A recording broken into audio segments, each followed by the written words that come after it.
Hello there.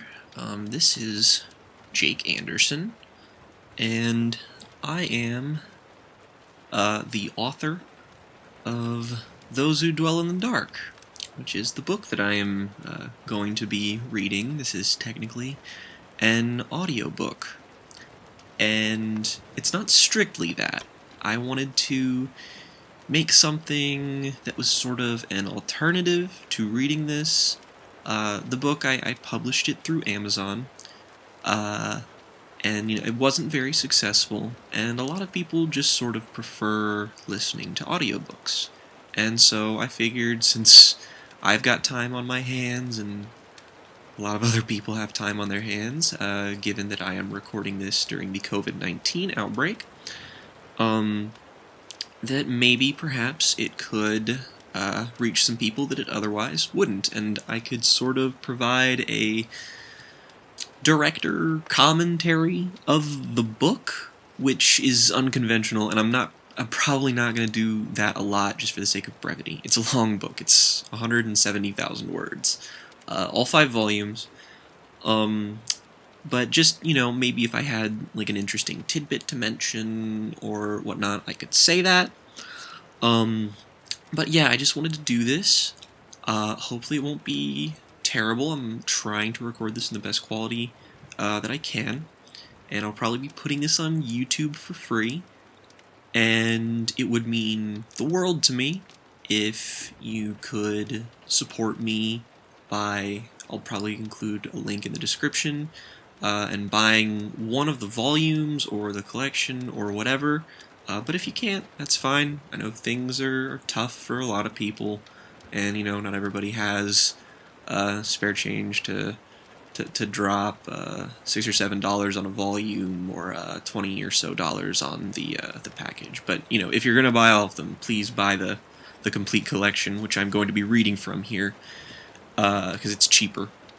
Don't want to screw you all out of money. But I do appreciate the support that I've gotten from this, from some of my friends. I think, at least to my knowledge, the only person who has read it front to back, other than, well, I guess technically myself, is my best friend Morgan. He enjoyed it a lot. And some of the friends that I know, they've bought the book. Some of them have bought some volumes. Some of them have gotten around to reading some of it. And I very much appreciate that. And for those of you who haven't, I hope this does a significant job of substituting it. I wrote this when I was, just to provide a little background, I wrote this when I was 19. It was my first formal year of college, my first semester I did completely online. And then my next 2 semesters are when I actually went to school, and it was a really rough period for me, because I was still trying to figure out what I was doing, what I wanted to do, and I chose filmmaking. And filmmaking is a very difficult business to be involved with, even if you're really good at it, and especially if you're not very good at it. And I was changing that to be sort of my major at the time, and I wanted to start doing no-budget filmmaking, which is, a very a caustic business, not a very reliable one. But I, at the time, had been so invested in my projects. I had been writing scripts like a madman. I had finished like 3 in the span of a month or so, and I was just really going hard at it, and I had so many things lined up, and I had so many people who were promising to work with me, and all this stuff, and every single time I would plan something, I'd plan like a table read, I'd plan a shoot, I'd plan something, it would inevitably get canceled, even though I would do all of the prep work, I would provide all the equipment. It was rough. So that sent me into a bit of a spiral. That summer was very difficult because I tried doing a no-budget filmmaking thing then. I even wrote a script purely designed to be shot in like a day. Which, yes, very impractical, I know, but that just tells you how desperate I was. It was not a long script or anything, and I did finish it, but even that didn't pan out. So I was so depressed, and I was spiraling, and I felt terrible. And I was like, I'm the only person who keeps consistently committing to this. I'm the only person who's willing to put in the work. So maybe it's finally time that I do something that I only have to rely on myself for. And I tossed around the idea of writing a book. This was not the first book I had ever written. I wrote a trilogy of books in middle school.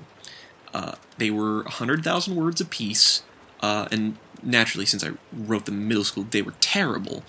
And I'm glad that there is no evidence of their existence anymore. I wouldn't want anyone reading them just because I'm very self-conscious, and even though, yes, I was a middle schooler, I would still just be like, oh god, these have no structure, they go off on tangents, they have an indecipherable tone, they, they're bad. But I worked really hard on them as a child. They were always in the realm of dark fantasy. I was very inspired, mostly by the works of Rick Riordan at the time, Percy Jackson. I got my start in reading like most kids my age did, with Harry Potter. I remember reading Order of the Phoenix when I was in the 2nd grade. But it grew beyond that, and I wanted to do different stuff. I remember reading stuff like Artemis Fowl, I remember stuff like Percy Jackson, and stuff that was always sort of fantasy adjacent, so it makes sense that I went into that. But my senior year of high school, I wrote a book that is the first installment of a planned trilogy that I had that was not like a remake of the old books that I had, but it was just a new sort of thing. And I finished that, and that's done right now. Even though I would redraft it and rewrite it a little bit. It's an okay book. I don't think it's my best work, but I did write that. It's like 120,000 words, and I remember finishing it after downing like 2 espresso and like staying up till 5 in the morning with the Jason Bourne movies playing in the background because I just needed white noise to put on. But I didn't ever really get to work on that again. That's sort of a thing I put off to the side. And for this project, I wanted to do something newer, something different, but in actuality, the thing that those who dwell in the dark ended up, at least this first arc of the story, ended up being, was closer to my original novel series back in middle school, ironically enough. Not in, like, the tangible details, but just some, like, the concept and the world in a very general sense. And I wanted to do it by volume.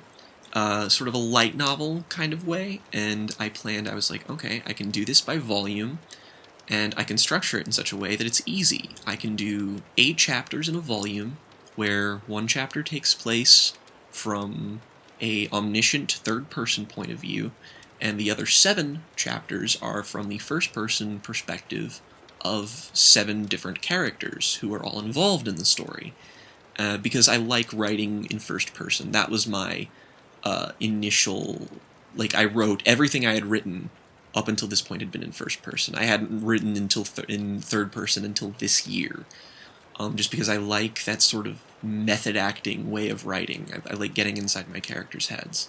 And so I decided I'd do that, and I would do a volume, and then I decided I planned out the story, and it ended up being 5 volumes long. I released them all individually, just so I could, have a marker of my progress, and it took me not very long. In total, it's 170,000 words, and all 5 volumes are roughly the same length, so it's like 20 to 30,000 words a volume, and, I'd design, the covers for them and all that, and I started to pick myself up once I started writing these. I got motivated, I got, really into my creative drive. I focused, and I just wanted to make a story that was just sort of emblematic of all the things that I like in fiction. I wasn't trying to be terribly original, I wasn't trying to be groundbreaking, I wanted to write something comfortable, something I knew that could come easy to me. And this is what came from it. And I did structure it, but I did mostly write it by the seat of my pants.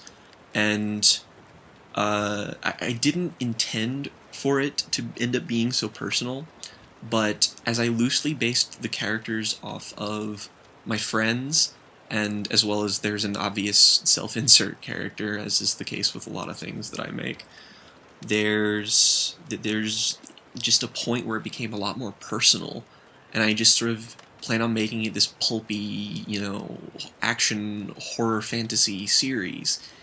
And then it got more personal as I got more into these characters, and I'm glad that it did, because I think that motivated me to write it.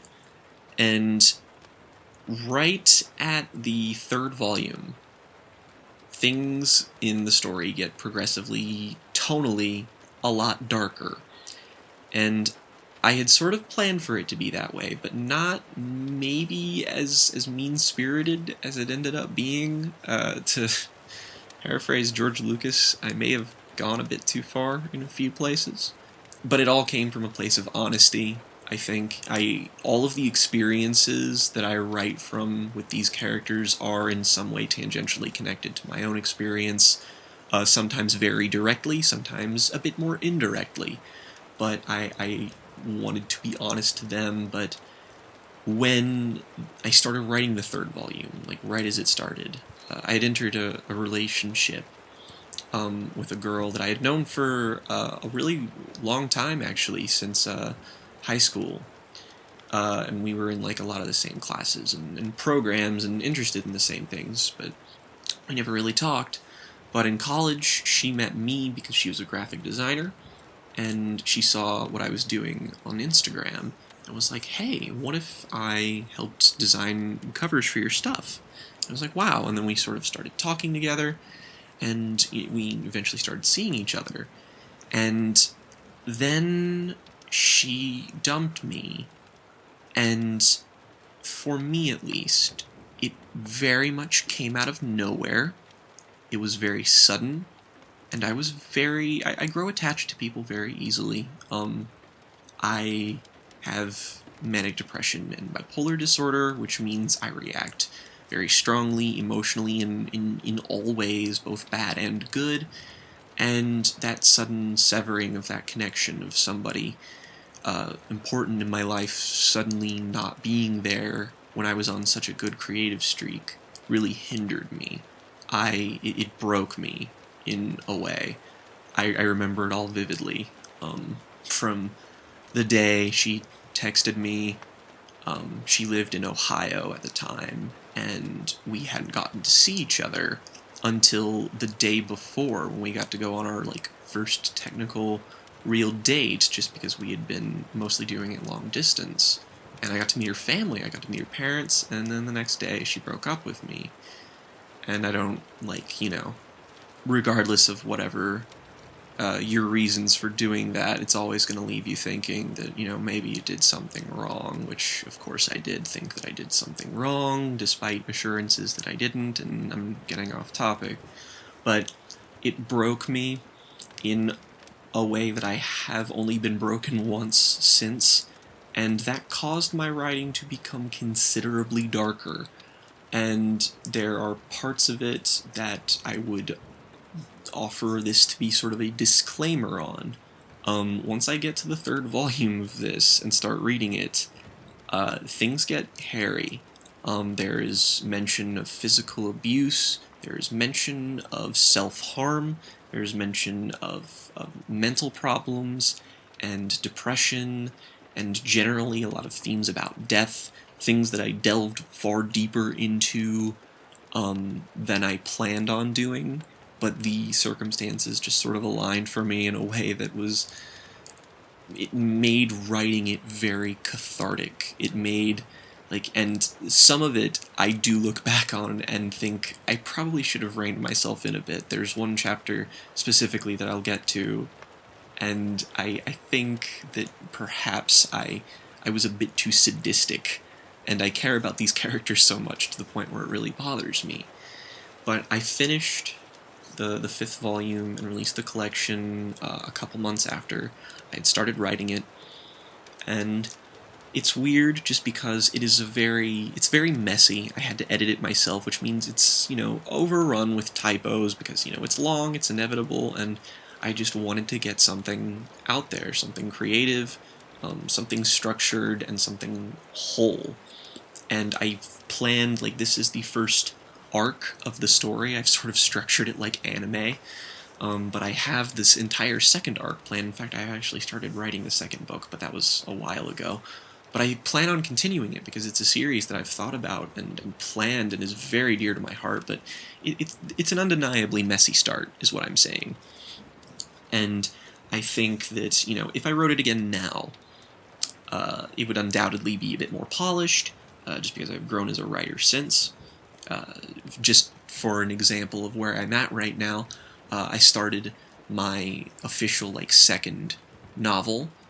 Well, I guess technically third if you count the one that I wrote in high school, but I want to redraft that. So this is the second novel the novel I want to publish, and it's a very big fantasy epic, a 270,000 word behemoth that I started in February and finished in not early, but I think mid to late April. So I sort of, I got quarantined, and then I was like, well, might as well use this to be productive, and I'm very happy with how that turned out so far, and I hope that maybe I can start shopping it around to publishers by the end of the year. But I think that work is a lot more polished, a lot more tight. This is rough. This is emotional, this is messy, this is a portrait of who I was at the time.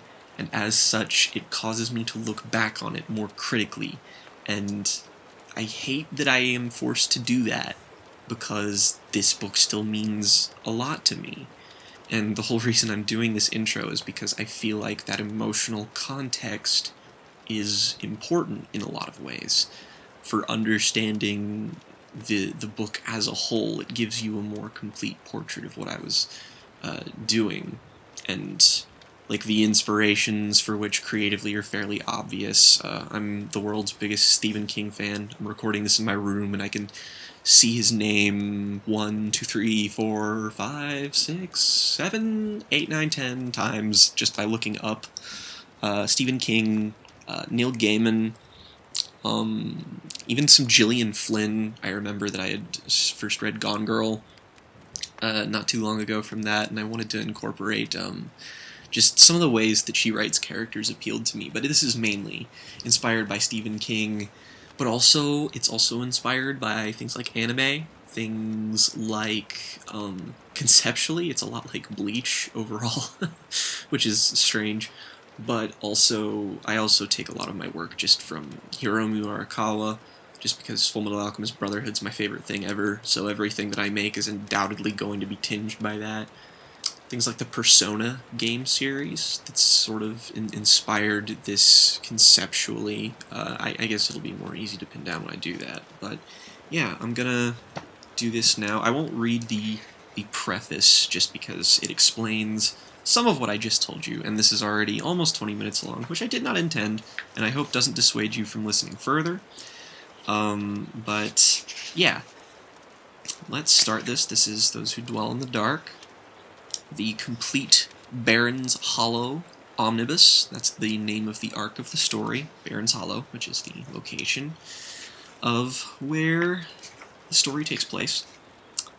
And first up, I'm just going to start from the top and read the prologue that was exclusive to this version of the book. It's not inherently necessary to understanding the entire story, but it does give a hint at the world that's the bigger, more fantastical world that I hint at throughout the story. So I'm going to begin there, and I hope you all enjoy, and I hope you do not hate listening to my voice.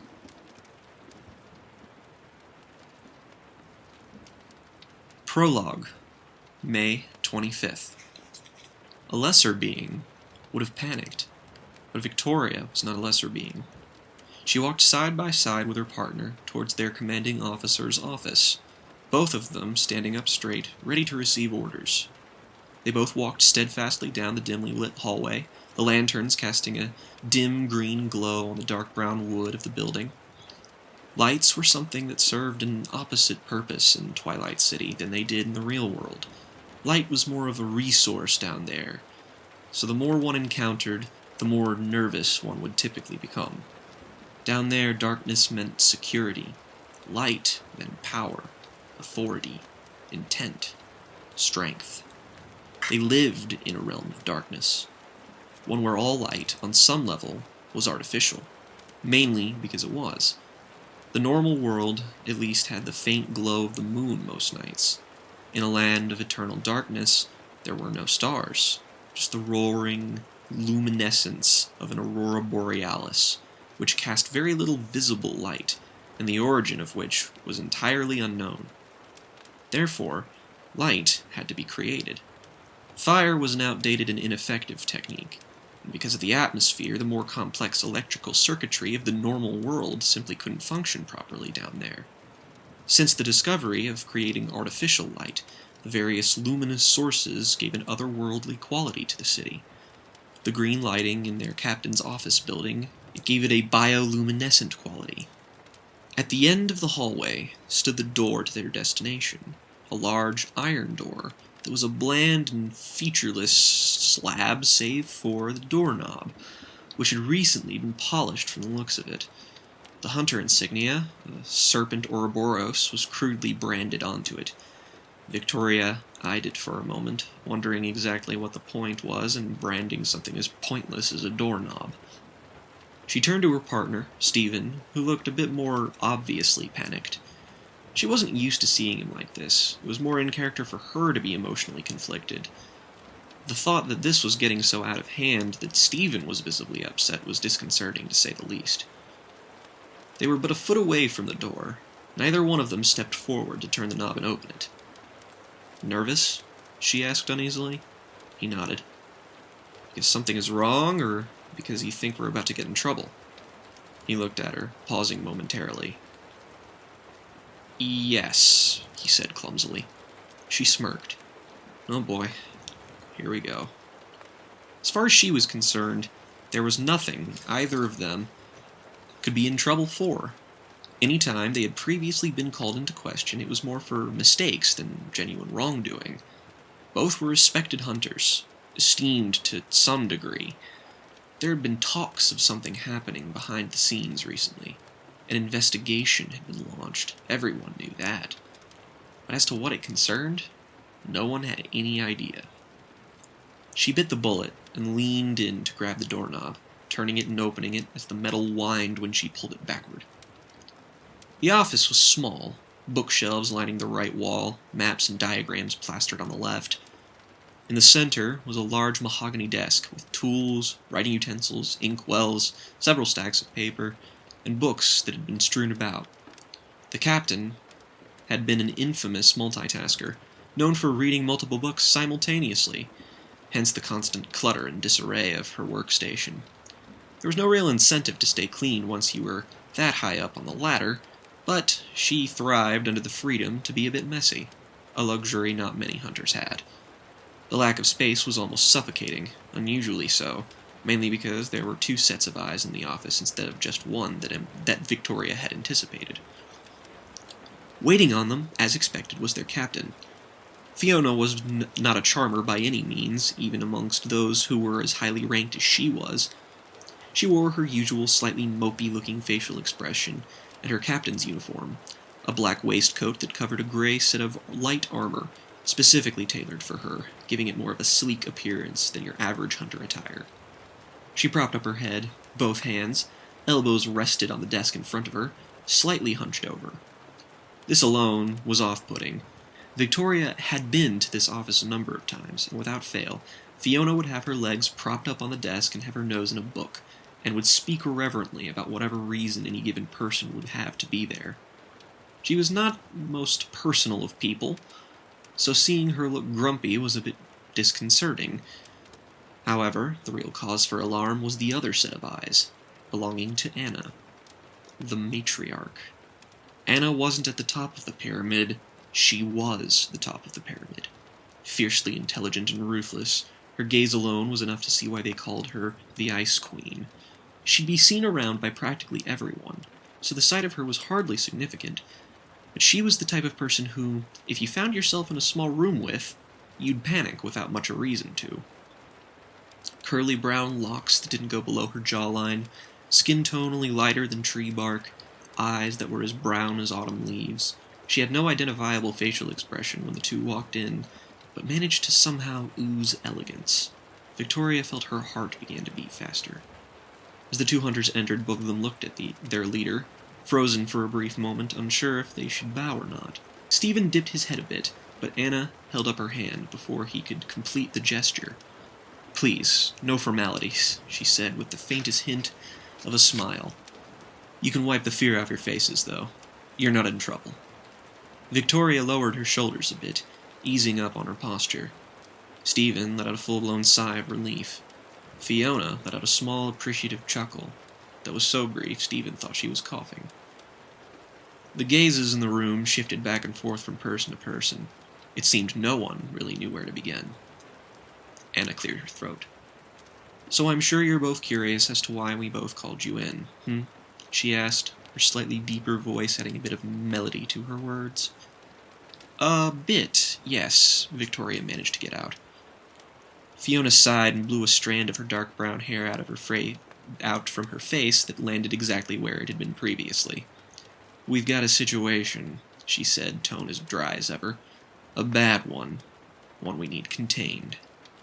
Victoria and Stephen looked at one another. Before either of them could ask a question, Anna stepped forward. "There's been a murder. The gate has been breached." Stunned silence. "And," she continued, "something got through. We don't know what. We only just found this out a few hours ago, but it's something big." Victoria already had 1,000 questions running through her head. How the hell had this happened? Who died? How had this slipped past them? Were there suspects? Were they suspects? But she said they weren't in trouble. The murder in question happened 4 hours ago.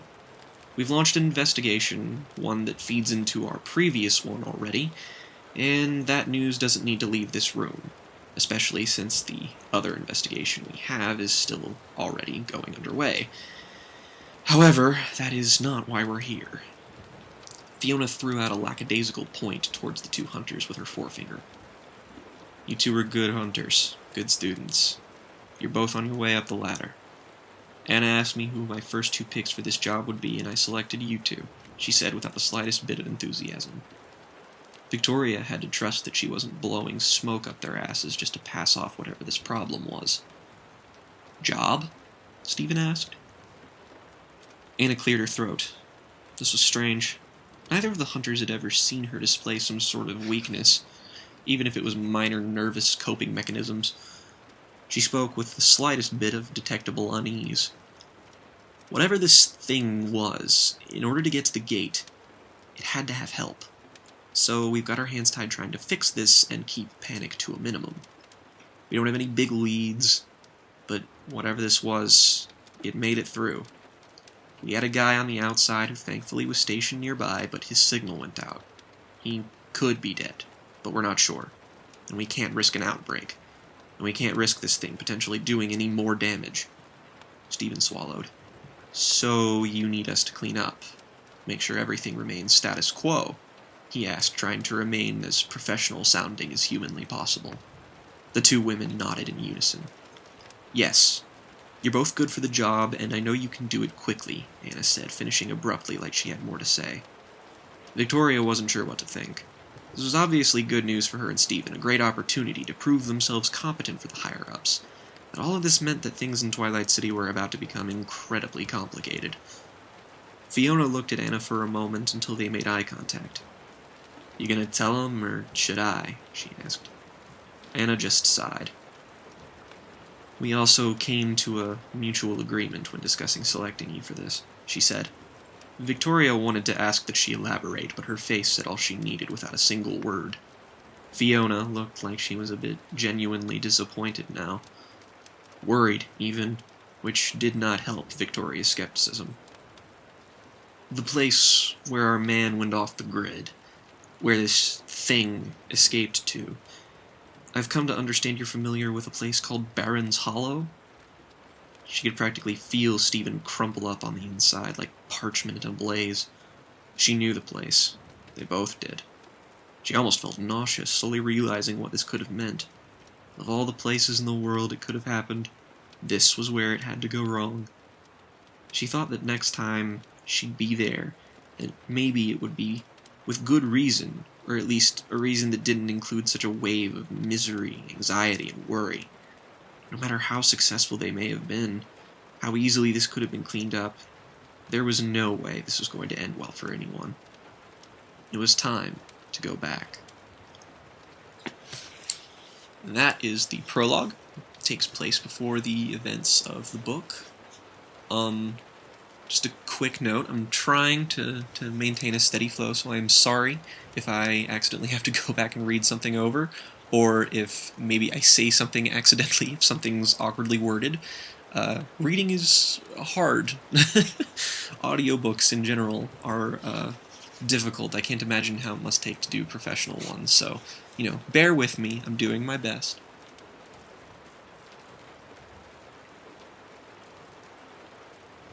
Volume 1. May your hands always be busy. May your feet always be swift. May you have a strong foundation when the winds of changes shift. May your heart always be joyful. May your song always be sung. May you stay forever young, forever young, forever young. May you stay forever young. Bob Dylan. Chapter 1. Joey. May 26th. The day it all began, the first thing I vividly recalled was praying the flickering light above me would finally just go out. That's faulty circuitry for you. I remember thinking whoever it was that came up with fluorescent lights should probably be killed. Violently. Gruesomely, even. I mean, some medieval shit with torture devices you learn about in social studies that probably even gave the people operating them cholera or the plague.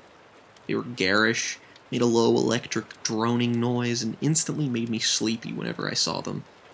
And since I went to high school, I spent nearly all damn day with them beating down on me.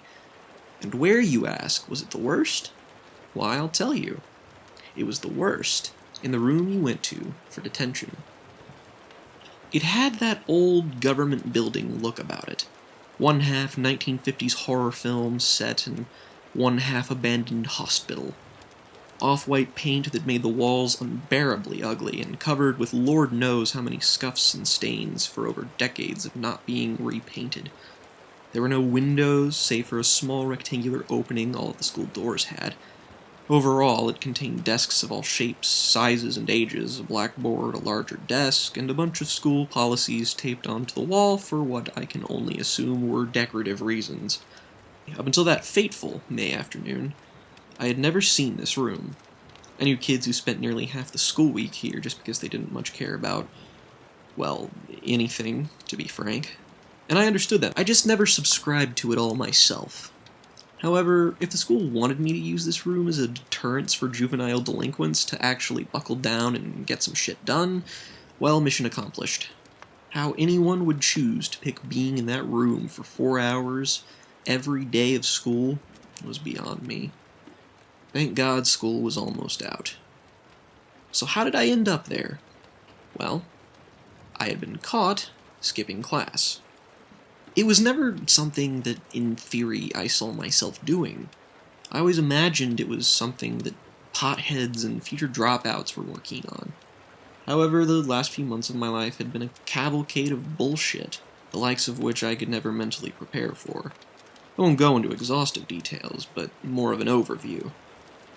I was recently diagnosed with a few things that made my health insurance spike and involved antidepressants and mood stabilizers. 2 members of my already small family had passed away in the past 6 months. And in genuine high school guy tradition, I was an antisocial dork who was chronically horrid in the world of dating and women. The fact that I was a walking stereotype of myself only furthered to serve, driving me so far into my own shell that I couldn't see anything anymore. Not to mention, writing, perhaps the one consistent escape I had, just wasn't doing much for me. I was in the middle of a creative dry spell. My free time was eaten up by listening to music in my room or trying not to cry so often. School itself just became another problem. The work became overwhelming as I found the more shit life threw at me, the less I could keep up my visage as a competently intelligent honor student. I couldn't even act like I wanted to be around my friends, as the gloom of depression infected every piece of me. I couldn't get sleep, and was rarely enthusiastic about anything anymore. The doctors were still trying to adjust my dosage to what exactly suited me best, so I ended up staying home a few days by skipping my bus and simply not telling my mom. After 4 days, the school administration began to wonder where exactly I was. The answer to that was, of course, in my bed, because it was the only place I knew I felt comfortable and safe anymore. I don't mean to belabor you with sadness and misery. I'm not that kind of person. At least, I know I don't want to be. I'm just trying to paint an accurate picture of how I felt at the time. I'm not trying to make excuses or anything. I'm just saying I wouldn't wish my problems on anybody. Having family die sucks. Having mental problems sucks. Feeling alone sucks. Not being good with the opposite sex sucks. When you heap all that onto a kid at the same time in his life as already tumultuous events piling down on him, it's just a tad bit overwhelming. I had lost too many people in my life for someone who wasn't even out of high school. Detention did not help with any of this. My mom was mad at first, but it only blossomed into concern that led her to giving me one of those parent talks that always ends up with you crying and thanking God that your parent actually gives a damn about you. So now, the worst part was simply enduring the passage of time in that room. I wasn't totally out of luck that day, as the teacher overseeing us was known for being pretty lax, and my best friend decided to join me in detention purely because he was just a swell dude. I was lucky to have anyone care about me half as much as Reese, which in and of itself made me forget how much of a burden I was. Reese decided to tell a teacher that he hated, in particular, to go fuck himself, getting him sent there with the express intent of keeping me company.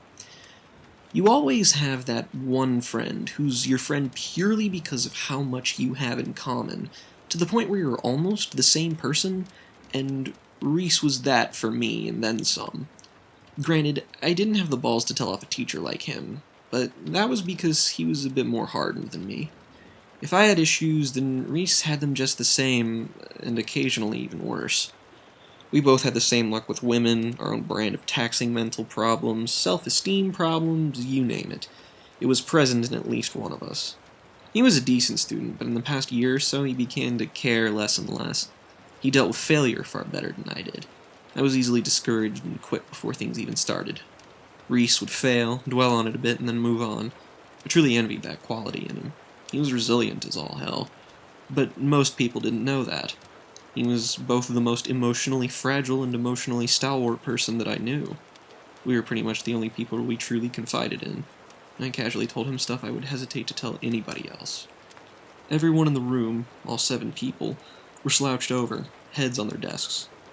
That included the teacher, who was snoring so loudly the other faculty members would likely mistake it for a chainsaw or some kind of power tool if they could hear it through the walls. The 5 other kids present were people I had seen around but didn't really know, so Reese and I had just been listening to music while the others were sitting silently, sleeping, texting, or reading. But unlike most scenarios in which a bunch of high schoolers got put into one location, there was hardly any talking. And believe me, with the teacher snoring that loud, we could have put on a stage musical and gotten away with it.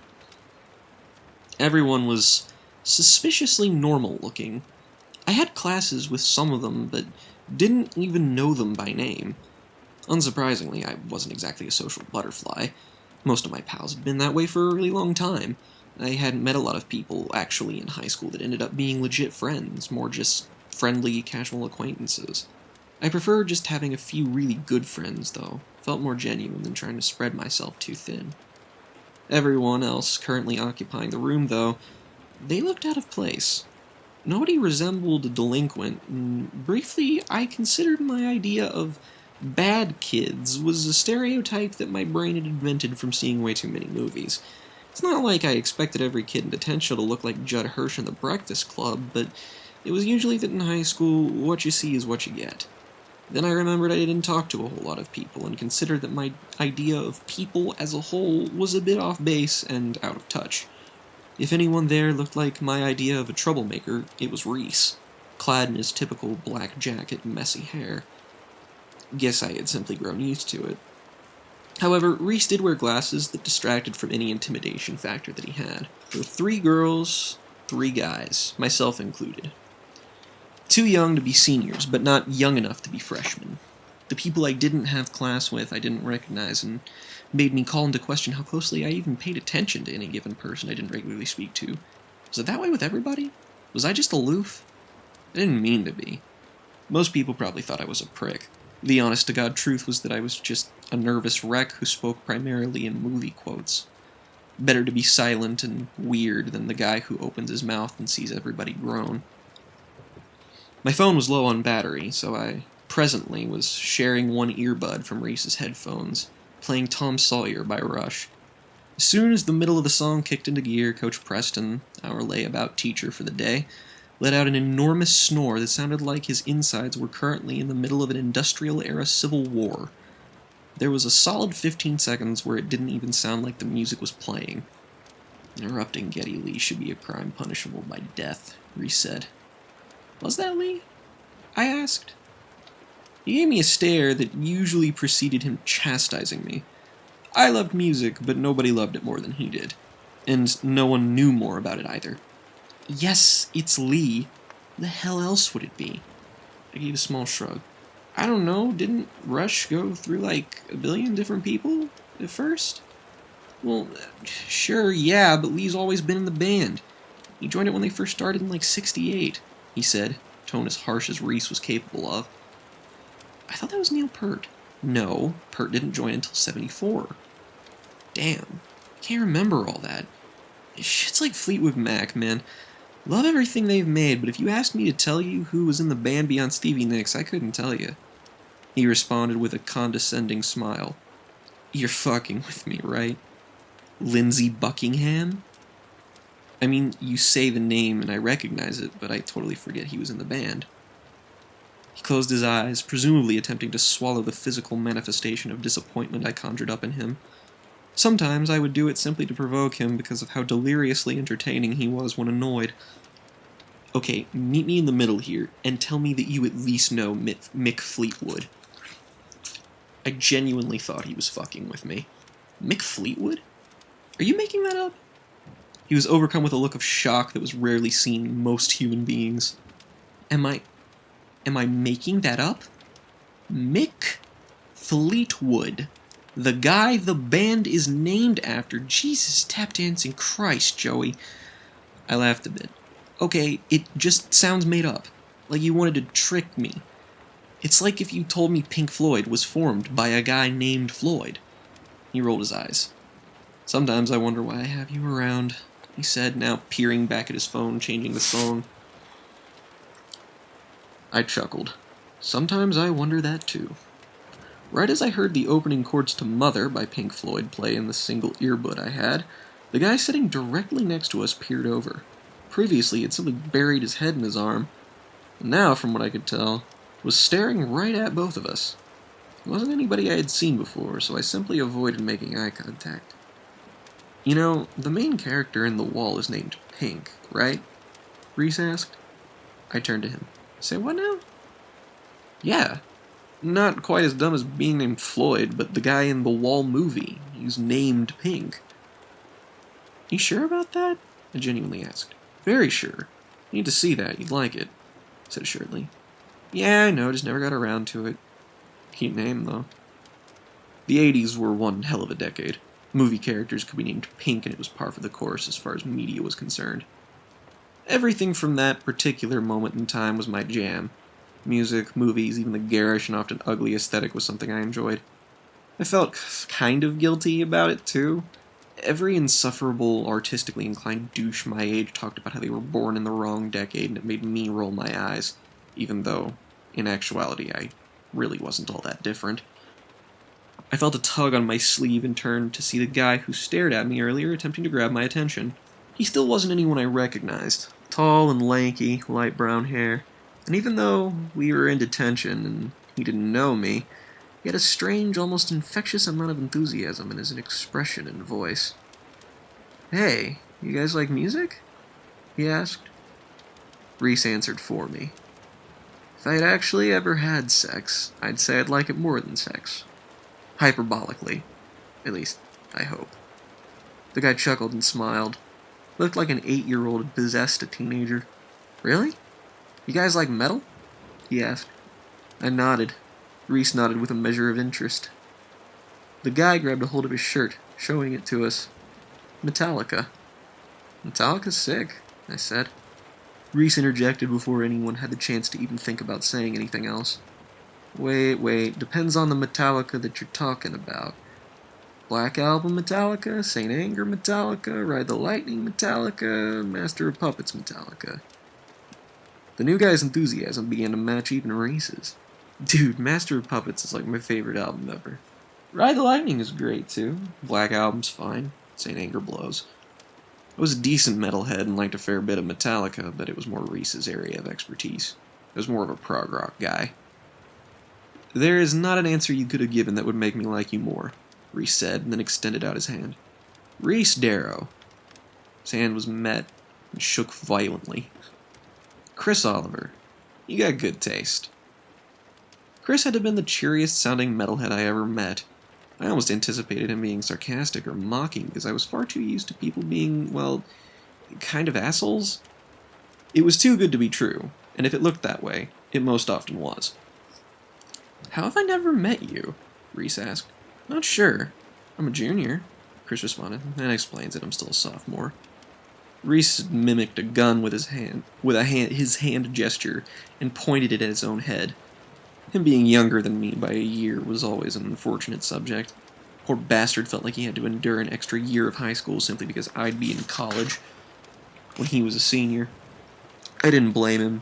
It would be rough to manage without him on my own. "Oh, okay. Well, still, good to meet you," Chris said. Reese leaned in a bit. "Alright. What are you in for?" he asked. Chris chuckled.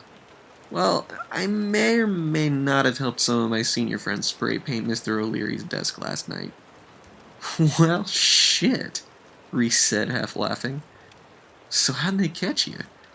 Chris, rather than answering, held up his left hand, the one that didn't shake Reese's hand with, and it was unmistakably covered in blue spray paint. "Caught blue-handed," he said. I laughed. I could practically hear Reese's eyes roll. "Wow, that pun was almost as bad as this guy's." "You two will get along fine," he said. Chris turned toward me. "Oh yeah, didn't catch your name." "Joey O'Boyle," I said. "And I'm more of a Ride the Lightning guy, by the way." Nice, Chris said, nodding. "Heathen," Reese said under his breath. Reese looked like he was about to start a conversation with us, but we were interrupted when the opening door seemed to break the hushed tones we spoke in underneath the rampant snoring. The one who opened it was a junior with a hall pass, a slightly shorter guy with dirty blonde hair.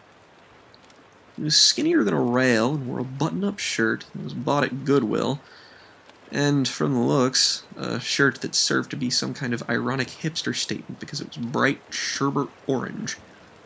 His choice of shorts and long socks made even me, a fashionably tone-deaf guy, take a second glance. He looked mildly confused upon seeing everyone in the room. Save for the coach, making immediate eye contact with him, only discovered that the coach's eyes were closed. "I got sent here? Is this the detention room?" he asked hesitantly. "Welcome to the land of the dead," the girl who sat in the corner of the room said, smiling and nodding. The junior who walked in was Leo Marshall. I had English with him. He was an odd duck for sure, caught in between being a nerd and I use this term with an intended mocking tone, popular kid. He just seemed to hang out with all the right people, despite not ever really looked like he belonged anywhere. But in all honesty, he was a nice guy. Funny too, but I could never get a clear read on him. He always seemed sorta above my station, so I only occasionally talked to him. However, I wondered what exactly he was doing here. He sat a few seats behind us, next to the corner girl. As I turned back around to face Chris, Reese leaned in a little bit. Okay, question. Who are the 3 girls in here? Because I don't think I've ever seen them before, and I sincerely wish that was not the case.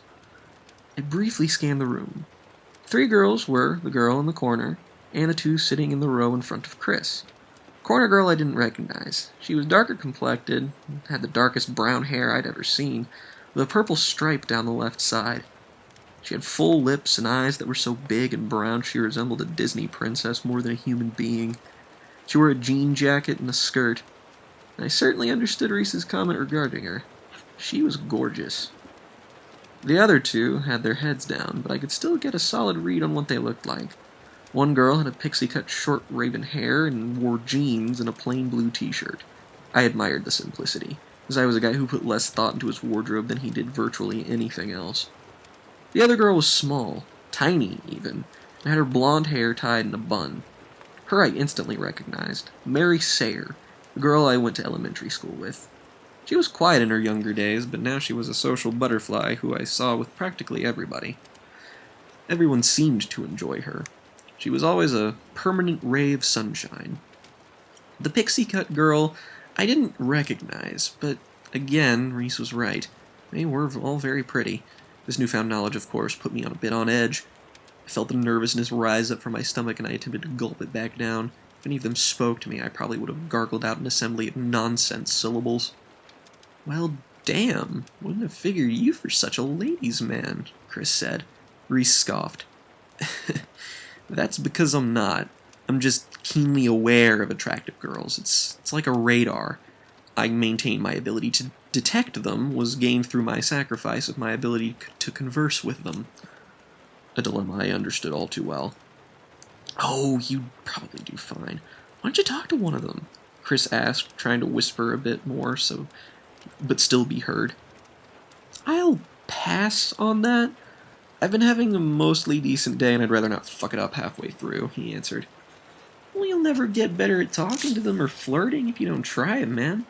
You gotta open yourself up to possibilities, Chris suggested. He clearly didn't ascribe to our brand of adolescent pessimism. I appreciate your optimism, but I'll still take a pass. I'm good at appreciating beauty from afar. Why don't you try it, Mr. Positive? He asked. Chris laughed. I have a girlfriend, and quite frankly, I'm not sure how I was lucky enough to end up with her, so I want to avoid any potential fuck-ups. How do you think it started? Gotta risk it, he answered. Lucky bastard, Reese said under his breath. We're just not very savvy in that department. If you knew us any better, you'd get it, I said. Chris nodded. Alright, just a suggestion. But you're right. Cute. Weird. So what exactly do you think they're doing here? He asked. Before either of us could answer, a voice perked up from the back corner. Oh, yeah. As you know, it's totally impossible for cute girls to get attention. If we were ugly, then it wouldn't really be of any cause for suspicion, now would it? It was the corner girl, who looked to be slightly engaged in conversation with Leo, but was still clearly eavesdropping. We all turned to her and blankly stared. She was, of course, correct. We were caught in a brief moment of stupidity. Are you eavesdropping? Reese asked. She laughed. No, you're just shit at whispering. I have some strange ideas about how cuteness works. It's not exactly mutually exclusive when paired with the potential for mischief, she said, followed by a low chuckle. I admired her spunk. I think Chris meant to say that they didn't exactly look like any of them belonged in detention, piggybacking off my idea that no one in that room really looked to be the part of delinquent. Noted, Chris said. So, us being idiots aside, what are you doing here? History teacher doesn't like me, and I may have said some choice words about his rampant and casual idiocy on the last day. Nothing to lose, you know? What about you?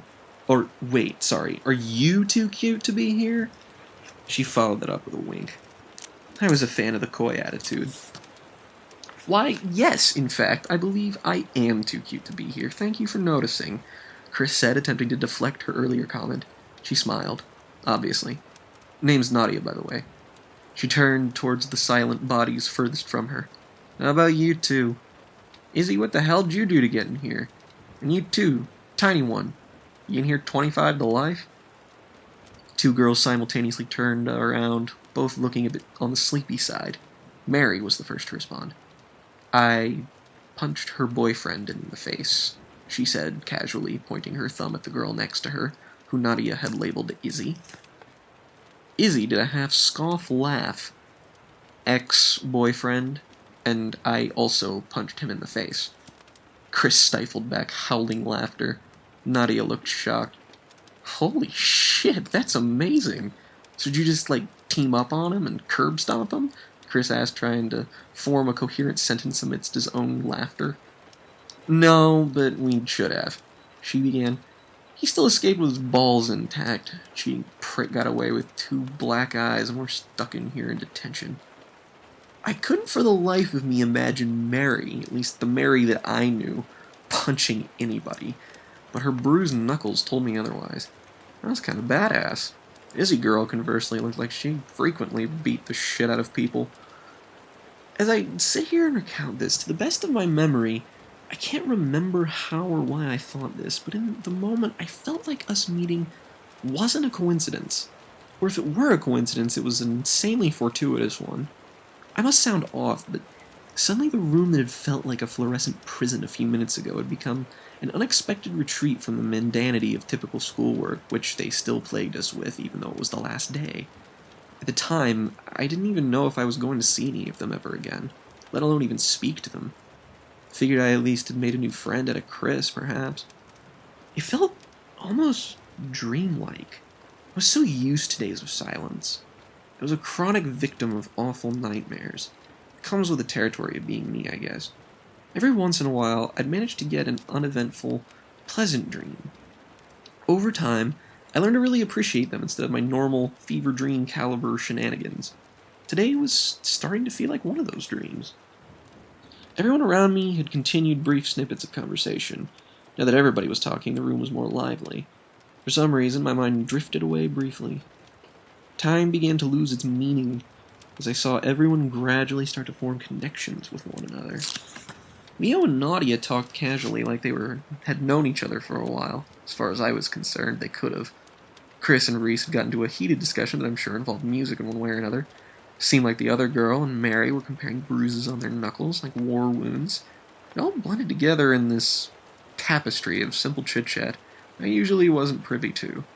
It was certainly different than the quiet and usually banal conversations Reese and I had to pass the time. Maybe it had just been a while. Maybe it was just the serendipitousness of the situation, but it was weirdly comforting to be in a place where we all felt a vague sense of camaraderie.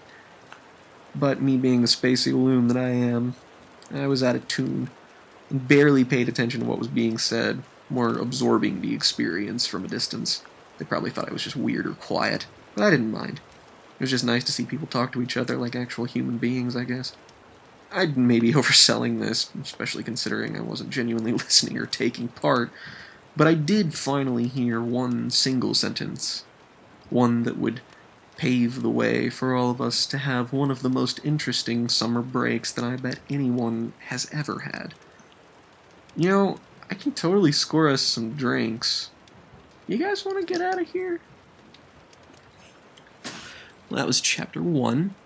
And as you may have guessed, yes, the lonely, depressed writer character whose name starts with J is indeed a shameless self-insert, and since I'm putting this on YouTube, you might also know that Reese, Joey's best friend, is based on Morgan, who I co-own this YouTube channel with. Like every snippet of conversation, of casual conversation, at least in these books, has some root in reality somewhere, just because I was wondering, what would be the best way to get two people to like each other even though they didn't know one another? And my first thought is, well, art, movies, music, that kind of shit, because that's the kind of stuff I bond with people over, and the kind of stuff I bonded with people over in high school. And just generally speaking, all the characters I sort of loosely, and well, only in some cases loosely based them off of people that I know. Write their dialogue. Writing Nadia as this a strangely verbose, kind of punk spirit that she has, and Izzy sort of being the slightly more withdrawn version of Nadia, but one that has a bit more doubt and self-conscious tendencies. All these things they'll probably shine through later in the book here, but this was an interesting note, I guess, is that everybody's based off of a real-life person that I know. So it made writing it kind of fun, because when I was out of high school, I didn't see all of my friends from high school as much as I used to. So in a way, it was sort of like a way of keeping in touch with them, I suppose. So, yeah, that's it for the first chapter. And let's continue.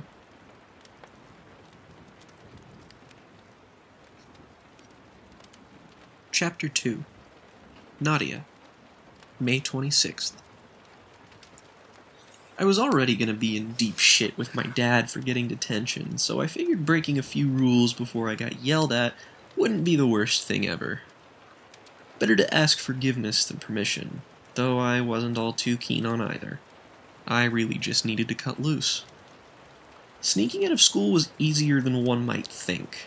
Coach was asleep at the wheel and wouldn't have woken up for an earthquake. All you need to do is walk through the hallways like anyone else. We all just walked in a straight line, trying to maintain a sense of cohesion with movement, and when we got to the doors that led to the back parking lot, we all bolted like floor was made of lava. We got to the parking lot and all let out a simultaneous breath of relief and all started to laugh. I wasn't sure anyone would even go for it, in fact. It was sort of a joke, but to my surprise, everybody looked pretty game. As soon as I saw they were down, I figured I'd drive home, nab some Coronas from the fridge in the garage, and we go somewhere where nobody would find us, which in Barron's Hollow was not a particularly difficult task. We lived in a town that bordered on the edge of nowhere. Our biggest claim to fame was the fact that we had decent orchards and farmland and shipped produce all over the state. That, and there was a guy who supposedly saw an alien 30 years ago, which somehow made headlines in the paper. So whenever someone came to town, they were there for blackberries or conspiracy theories. I guess it was only natural that everybody wanted to get out and do something. There was just nothing to do once you got older. The only person I knew would go for it was Leo. He and I, we had a bit of history. He always felt out of place, and back when we dated, he was the reason I developed an inclination for rebellion at all. Freshman year, we would spend weekends sneaking out at night and going into the drive-in theater out of town, or just to walk around and have a good time with ourselves. It had been a while since we spoke in person, and I figured another go for old time's sake would have been nice. It was the last week of school anyway, and kick-starting off the summer with a bang was a nice little interlude. When we all gathered ourselves, I led everyone to my van. Most kids got a nifty little old sedan with mediocre gas mileage. I got a piece of shit soccer mom car because since my mom died, no one actually used the damn thing. I should have been happy I got something at all, but it was a pain in the ass to drive, and it cost a fortune to fill up. It was a good thing that the hollow was small and I learned shortcuts to walk to the few places I ventured to. But finally, I was able to utilize one of the few perks that came with the van, the fact that it had exactly 7 seats. Lucky, huh? Leo sat in the passenger seat, and I admit it was a bit difficult to make eye contact with him at first. When you spend as much time away from each other as we had, it felt awkward merely to be in the same space. I was a little more grateful than everyone else was there too. They diluted the tension a bit. Joey and Reese sat in the 2 seats behind us, and Chris sat in the back with Mary and Dizzy. "Okay, so where to first?" Chris asked. I put the keys in the ignition. "My house. I'm going to swing by and grab some beer. I know a little place next to Elkhorn Creek that would be perfect to settle at. Sound alright?" Saw a bit of a glint in Leo's eye. He knew the spot I was talking about. "Not to be picky, but what kind of beer?" Izzy asked. I pulled out of my parking space and began down the road that led to my neighborhood. "Corona. Better than the shit they brew here in town, but that's all I can tell you. I'm no expert." Izzy nodded. "Well, I guess beer is beer. It all kind of tastes like shit," Chris said. Leo finally spoke up. Amen to that. I like it when it's mixed with something else, like apple. But by itself, you might as well be drinking cold urine, he said. Wow, someone's a little bitch, Reese snarkily responded. Heard a couple stifled giggles, and Leo shrugged. Man, you like your coffee black. It's not his fault his taste buds actually work, Joey fired back. I have no witty retort at the moment. Give me a little bit, and I'll think of something, Reese said, mildly sheepish. And, by the way, the irony of this story, mentioning Corona and beginning with a viral outbreak in these next couple chapters, is not lost on me. Anywho. My house wasn't that far from school. Then again, nothing was really far away from anything there. On the way, I just drove, trying to overhear what everybody else was talking about. Leo did something similar, as he didn't really talk at all. I could occasionally catch him sneaking a look at me, but I paid it no mind. I didn't want to lead him on or anything, so I compensated by being closed off. Perhaps unnecessarily cruel, but it was the easiest way I could operate. When he walked into the detention room, I was kind of surprised that he took the initiative to speak to me so quickly. Everyone else seemed to be engaging in two separate conversations. The boys were talking about movies, best as I can tell, and the girls were talking about something a bit more personal, trying to be a bit quieter and more secretive. I figured they both had what was considered a pretty rough day, and probably weren't keen on sharing the more intimate details with a bunch of strangers. I had talked with Izzy a lot on my lunch block, but other than that, everyone else there was a new face. Why was I willing to sneak out and steal beer for people I hardly knew? Couldn't tell ya. Just felt right in the moment. Izzy and I were two peas in a pod. We just didn't have any classes together anymore. We both went to the same elementary school and bonded in our earlier days over our more tomboyish tendencies. Then freshman year, we hardly saw each other, and reconnected this year. She was a bit more soft-spoken than I was, more the creative type. She could draw, she could write. She was a literal genius, honor student through and through. Just not one of those preppy girls you typically think of. She loved music, too. She played a couple instruments, and she sang like an angel. She was just way too self-conscious.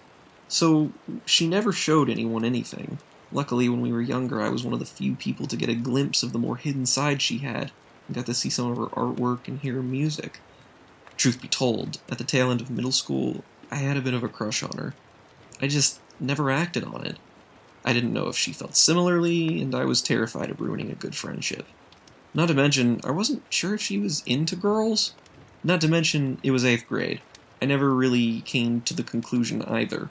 It was really a person-by-person basis when it came to attraction in me.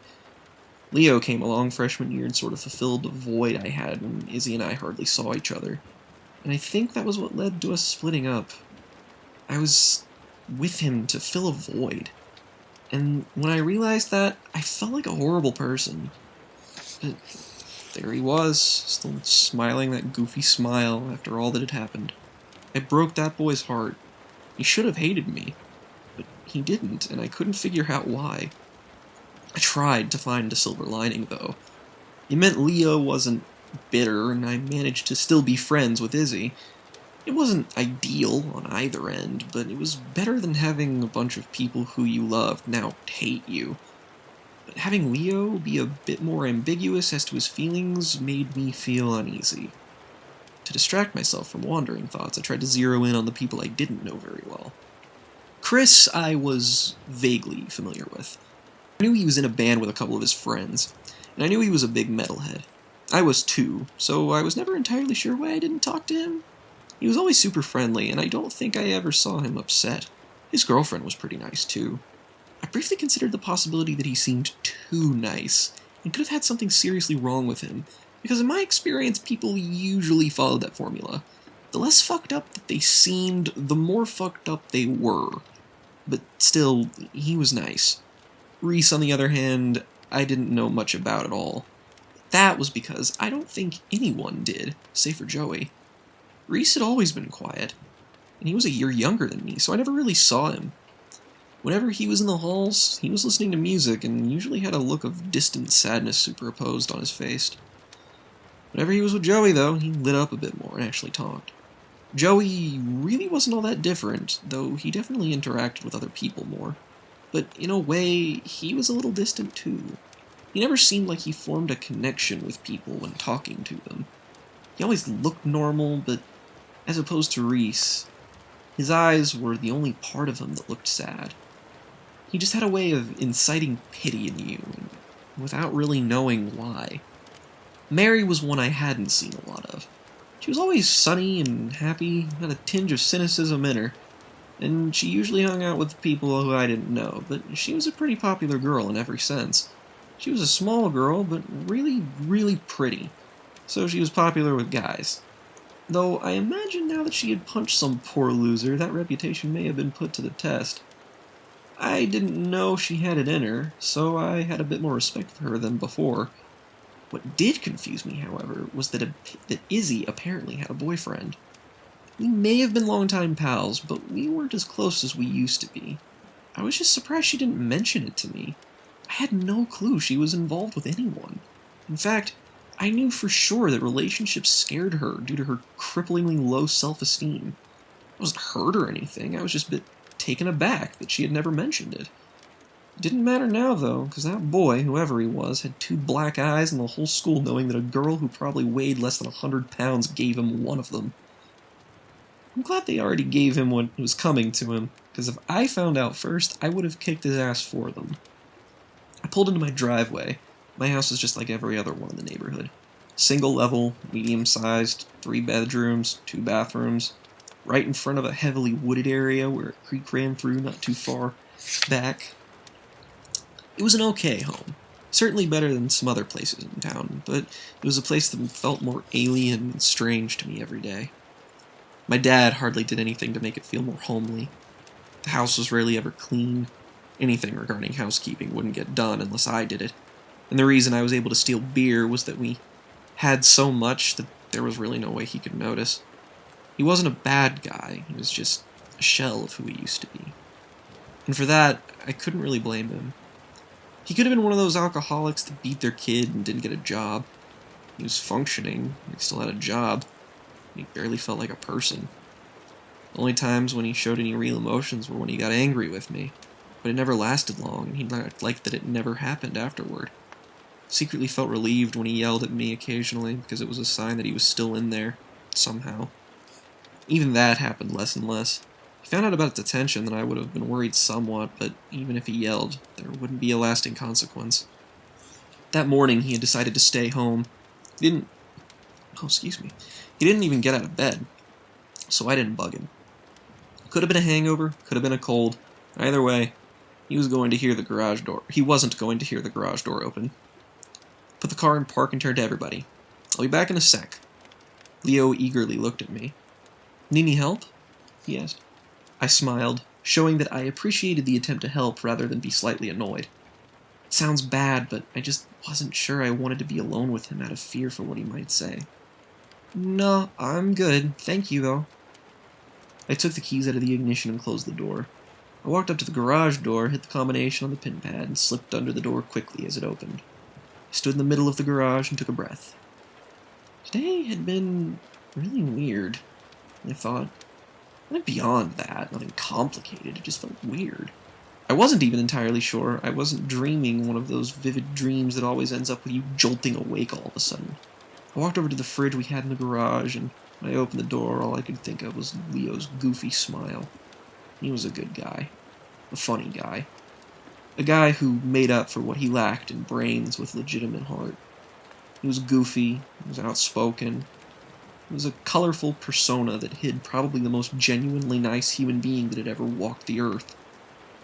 It made things so much worse when we broke up. Rather, when I broke up with him. It wasn't his fault. I suddenly realized that I was too busy thinking about the guy in my passenger seat, and was simply standing there, staring at the inside of the fridge. I thought I had moved on, but all it took was one glance for my complicated feelings to resurface.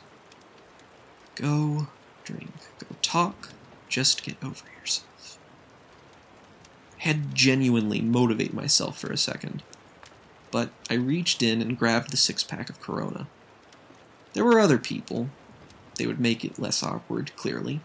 I hadn't gotten the whole scoop on Izzy, so I had some catching up to do. I had to focus on the silver linings. My own guilt was strangling me. At a brisk pace, I walked out of the garage and closed it, hurriedly rushing to the van and avoiding any and all eye contact with anyone. I hopped into the van and started again. Alright, ladies and gents, we'll be arriving at our destination in about 5 minutes. Until then, hands off the beer. I don't want anyone spilling this on the floor, capiche? Capiche. Christ, I watched too much television. Nobody said that. Everyone nodded and went about carrying on the conversation they were engaged in before. Leo finally looked like he was actually speaking to someone else, so I eased up a bit. Okay, I got it. Best way to judge character, in my opinion, anyway, is to ask them what their favorite things are. And I don't know jack shit about any of you, Reese began. So, it's an opportune way of seeing if I'll like you or if I'll tolerate you. A quick, mildly ugly laugh snuck out of my mouth. Wow, you don't sound like an ass at all. Tolerate us? I asked. Reese shrugged. Well, it's true. I'm just trying to get to know people before I drink with them. For example, Joey here, his favorite movie is The Usual Suspects, and his favorite band is Smash Mouth, so I tolerate him. Joey playfully hit Reese's shoulder. My favorite band is most definitely not Smash Mouth. Thank you for making a fantastic first impression on everyone, Joey responded quickly. That got everybody laughing. Really? It's not? Well, I could have sworn that somebody once told me that... Don't you fucking start, Joey interrupted him, laughter only growing. Okay. And Joey, if you will, tell us who your favorite band is, Reese said. Well, my name is Joey, and, my... Dude, Reese interrupted. This isn't Alcoholics Anonymous. Sound excited. It's your favorite band. People you most admire for making good art that you love. Enthusiasm. Radiohead. My favorite band is Radiohead, Joey quickly blurted out.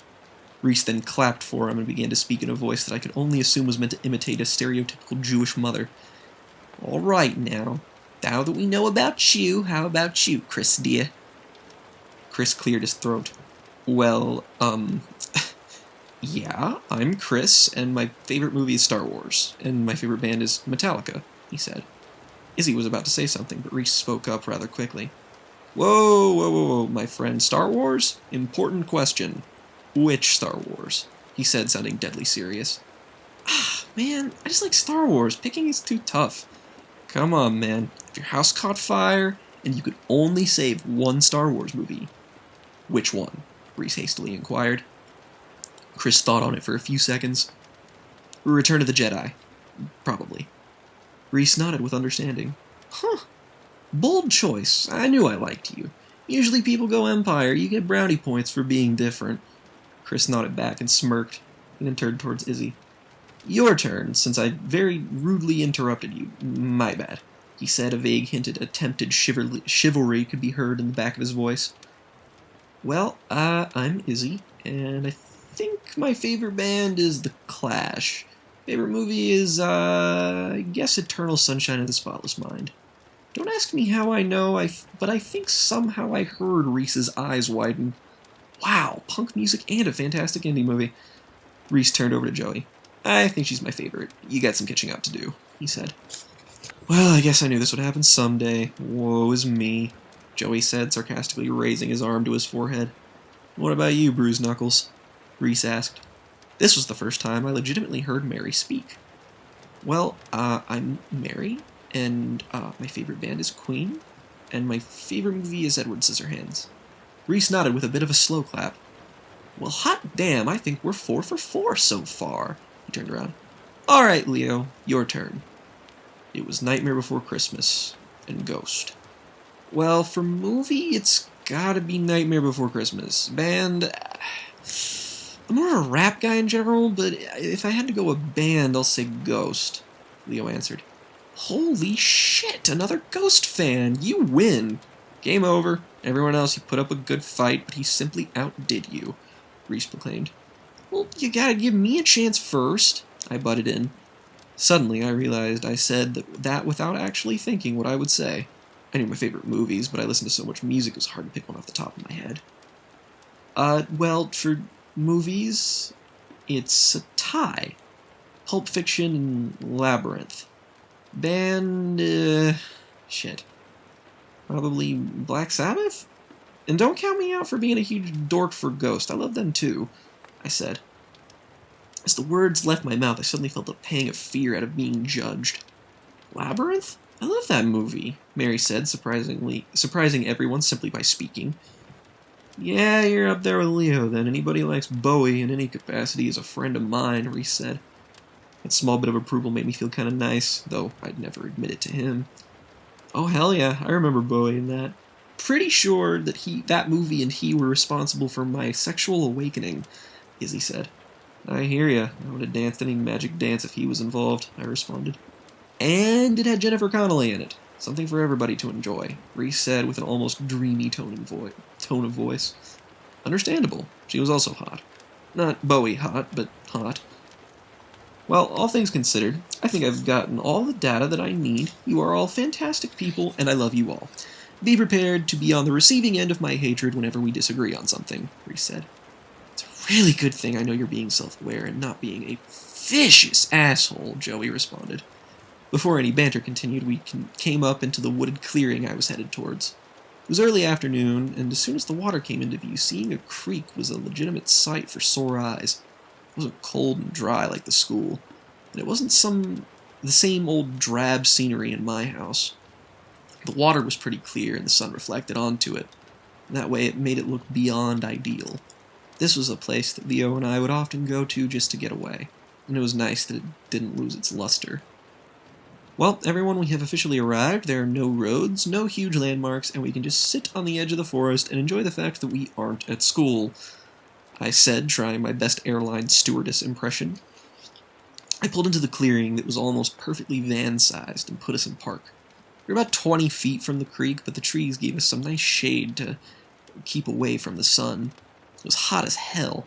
There were so many trees around the hollow that there was almost always shade. Luckily, the humidity wasn't awful, so being outside was still somewhat bearable. After parking the van, everyone enthusiastically hopped out of the car and stood a few feet away from the back of it. I grabbed the beer and hit the button that popped the back of the car open. I set the drinks down, and then pulled down the seats so one or two of us could sit in the back. I took out my own bottle and set the rest in front of them. Enjoy, kiddos, I said, popping off the cap. Reese was about to take one and then stopped. Well, shit. There are 7 of us, and this is a 6-pack, he said. The hot wash of shame rushed down to my spine. I had one job. I completely forgot to take that into account. I was about to forego my beer because I felt bad when Joey stepped in. No, we're all good. I was probably going to pass anyway, he said. Oh, well, thank you, I responded. It made sense. Joey wasn't a goody two-shoes by any stretch from what I knew about him, but I couldn't imagine him drinking recreationally. I mean, I barely knew him at the time, but he just kind of gave that vibe off. Everyone else took one, and everyone sat in the grass in front of the van. I stayed in the back. There's a moment where I think Leo contemplated sitting next to me with the room that I had, but he sat down on the ground instead. Probably a wise decision. Instead, it was Izzy that sat next to me. The beer itself was okay. Not as bitter as your Budweisers or Millers, but it definitely had some kick to it. Definitely tasted better than anything American, but I wouldn't exactly call it tasty. You get used to it. I regretted not bringing a lime or something, so it could be more authentic. Over the last few years, I've been acquainted with alcohol of all types. Town had their own beer and bourbon, so it was practically everywhere, and my dad bought a lot of it in bulk when he could. Beer was purely something to drink to get a buzz. Beyond the fact that it was cheap, its appeal was limited. A good drink for boredom, I found. However, under the circumstances, there was some kind of charm to it. The sun, the creek, the heat, it created a nice atmosphere. It had been a while since I had gone and done something like that, and I really missed it. It was about 10 minutes to 3 o'clock. We still had time to kill. So, what the hell do y'all want to do when you get out of school? Izzy asked, poking a hole in the momentary blanket of silence. Another silence briefly followed. No one had an immediate answer. I want to be a writer, Joey said. Hardly surprising. Weird guy, tint of loneliness in a town that no one knew the name of. Kid was practically born to be a creative type. He'd probably get along with Izzy pretty well. What do you want to write? She asked him, as if she had read my mind. Fiction, crime, science fiction, the works. I just hope I get to actually finish something and people like it, you know? I mean, sure, I want to maintain artistic credibility, but I also gotta eat. Don't want to be one of those authors who die right before people discover their work, he said. There were a lot of authors out there. Trying to enter that market must have been a nightmare. I always liked the idea of writing, but I just couldn't really commit myself to it fully. Does that actually happen often? Chris asked. Yeah, often enough. Happened with Lovecraft. Chris raised an eyebrow. Lovecraft? The Cthulhu guy, Izzy butted in. Oh, gotcha. You see, I just want to be a musician. I don't really know how, though. I mean, there's my band, but that's the easy part. How do you make a living before you get ultra famous? I've heard horror stories about bands that get toured in the hopes that they get a solid gig one day and they just get discovered, but they'd have to siphon gas, steel tip jars. It doesn't sound like a good time. At least he was being realistic. I bet that would have been a rude awakening for a lot of other people. I thought about speaking up, saying what I wanted to do, and was suddenly confronted with the fact that I never really thought about it. My thoughts were so focused on getting out of this place that I just never gave it much attention. I had a shitload of money saved up from summer jobs and birthdays, but all the jobs I worked were means to an end. I just wanted to move someplace that didn't make you feel sad by being there, where old memories seemed to snuff out any enjoyment I could find. I've got no fucking clue. Always wanted to make music, but I don't have much of an outlet. Figured I'd take whatever job suited my needs, Reese said. Well, thank God I wasn't the only one. Hey, what do you play? Chris asked him. Bass, guitar. Why? Well, I'm in a band. Come over and play for us one day, and maybe we could fit you in. We're not exactly sure what we want our sound to be like yet, so if you're halfway decent, we could still use you, Chris said, sounding genuinely enthusiastic about the prospect. Reese raised his finger at Chris and took a monolithic swig of beer and stared at him for a couple seconds. Dude, I have never been more down for anything in my life. I just, well, I don't know a lot of people to begin with, and there's not exactly a couple people lying around I could ask to form a band with. So yeah, hell yes, I'll play with you. Reese usually spoke with a thin layer of sarcasm coating his voice. That was the first time he'd sounded incredibly genuine. I guess we made his day, inadvertently. Chris raised a bottle to Reese, and they did a little toast. Chris then wolfed down the rest of the beer like it was nothing. Whoa, we got an experienced drinker on our hands, I said. Chris tossed the bottle aside and gave a goofy smile. I live to impress. He turned to Joey. What about you? Play anything? Joey laughed. I'm less musically inclined than most deaf people, frankly. Strictly a listener. Don't have the talent for making, but I've heard Reese do some good work over the years in his garage when he wanted to show off. I thought about saying something about Beethoven being deaf, but didn't want to sound like an ass. Reese awkwardly rubbed the back of his neck. Well, I wanted to show off and you're reliable. I don't exactly have a good outlet for it, he said, maintaining his authenticity. Well, hopefully not anymore, Chris interjected. Izzy looked over at Mary, who was sitting next to her feet, listening intently. She lightly tapped her shoulder with the foot and made her squeak a bit. She was wound a bit tighter than everybody else there. What about you? Izzy asked her. Mary sipped on the beer. It was clearly something she didn't partake in often, face turning sour as soon as it hit her tongue. She tried to make it fade quickly, put on a tough face, but everyone gave a bit of a knowing, wry smile at it. Me? Mary asked. Well, I always wanted to be a doctor, but med school is way too expensive. Figured I'd go into nursing instead. Huh. I think it suits you, Izzy commented. Yeah, Mary scoffed. Considering my list of accomplishments today include underage drinking and coloring my right-hand a deep shade of purple, I feel like a real benefit to the medical community. Chris raised his left hand. Well, you aren't the only one with discolored hands, he said with a goofy smile. Holy shit, you did that senior prank everybody's been talking about, Izzy pointed out, and stifled laughter of those who only just now noticed. I helped a little bit. It was kind of difficult to cover up. I wasn't the mastermind, merely a soldier dedicated to the cause, he said, giving a mock salute. Wow, you fight the good fight then, Leo said, raising his drink to him. Chris goofily smiled and raised his drink back. I could see where some of the blue paint had rubbed off on his bottle. I was so lost in my own head that it took me a long time to realize how damn hot it really was. The sun beamed in the sky, beating down on the creek that made it look like it was full of glowing light. The sound of cicadas permeated the air, and suddenly the beer I had tasted a little bit better. There were times when this place didn't seem like the awful mess that I constantly wanted to escape. It really did have its moments. And sitting there, drinking with a bunch of people from detention, talking about random shit, it was one of those moments. A moment that was briefly interrupted by Chris. Well, it seems that went through me quickly. I gotta take a piss. Be right back, he said, setting his already empty bottle on the ground. He got up and left so quickly, doing a funny little I have to pee jog all the way over to some shrubbery that was just out of sight. I didn't even have time to sarcastically say he was classy. Just really had to pee, I guess. The moment of silence continued. Everyone had a nice, content expression on their face.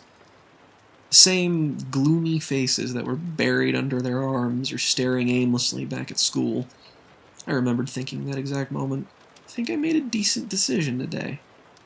This was, of course, immediately undercut. In the corner of my eye, I saw a figure exactly where Chris had scampered off to quickly fly backward almost if thrown. Everyone else had a better view, so all of our heads turned, and sure enough, it was indeed Chris.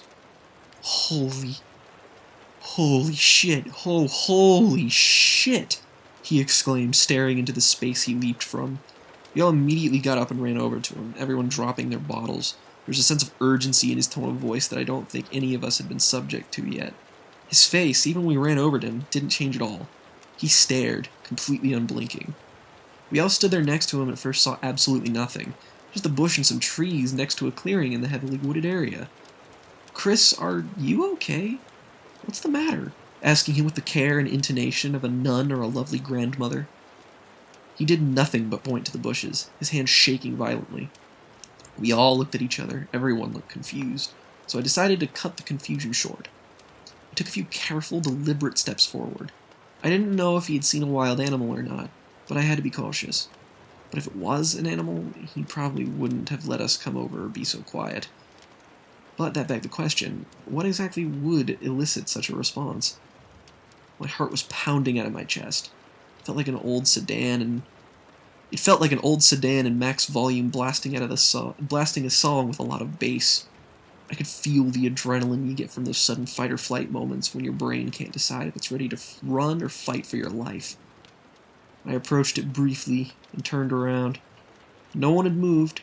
No one had made a single noise. Chris hadn't even stopped pointing yet. They were all transfixed on me. I never thought it was something that real people did, but I gulped. It was like trying to swallow your own fear. Amidst the brush, I could make out something darker than the area around it, but it was hidden by shade, so it was a bit obscured. It appeared to be made of cloth. It was artificial, but not natural. I could tell by the way the fabric contrasted with everything. It was cylindrical, but at the end there was a curve that was even darker than the rest of it. I walked closer. I swallowed again. It was a leg. It was a leg attached to a body. It was an old man wearing a strange, dark outfit. The man was stocky, older, and had a gruff but still trim beard. He wore a hat, some gloves, and was holding onto something old and made of wood in his left hand. He was also, most definitely, not breathing. His eyes were still open, but from the color of his skin, he had been dead, and he had been dead a while. It was a dead body, but what was most concerning was right below his head. A crimson liquid coated his neck. Started out as a clean, straight horizontal line. Below it, blood had run and dried, but it still soaked the upper half of the man's shirt, and some of the odd-looking coat he had on. I looked back at Chris. He knew I saw and lowered his hand. I think I just pissed on a dead body. And so that was Nadia's first chapter. Uh, like, Nadia is one of my favorite characters that I've written, just because she's very messy, and I identify with that. I don't really have much to say about this chapter beyond the fact that it's sort of the cliffhanger, the hook, if you will. So I guess I'll just continue.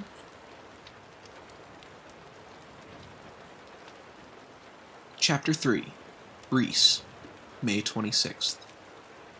It would have been kinda funny if it wasn't shit-your-pants scary. We all stood there, frozen. No one went to look at first. Nadia's confirmation was all we needed. The first thing I remember was the quiet sound of a suddenly come-to Chris zipping up his pants. It says a lot about me that the first thing I wanted to do was ask how the hell Chris managed not to see the dead body that he had supposedly peed on.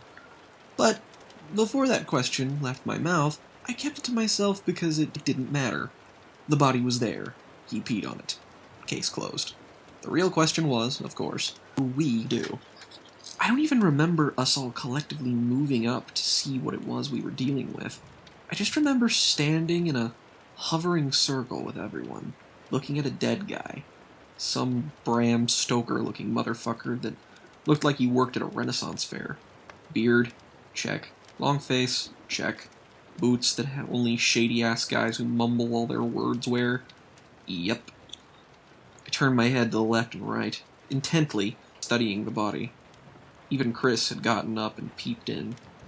The formation we were in was a little too, let's say, evocative. This is a seriously fucked up episode of Scooby-Doo. I blurted out, not remembering to turn off my filter for dumb thoughts that permeates my brain. Not funny, Nadia said, partially dazed. It's a little funny, I said quietly. Chris looked up at all of us. I'm glad this is such a source of comedic gold for you, but can we come back to the part where we're looking at a dead body that now has my DNA on it? He said, his voice cracking near at the end. Chris was such a chill guy before, it was weird seeing his gears so forcibly switched like this. I mean, if I were in his position, I probably would have drowned myself in the nearby creek, but I was confused as to my reaction, to everyone's reaction. We were staring at a corpse of someone who had been murdered from the looks of it. We all just kind of stared at it. It clearly instilled fear in all of us, but what was considered normal here? All of us running around, screaming, immediately calling the police, sobbing, running away? No. Instead it was quiet. It was partially because we were slowly realizing how screwed we were, considering our circumstances. For the rest of our brains that were devoted to mental panic were slowly being filled with thoughts of our own mortality. Or maybe I'm projecting a bit. I do that. We can't call the police, Joey said. We're all skipping school, and we've been drinking, and well, he vaguely gestured at Chris, then at the body. Okay, you're right, but what do we do? We can't just leave him here. What if no one finds him for a while? And the police lose any good evidence? Then we just helped someone get away with murder. Telling the police we skipped school and drank and found a dead body sounds better to me than potentially getting caught later and explaining why we didn't report a dead body, Nadia said. Both had valid points, but Chris was concerned with the primary issue here. We can't call the cops. I'm with Joey, he said. Is there a way to, get it off of him without leaving a trace of all of us? Izzy turned to Mary. You want to be a doctor, right? Any way to do that? She asked. Mary gave a little half-laugh. Nurse, actually, but it's not exactly something you get taught in forensic science. But, Chris interrupted. But I know that running water erases a decent amount of DNA evidence, she said. Well, at least I remember seeing something about that when my mom was watching Forensic Files. Chris lowered his head. Oh, God help me, I'm going to jail, he said defeatedly. Mary turned her head to the creek.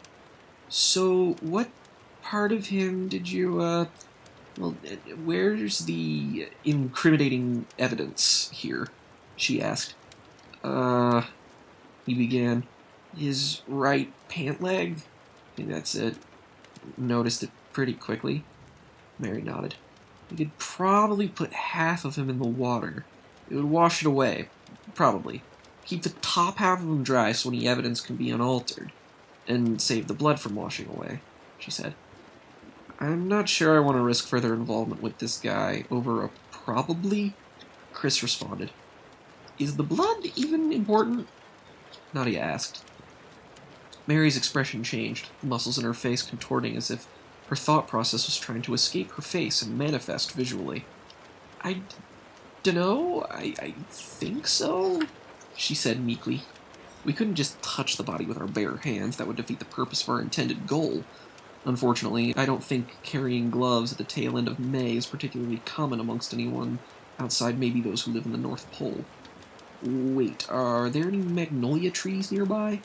Mary asked with an added measure of urgency. Magnolia trees? Is there something different about them than other trees? Izzy asked. Mary nodded. They're the trees that have the big, plasticky-looking leaves. We can use those so our fingerprints and DNA don't get on our clothes, she said. I remember having a magnolia tree in my backyard as a kid, and we later had to cut down to a dispute with the property line, so luckily I knew what we were looking for. I turned around and scanned the forest line for that specific kind of tree. I remember looking specifically for the unusual shine the leaves had, because they kind of reflected light. Luckily, it was an unusually sunny day. A bit of a glint shone in my eye. Bingo. I broke off one of the branches with copious amounts of leaves, and I brought it back. Everyone was still standing basically where I left them. Good thing I was taking the initiative. Okay, so we use these to cover our palms and clamp them onto his clothes. We're gonna lift him, I said. Leo looked at me blankly. Are you serious? We're actually doing this? He asked. Chris turned to him. You got a better idea? We can put him in the river, call in an anonymous tip to the cops to find him ASAP, and none of us can ever talk about this again. Got it? Chris spoke with so much authority it was kind of unsettling. Though I couldn't blame him, I couldn't be completely rattled. Because, well, the situation was so darkly comedic, I just wanted to give out a nervous laugh. But the fact that I decided to do something that was probably very illegal kept me from smirking. Everyone looked like they wanted to say something or object, but instead they all just gave some sort of uncanny simultaneous group sigh. Everyone broke off some magnolia leaves, put them in their hands, covering their palms and fingers. We all circled around the man, this time close enough to get a really good look at him. He looked like he was from an entirely different era. Like, not even the getup, I just mean his face. Looks like a guy you'd see when your grandfather was watching westerns on TCM. Although, his outfit didn't do him any favors. That I legit hadn't seen before. It was a dark gray jacket, but it wasn't incredibly long, and it had ended above his kneecaps. It compensated for being really thick. This guy must have been stone cold insane wearing that in heat like this. He wore some odd-looking vest thing and an undershirt. Seemed to be the type that would be gruff and rough around the edges. And combined with the fact that he was a corpse, I sort of anticipated there being a rank smell coming from him. Instead, I smelled the faintest bit of lavender laundry detergent. No, really. To top it all off, he had a strange leather strap, running diagonally across his chest near his belt. I could see he had vials of multicolored liquid. The weirdest thing, though, was in his hand. At first glance, I thought it was some kind of instrument, but I leaned in just a little bit and saw it from a more easily observable angle. It was a small crossbow, like an old crossbow, made of wood. It had some odd etchings in it, and it wasn't loaded. It looked like a collector's item of some kind. So, as far as I could tell, this guy brought a tiny little weapon and fought some ravenous badger that was able to somehow slice his throat. Even while thinking about that, I realized something was off. I was no forensic scientist, but I, like most lonely white boys, had consumed several lifetimes' worth of entertainment. One of my favorite sources of entertainment being TV and movies in the genre of crime. I watched shit like Law and Order and the reruns of NYPD Blue when my grandparents lived with us when I was younger. Again, I'm no doctor, but I remember thinking how odd it was that this slashed throat was the only thing that seemed to be wrong with him. His clothes weren't tattered, no marks on his face, just a clean, almost surgical cut. It felt very deliberate. It also just felt really fucking weird. We all grabbed one section of his clothing, clamping the leaves over our hands. 1, 2, 3, I said, and we all lifted him up. He was a heavy bastard. His clothes looked like they were considerably heavy, so we all struggled a bit at first. The look on everyone's faces was a combination of physical strain, anxiety, and a trace of, oh my god, this is really what my day has turned into, and I'm not entirely sure how to qualify that last feeling. I was waiting for someone to speak, break the tension, but everyone just kept staring at the body. I mean, sure, it's a natural reaction, but it just felt so weird. The sudden mood whiplash made me so uneasy. Maybe even more than the actual dead guy. It wasn't very far, so we didn't have to suffer for too long. We set him down on the edge of the creek, his boots now waiting in the most shallow part of it. Everyone let a sigh of relief.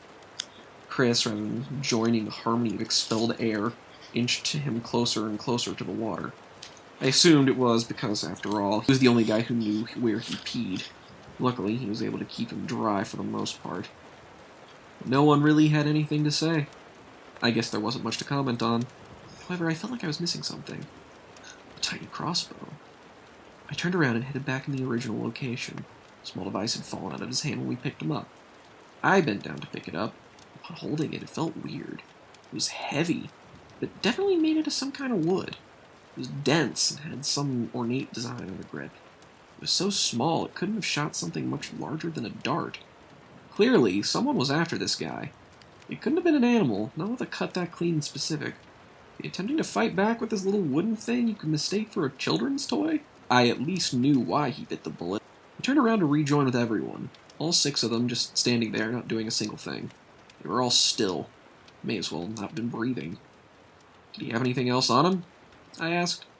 Joey was the only one who seemingly heard me, or the only one who chose to respond. You want to check? He said, vaguely gesturing at the half-submerged corpse. Yeah, it was kind of a stupid question. I was curious. Sue me. We should all get going. Leo nodded in agreement. The 2 of them began walking back to the van. I looked at Joey, who looked more tired than anything else. He shrugged and proceeded to follow them. The rest did the same. At the time, no one had noticed I was holding the crossbow.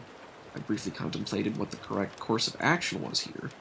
I touched it, meaning my fingerprints were on it, so if I left it here, I'd have to throw it into the river. However, if I did that, there would be no point in leaving it there at all if the cops couldn't get anything from it. I wasn't exactly thrilled at the prospect of looting a dead guy, but my curiosity got the better of me. I stuffed it into my jacket pocket, where it fit fairly snugly. The place was starting to give me the creeps, as reality was starting to set in after the post-adrenaline high I was in wore off. I followed the rest of them, and joined them in their silence. We all got in the car, and nobody said a single word. Nadia just put the keys in the ignition and started to drive. Everyone in the car just sort of awkwardly made eyes at one another. This would normally be an instance where I would try and say something stupid so that everyone could laugh and or make fun of me to dilute the tension. However, I couldn't really think of any situation-appropriate things to say, because corpses tend to invite black humor, and I had a feeling that that wouldn't really go over well. It was a small moment I had where I kind of sobered up and realized I was trying to come up with a joke when a few minutes ago I was holding the dead body of a living thing in my arms, and that we may have just committed a serious crime. And here I was, not thinking or worrying about that. I was more upset that everybody was so down. It had been such a chill afternoon, and I figured I had made some new friends, but that didn't happen often. What was everyone else thinking? Maybe they were also trying to think of something to say. Maybe they were a bit rattled. I wanted to imagine them trying to speak up, but it was probably just wishful thinking. Is there something wrong with me? I was never someone who was keen on emotions. Oh, I had them, alright. I just wasn't exactly a fan. When something was sad, I got really sad. When I was happy, I was really happy. I just felt like I experienced emotions on a whole different plane than everyone else. Not bragging, far from it. Kinda hated it. Some people called it enthusiastic. Doctors called it manic. And I called it a royal pain in the ass. That's why I didn't have many friends to begin with. Letting people in was hard. I truly admired my kinship with Joey because I knew he understood me. I felt bad because of a lot of the shit that I would give him. I'd give him a hard time, but I hope he knew that wasn't really me. But in a situation like this, I figured I'd have a fucking panic attack. Yet there I sat. Bothered, but still largely unperturbed. Suddenly, a bit of movement came from the corner of my eye. It was Nadia, turning on the radio of the car. She wanted to break the silence. Thank God. At first, it was one of those annoying DJ segments that played in between songs. Hear an internal groaning from everyone. Set up a camera in front of the van. Capture the stunned apathy of everyone in it. We could have been in a Wes Anderson movie. We were so deadpan. Willie Nelson's On the Road Again began to play. Hard to forget that opening couple seconds as the tempo picked up. There were no songs that could have been appropriate at that time. Maybe Sound of Silence by Simon & Garfunkel, or For What It's Worth by Buffalo Springfield. But even those would be so perfectly fitting, I would have laughed. However, the atmosphere created by good old Willie was, strange. It didn't take long for her to turn the radio back down. So, Mary began. Where exactly are we headed? Mary's soft voice sounded like an explosion in that damn vehicle, though she raised a good point. I didn't remember anyone telling Nadia where they lived, and I was doubtful she already knew. Nadia didn't even answer at first. However, the car was on one of those dirt roads where it wasn't exactly likely to stumble across anyone. She slowed down and put the car in park, turned to face everyone. Okay. I think we should go over what exactly we're going to do. Agreed. I piped up. To my own surprise, it was Joey who stepped up to the plate first. Well, I think it goes without saying that what just happened doesn't leave this van. If we get caught at school, which I highly doubt since we only have one more day, and I doubt any of the administration will care if we ditched or not, we all left together and hung out by the park by the freshman building. When we left, we went there, we hung out, and we left right before school let out. Any of us get picked up by the police, which I also highly doubt just because the sheriff makes Barney Fife look like RoboCop, we immediately all have to come clean. We don't tell him we moved the body. If they asked, then we found him there, and we tried to see if he was conscious or still alive or something, and touched his clothes. And as for the pee... He looked at Chris. I don't think they'll be able to know it's even you if they find a trace, but realistically, I think we'll be all okay, for what it's worth. He finished. I gotta hand it to Joey. Since we were reclusive, it was easier to figure he had decent leadership skills. When you put it all like that, it made it feel a little bit better, manageable, and I like to think everybody else felt something similar. Sounds like a plan to me. Any objections? Nadia asked. No one said anything. Good, she said. And I guess that means we're all in a pack together. I'll call in the tip later tonight. I can sneak out, get to a payphone next to the strip mall. It's not a far walk. I can drive you there if you need. You perked up. It's fine. Probably better I do it alone, she said. We all nodded in agreement. Nadia started up the car again. Alright, where am I dropping off everyone? She asked. I spoke up. No way I was letting Joey out of my sight until we talked about all this craziness. Just drop Joey off with me. We live close by. Joey nodded in approval.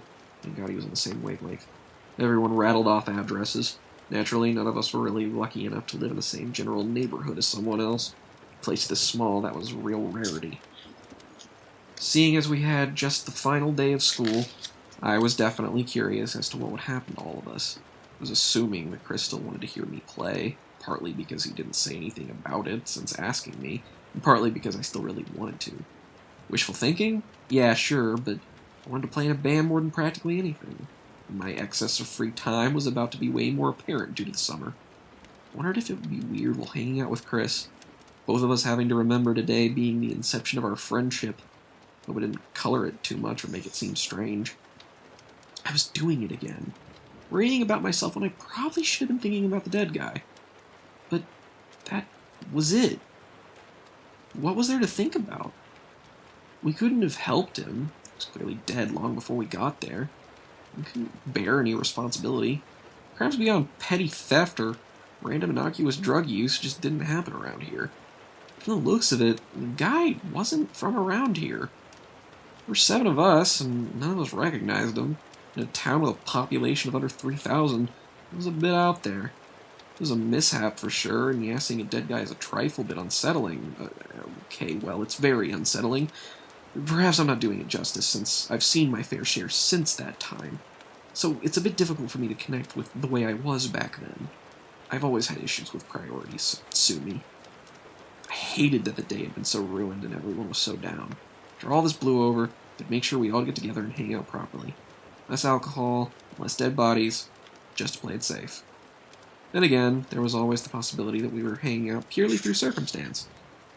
Harboring the doubt that everyone may have secretly hated me was something I truly struggled with, which may have been why I was so keen on these people. They seemed just far away enough from the social center of high school to relate to me without being complete whack-job loonies, like yours truly. The car stopped. We were in front of my house.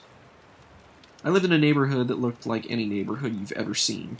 It wasn't lavished, wasn't impoverished. It was just a split-level house with a driveway that was so angular no sane human would actually park a car there. "This is us," I said, unbuckling my seatbelt. Joey hopped out first since he was closer to the door. I followed, but held on to the door for a moment.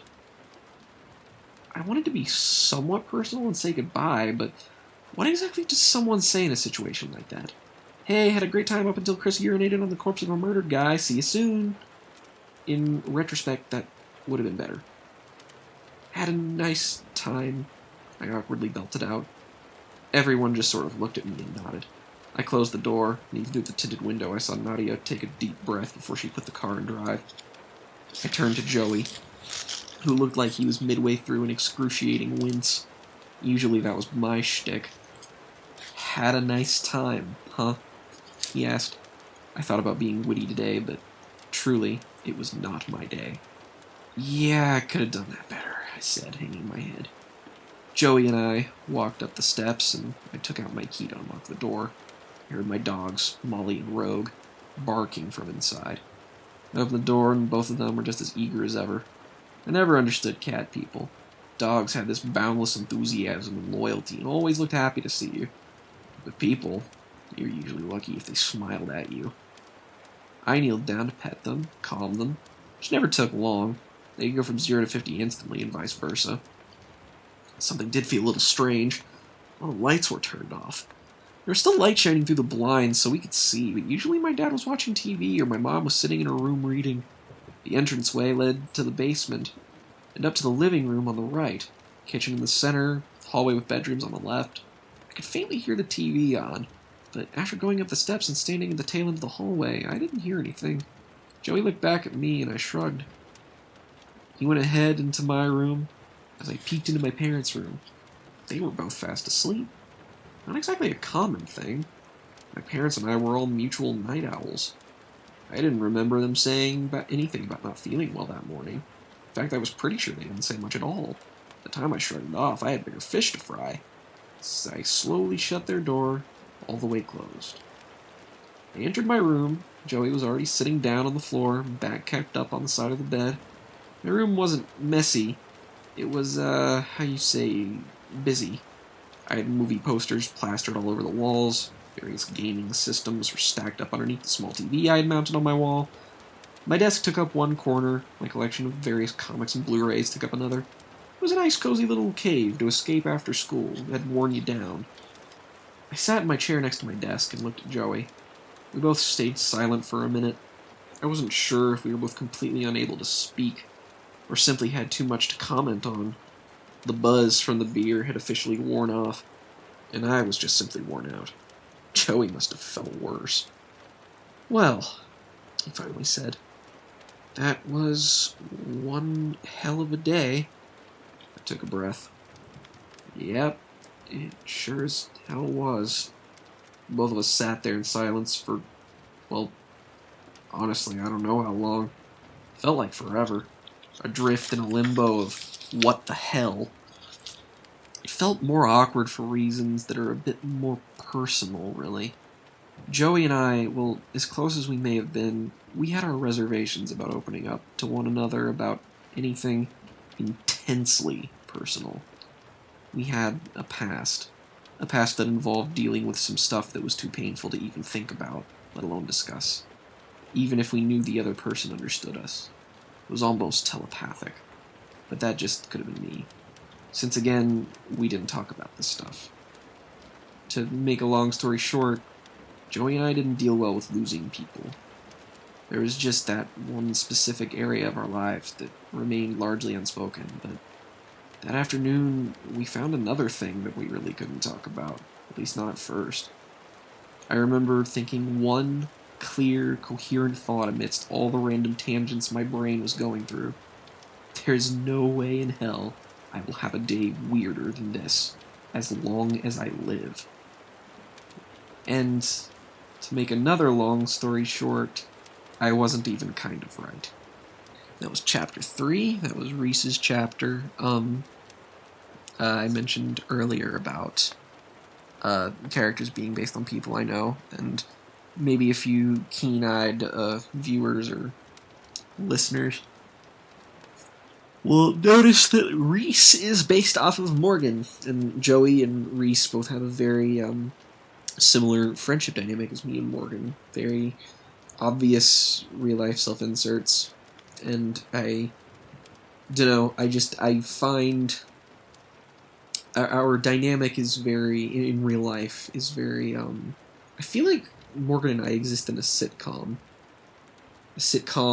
that, like, just doesn't have a laugh track, because, I mean, like, maybe we are, I have no idea if we're even slightly humorous in any regard, but I think he's funny and we laugh a lot, and I just wanted to capture that, just because I think it's the purest essence of distilled friendship is the camaraderie of back and forth friendly insults and just kind of talking shit and doing that, but without not making either of them like dickheads. But yeah, not much else to say.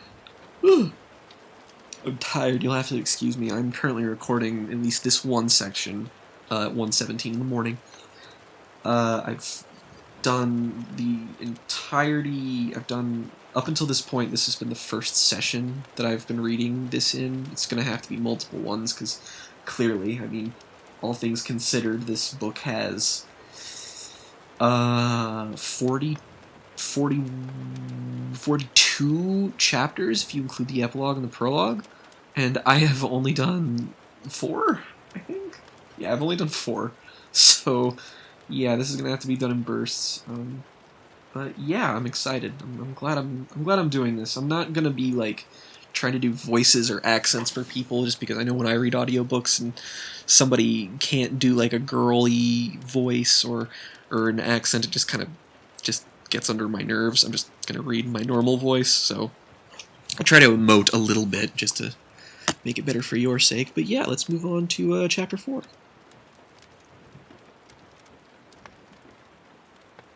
Chapter 4. Mary. May 28th. Summer had started off with many firsts for me. In that last week, I had gone on my first date, had my first kiss, my first breakup, the first punch I'd ever thrown, my first taste of alcohol, and my first encounter with a dead body. It was very telling of things to come, I suppose, but somehow I survived it all. Getting out of school didn't feel like a relief as much as a minor occurrence. It used to be this earth-shattering event that was a source of joy and wonder. Now it just felt like anything else. It wasn't all bad, though. Even though Jared, the boy I had unfortunately fallen victim to, turned out to be an ass, Izzy turned out to be surprisingly cool. She wasn't mean or catty to me. She simply approached me, informed me of what was going on, specifically that she had been seeing Jared for over a month now, and had done a bit more than just kissing over that period of time.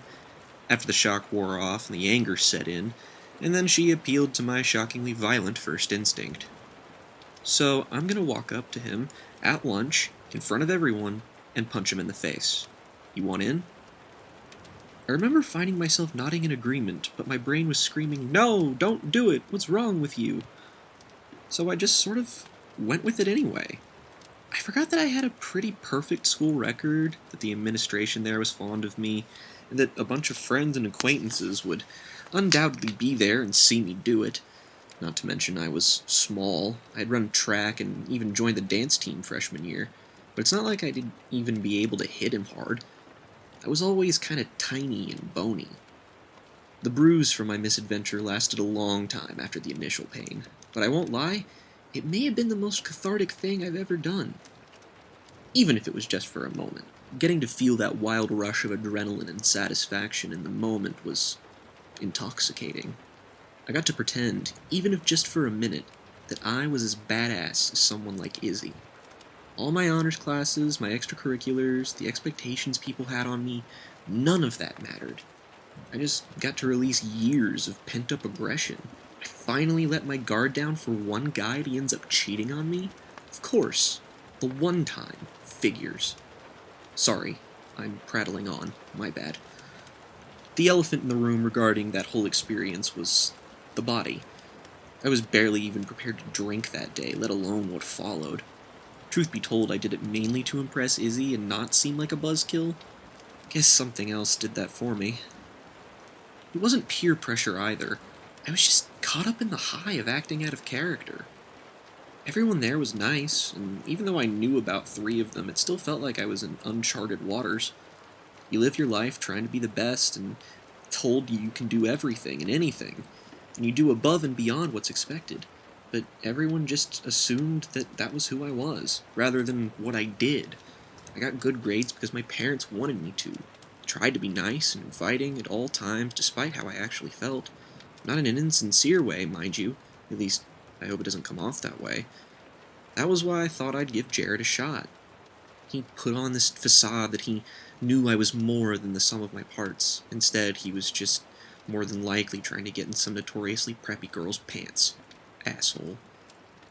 Although, from just that one punch, the thing everyone now knew about more than likely threw a curveball in my reputation for the rest of my high school career.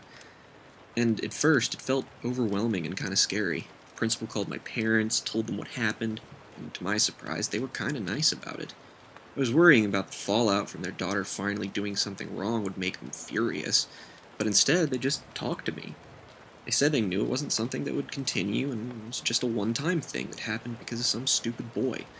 Hell, in private, my dad said he was proud of me, and joked about not having to worry too hard about making sure anyone I dated stayed in line. But that was the thing.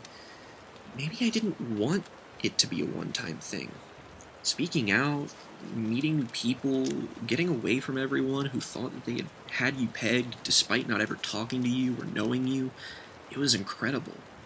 It's not like I suddenly wanted to start beating on guys, but maybe it was time I tried to live a little. It was the beginning of summer, after all, so I had a lot of free time, which in turn was what led me to Izzy.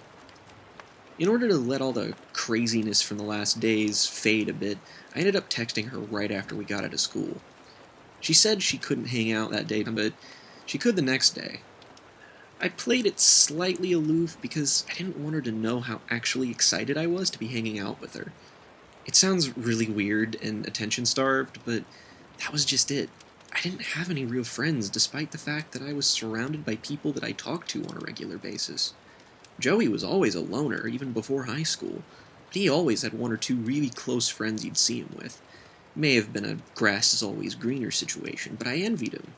Then again, I guess I shouldn't be jealous of someone I hardly knew. He always seemed decent back in middle school, for what it was worth. We decided to meet up at my house. My parents had to go away the day summer vacation started because of work. Dad was a cartographer.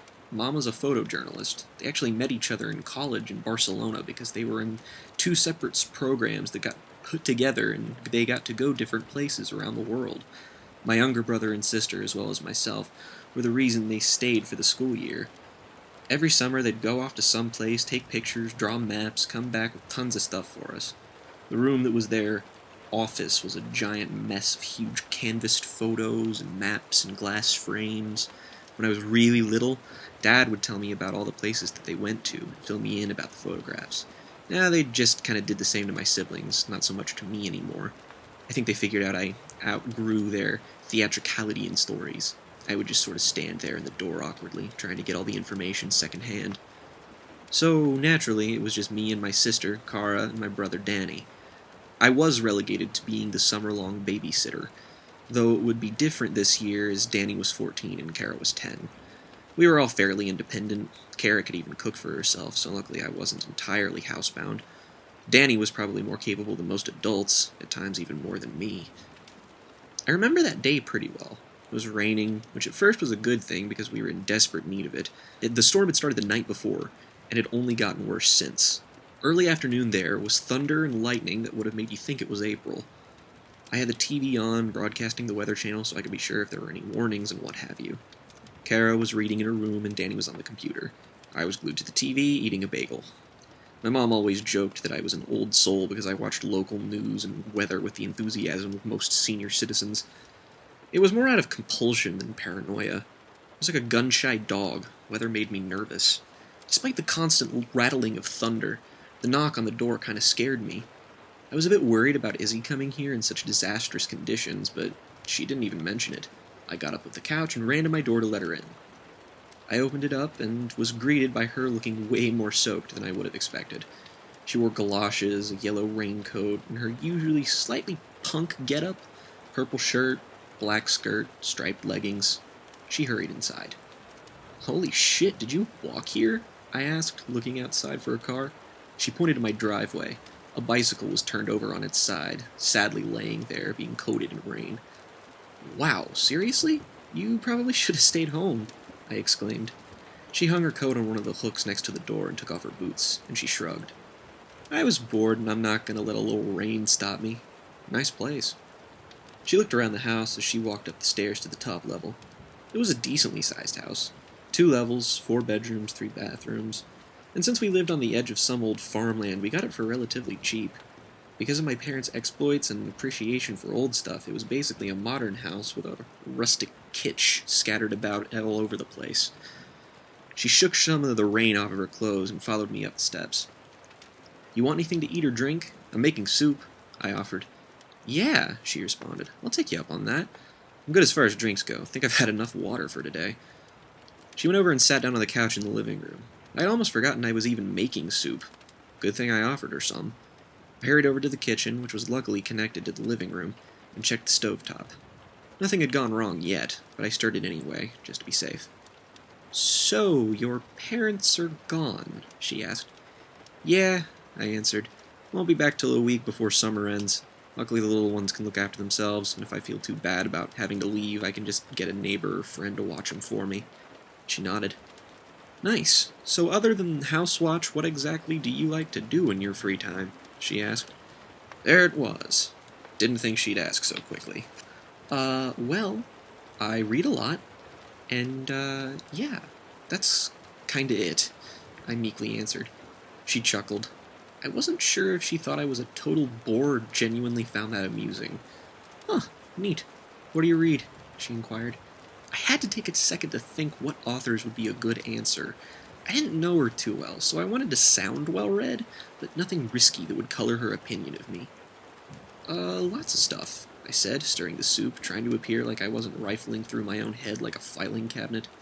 "I love Truman Capote, Hemingway, Fitzgerald, and if I feel like a basic bitch, even some Jane Austen. Self-awareness. The key to faking confidence was backing up your potential or perceived faults with a mixture of honesty and humor." "Wow, really? I love reading, but I don't do it often enough. You ever read any Steinbeck?" "Of course," I answered. I had most definitely not. "He's probably my favorite. And no worries, I'm basic too. Love me some Edgar Allan Poe. Gotta fulfill the teenage girl stereotype quota somehow, I guess," she said. I internally cursed, at not first mentioning Edgar Allan Poe. I did actually like him. Never read a page of Hemingway, though. Before I could give it any further thought or scrutiny, I saw Izzy shift a bit in the corner of my eye. She cleared her throat. "So, how are you?" she asked, the tone of her voice ever so slightly altering. I turned to her. "Well, it depends," I began. "In terms of what, exactly?" I put down the spoon and then walked into the living room, sitting on the couch perpendicular to her. I felt like she was going to ask about something that probably deserved more than not making eye contact and focusing on soup that didn't need any further tending to. "In terms of anything, I mean, it's kind of been a rough week." You managing okay?"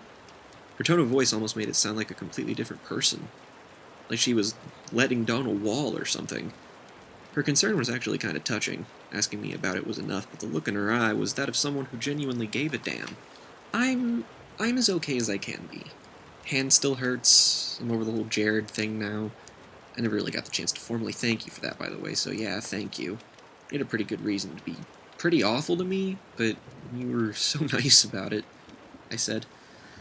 I wasn't as over the whole situation as much as I let on, but it was more because I felt like my vulnerability was exploited. She nodded. Good. Hey, and you're welcome. It's not your fault he was a douchebag. And what about our... She looked around to make sure neither of my siblings were within earshot. Our situation that will remain unspoken, she uneasily finished. Is it weird that I'm still not fully able to respond to it? It's been on my mind, thinking about it, but every time I really sit and ponder it, I just kind of try to move past it. It's just so weird and insane. I definitely didn't sleep that night, I said. That was more than likely the most honest thing I had said to her. She breathed a sigh of relief. Good. It's not just me, then. I thought I was some kind of psychopath. I mean, no one wants to think about that, right? You think any of the others have? She asked. I hadn't spoken to anyone other than her since the other day. I shrugged. Maybe Chris. He seemed pretty shaken up. Easy to see why. Heard anything about the police yet? I asked. The timer went off. I got up, but still trained my eye on her to key her into the fact that I was still listening. Not much. It's not exactly like news travels fast, if at all, but nobody's been arrested or anything. I haven't talked to anyone who would know anything beyond that. Right, I said, as she stared at the floor contemplatively. I poured the soup into 2 bowls and kept the rest on the stovetop.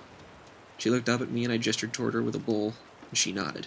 I got her a spoon, carefully made my way back to her, keeping my spillage of soup at a bare minimum. I gave her the bowl and rejoined her. It feels weird.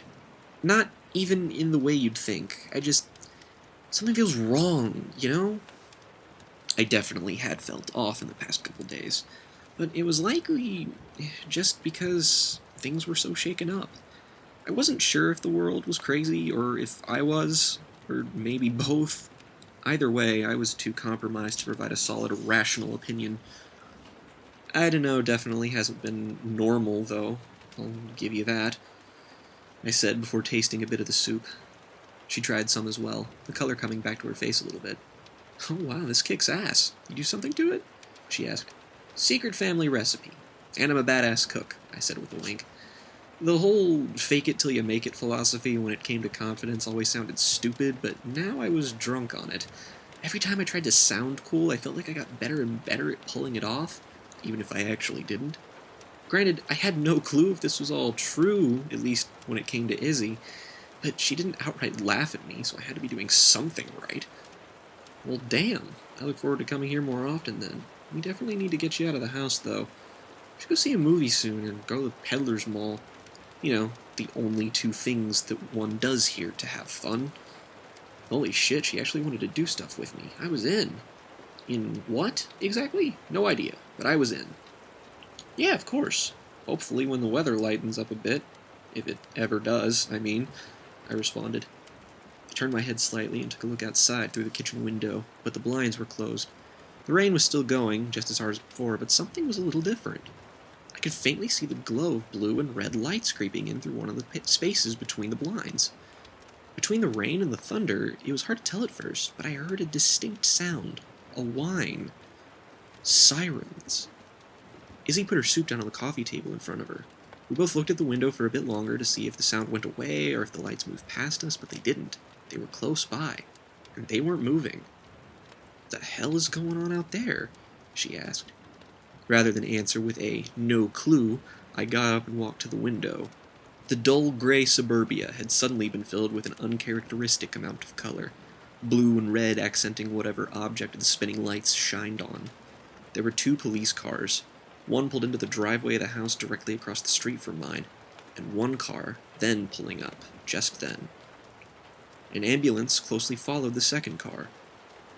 That was probably half of the entire police force right there. The woman who lived there, Miss Abbott, was an old widower who no one ever saw unless she got the mail. She was also probably the meanest woman alive. A dispute involving property line combined with her constant harassment even made one of our neighbors move, leaving a vacant house next to her that was permanently for sale. Some little kids in the neighborhood, my siblings included, perpetuated rumors as to what kind of fairy tale monster she actually was, usually labeling her as a vampire or some kind of beast that stole an old woman's skin.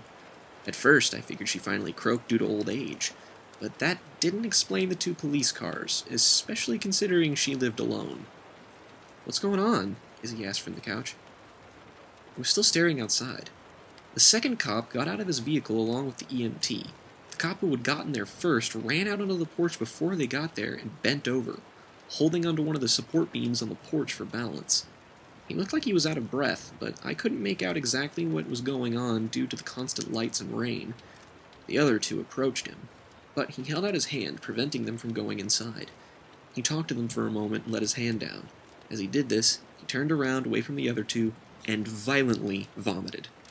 The EMT ran inside and the cop went behind him. "Something not good. I think the old lady across the street from me..." I didn't finish because I saw the cop and EMT rush back out of the house. The cop looked absolutely mortified, just standing there for a moment, eyes wide and white with fear. The EMT looked like he was about to join the first cop and start vomiting. It was then, right as the 2 exited the house, that I caught a glimpse of something inside. In the house, the front door led directly into the hallway. While the door was open for a brief second, I saw that hallway. The normally off-white yellowish paint I was certain the house had was gone. In that split second, there was nothing but red. A huge, long, scattered crimson streak that looked like someone threw a gallon of red paint at a wall, but it was a splatter, a large one. It looked like a pool of it had settled as well, covering a good amount of the hardwood floor. It took a moment to sink in.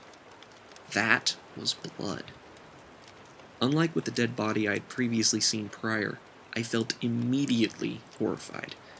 Yes, the woman who lived there was awful by every account, but if she was dead, it was like a constant in my life was gone.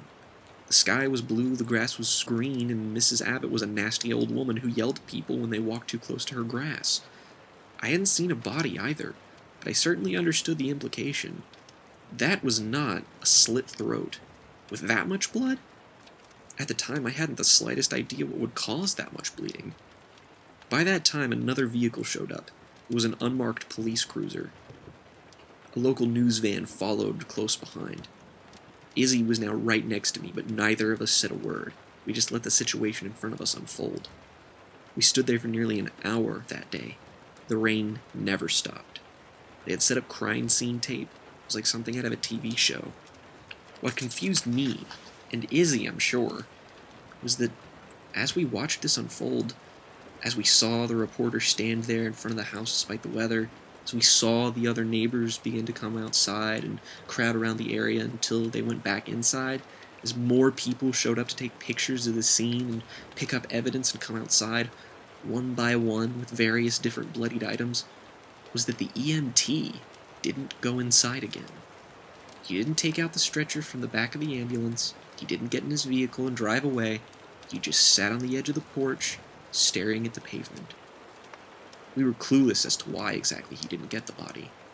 We had no idea. There was no body.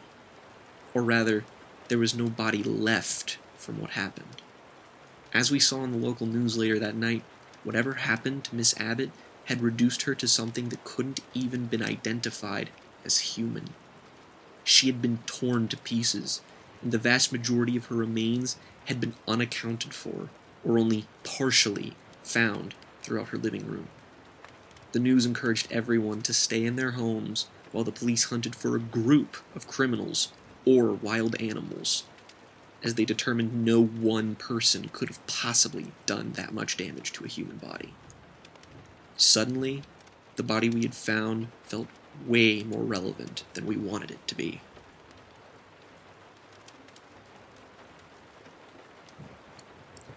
Chapter 5. The evening of May 29th.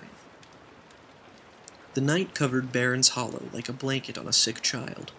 A breezy, yet still slightly warm summer air permeated the place. During that time of year, there wasn't ever a time of day when someone couldn't be outside, save for when it rained. Fortunately for Billy Wilcox, the seemingly unrelenting rain stopped a few hours prior to him sneaking out into his backyard. Billy's mother was pulling a double shift at the local hospital. Some incredible strain of the flu had been going around that week, and people from all over town were swarming to Barron's General to see how on earth they were catching such a disease at the tail end of May. Billy's father had managed to contract it as well, and was currently holed up in their bedroom, leaving just Billy and his older brother to go about the house as they pleased. Billy had wanted to go over to a friend's house earlier that day, but his mother refused. "No, I know it's not far away, hon, but there's some wild animal loose and I want you to stay inside, and I mean that. I don't want you getting sick either. Stay here with your brother, and if he needs any help, do what he says," his mother had sternly remarked before kissing the 8-year-old on the forehead. She coughed a bit before walking out the door. Billy was not a disobedient child, but he had been looking forward to going over to Sam's house all week, and school had just let out. And now he was just supposed to stay in his house, cooped up with his sleeping father and exhausted brother? He was determined to get out, merely because it felt like it was trapping him.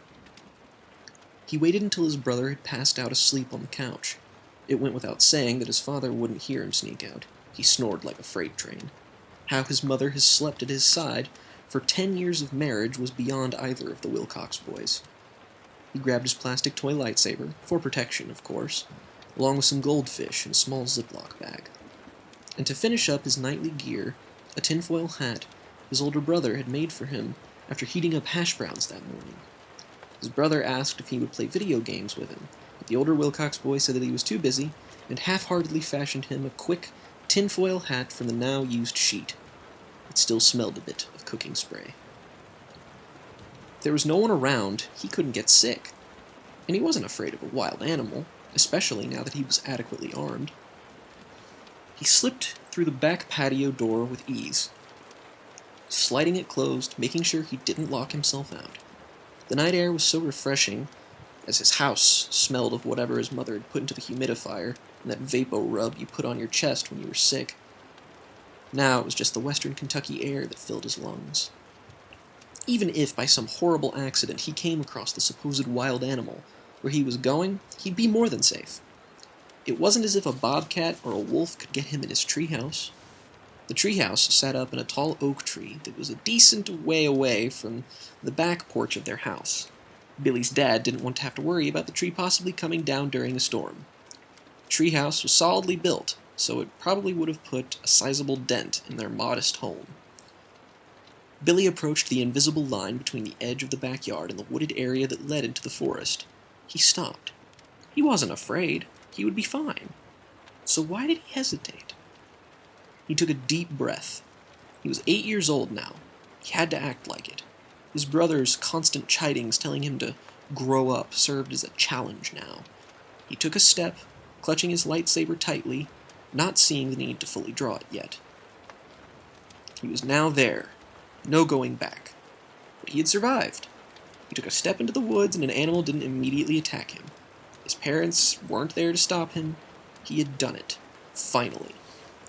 He used his newfound courage to bolt over to the tree with a little signpost next to it. The storm had knocked it over, so Billy picked it back up and did his best to plant it where it was originally. Luckily, the ground was still wet, so the mud kept it up as he clumsily stuck it back into the ground. He could only just barely make out the writing in the darkness. Fort Wilcox. He turned his attention to the tree trunk and began to ascend it, foot after foot, hand after hand placed carefully on the planks of wood that led up to the fort. The tree was tall, so tall, in fact, that Billy's dad had questioned whether or not the boys really wanted it to be on that specific tree when they first moved there. The boys, of course, insisted. The higher, the better. Billy was a bit short for his age, so the climb was a bit more difficult than he anticipated. But when he arrived at the top, he smiled with satisfaction. He had done it. He had conquered the night.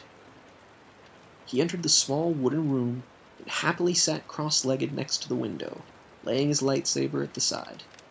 He opened his Ziploc bag and triumphantly ate the first of his goldfish. Life didn't really get much better than that. The night breeze picked up a bit, blowing across Billy's face. It was certainly a bit cooler now. He was up a bit higher. Miles better than the stuffy and medicinally scented air in his house. Every breath almost felt like a specific effort the closer he was into his dad's room. He vastly preferred it to the stench that permeated the air some nights. As Billy's house and neighborhood were so close to the town's waste management buildings, as well as one of the sewer pipes. Luckily, the scent of hand sanitizer and cough medicine wasn't nearly as bad. Around the inside of the treehouse, there was a collage of things both boys had placed inside it over the years.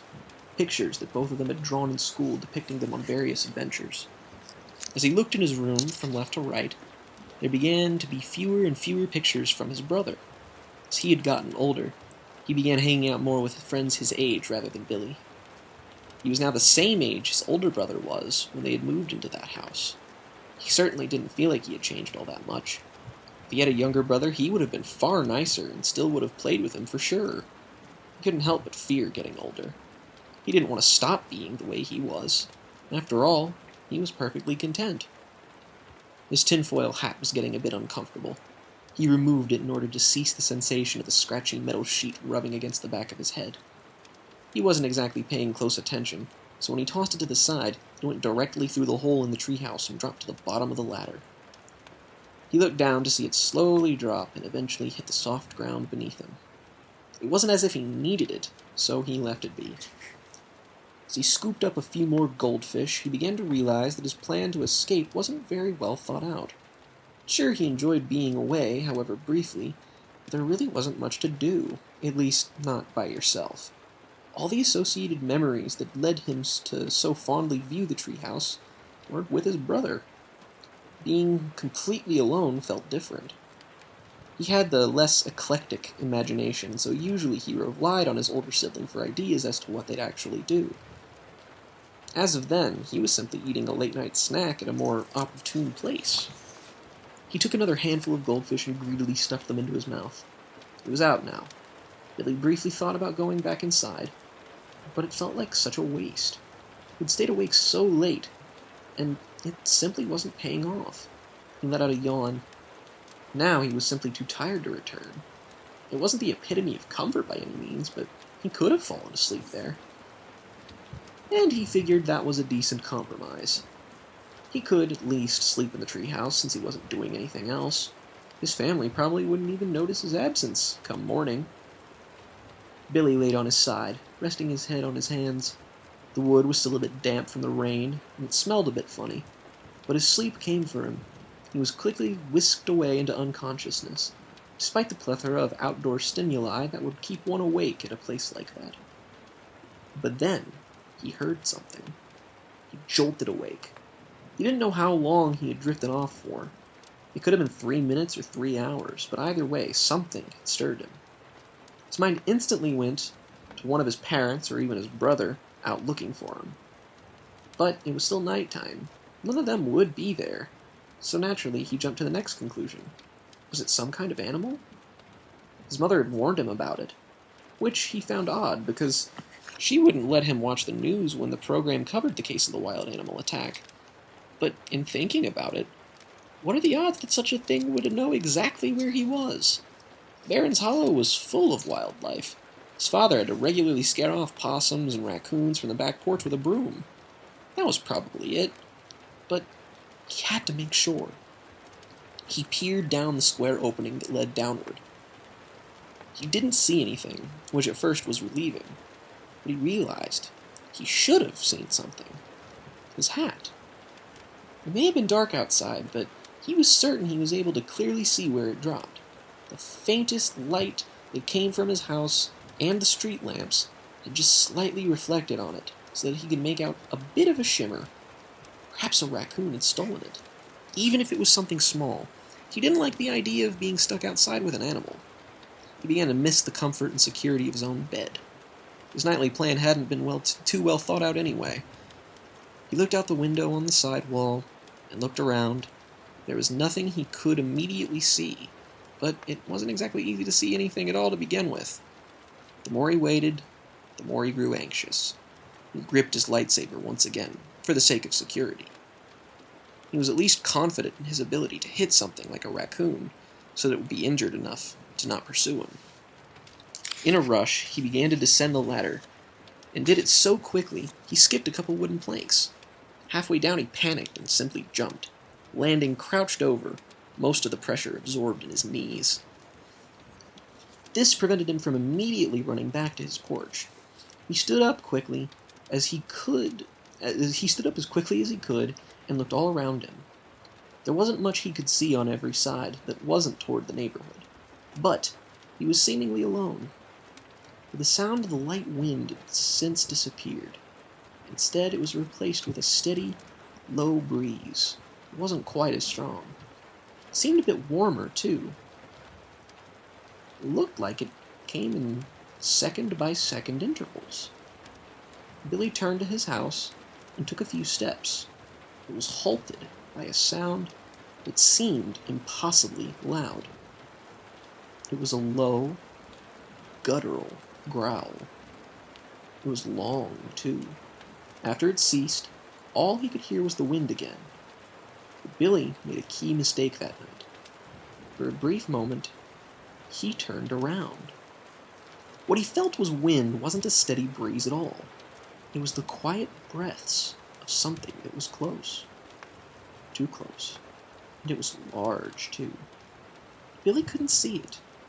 From how loud the growl was, whatever the source of the noise should have been right up on him. But he saw nothing. It was all black. His hand so tightly grasped a plastic toy, sweat was beginning to drip from his palms. For less than a split second, he heard it move, and was in the process of moving away from whatever it was.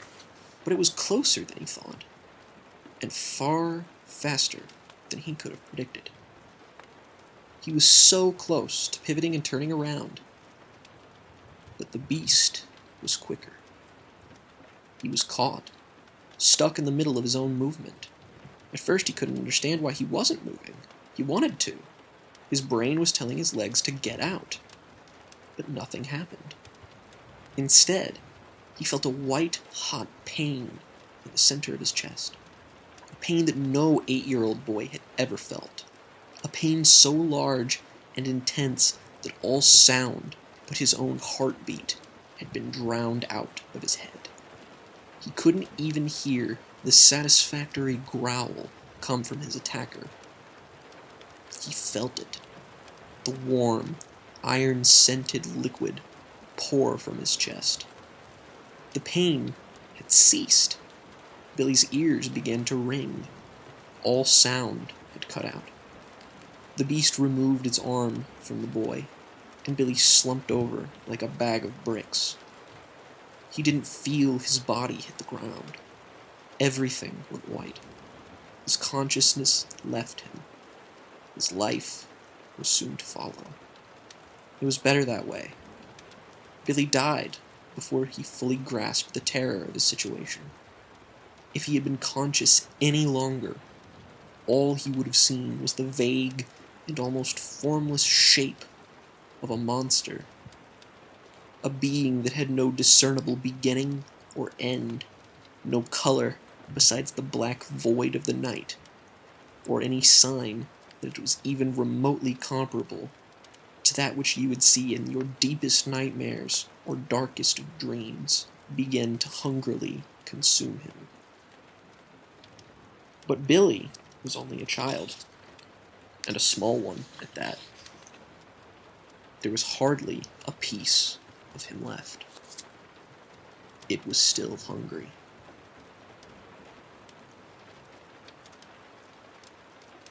Chapter 6. Chris. June 5th. I texted everyone and told them all to meet me at the bowling alley. Nobody was there other than the 20-something-year-old guy that handed you moldy shoes, who looked about as enthusiastic as a floor mop. It was loud, free from potential listening ears, and was pretty inconspicuous in terms of places to meet people. Getting a hold of everyone was a bit tough. I had to text one person to get the other's number and repeat that process ultimately to get a group text going. We hadn't all met up since the day before school ended.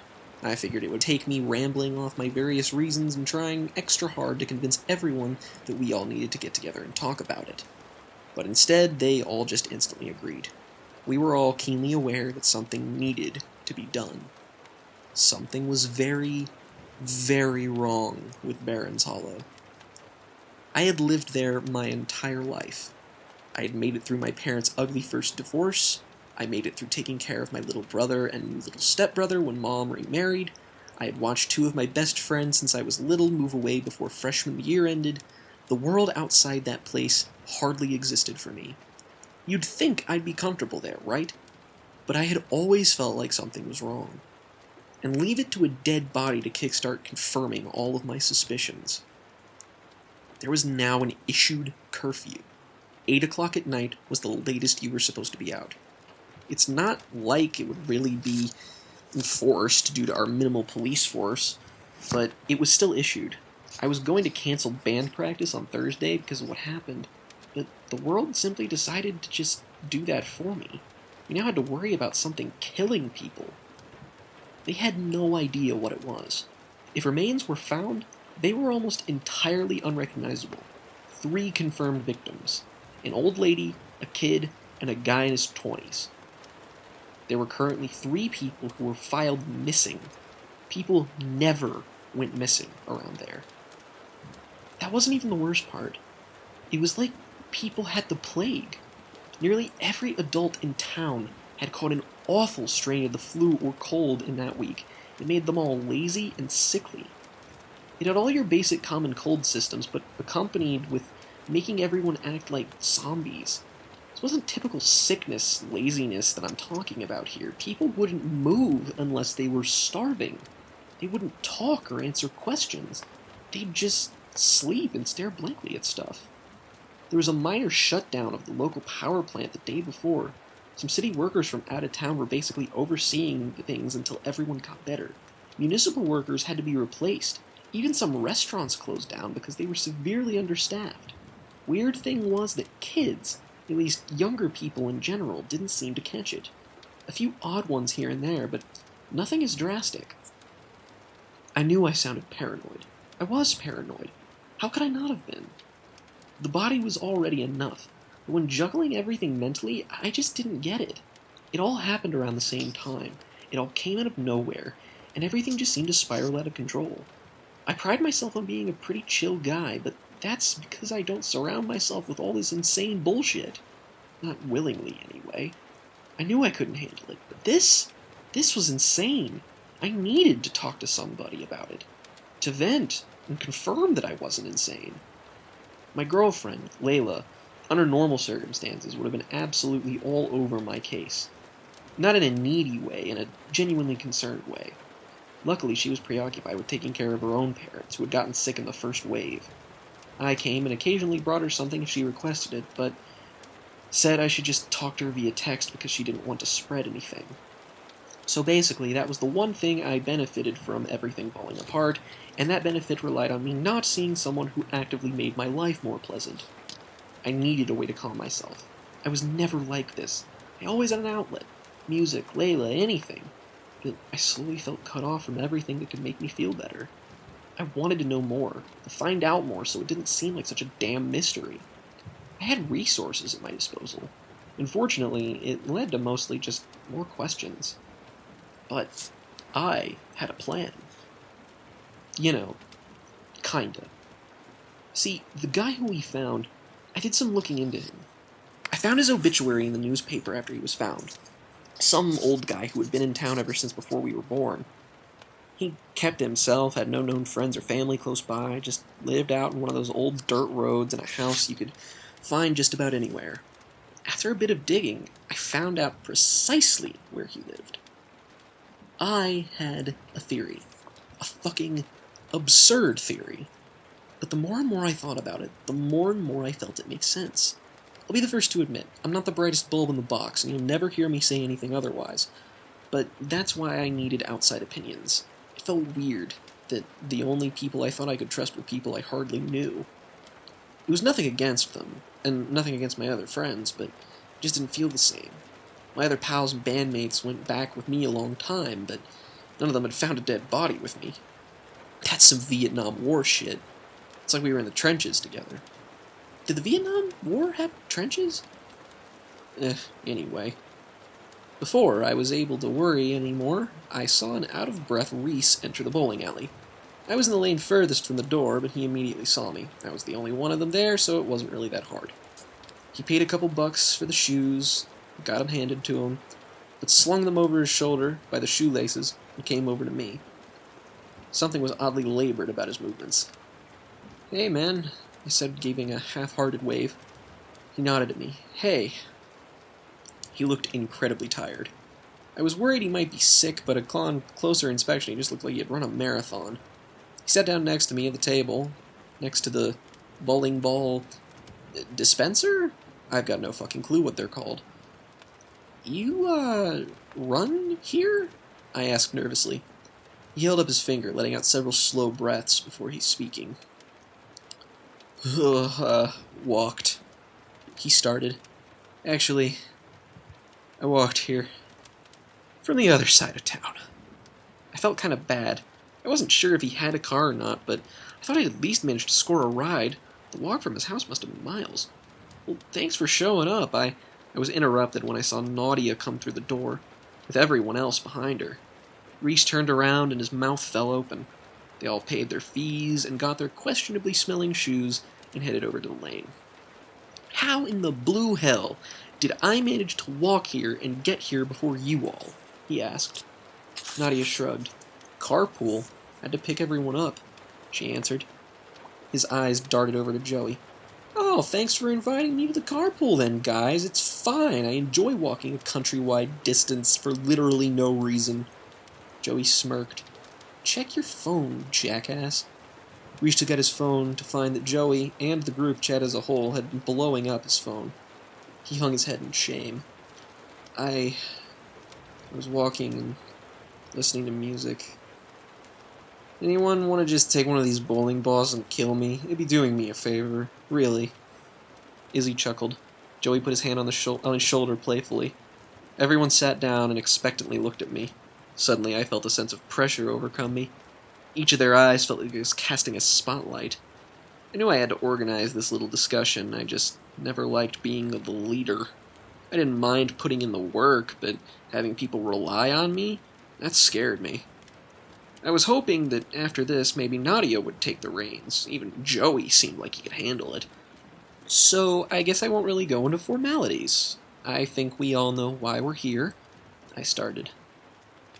Izzy spoke up. "Actually, I think we should. I mean, we all know what's going on, but what's happening? And I'm all for doing something about it, but what exactly can we do?" she asked. "Well," I began, "I think we can all just break this down piece by piece.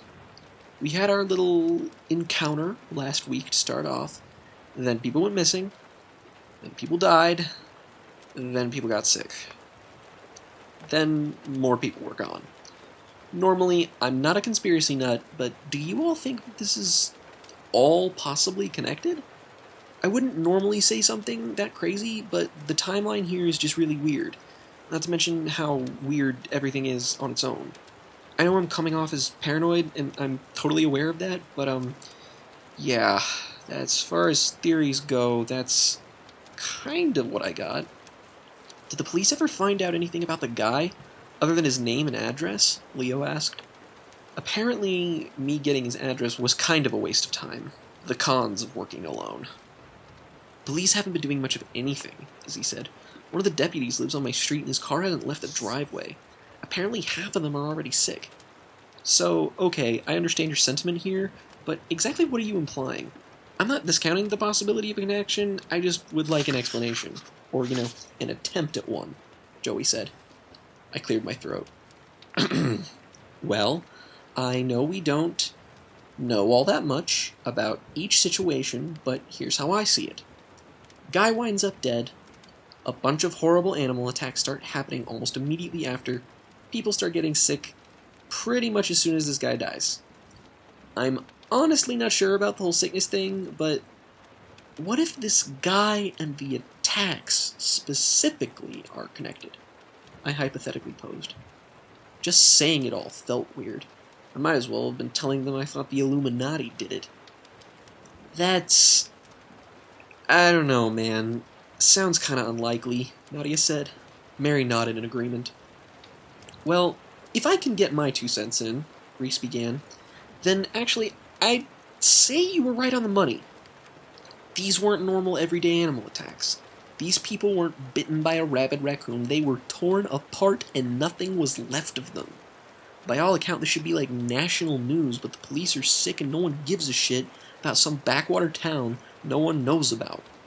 This is way too weird to be a coincidence. Okay, Mary said. So let's pretend they are connected. How? I'm not really seeing the logic. Now it was Reese's turn to nervously turn and clear his throat. He looked like he knew something that maybe we didn't.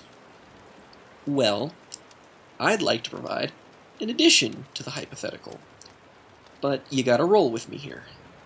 Reese unzipped one of the pockets in his jacket and took out a small wooden object that resembled a crossbow. It was only slightly smaller than a handgun. He set it in the middle of the table. The dead guy was holding this before we moved his body, Reese said. Now, what? Nadia exclaimed. You looted the dead guy? Reese nervously looked around.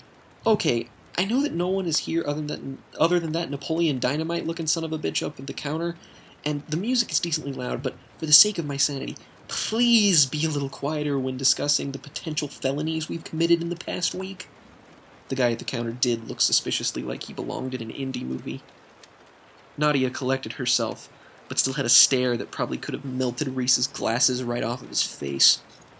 Okay, but that still doesn't take away from the fact that you took that off him and didn't tell anyone?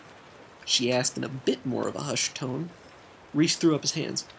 I was checking the spot to make sure we didn't leave anything. I didn't know what it was, so I picked it up. My fingerprints were already on it. There's no point in alarming the rest of you, but let's not dwell on that for too long. I have a point that backs up Chris here. I wasn't totally sure what he was getting at, but he was making me feel a bit better. Nice to know that everyone wouldn't think I was batshit insane. The small device looked rather ornate. It had a glossy wood finish on it and an ornate handle, some small markings etched into it. And it had a little trigger underneath the main contraption. It was so small, though, there was no way it fired arrows. So, anyone have any clue what this is? Reese asked. They all shook their heads. We all intently stared at it. It was like we expected it to come to life and start explaining itself to us. Reese then reached into his other pocket, pulling out one of those metal Zippo lighters. Observe, he said. Before actually using it, he looked over to see if the bowling alley employee was looking our way. Luckily, he was faced in the opposite direction reading a book. Even if he was looking at us, he had one of those haircuts that made him look like a slightly trimmed-down version of Cousin It from the Addams Family. He then put his thumb to the lighter and struck up the flame. He put it against the little device. Mary shot a panicked look at Reese, and Nadia just looked plain confused at what he was doing. The flame flickered and danced against the little wooden apparatus. It pushed and waved around. He grabbed it and put the flame against nearly every part of it, including the little drawstring. Nothing happened. Now, I'm no expert, but I think this is weird. There could be some sort of seal or finish that you would coat the wood in to make it fireproof or something, but this is weird, because I swear to you, I tried to light this thing on fire and put a flame to nearly every inch of this damn thing, and nothing happens. After about 2 hours of trying, I just figured it was futile.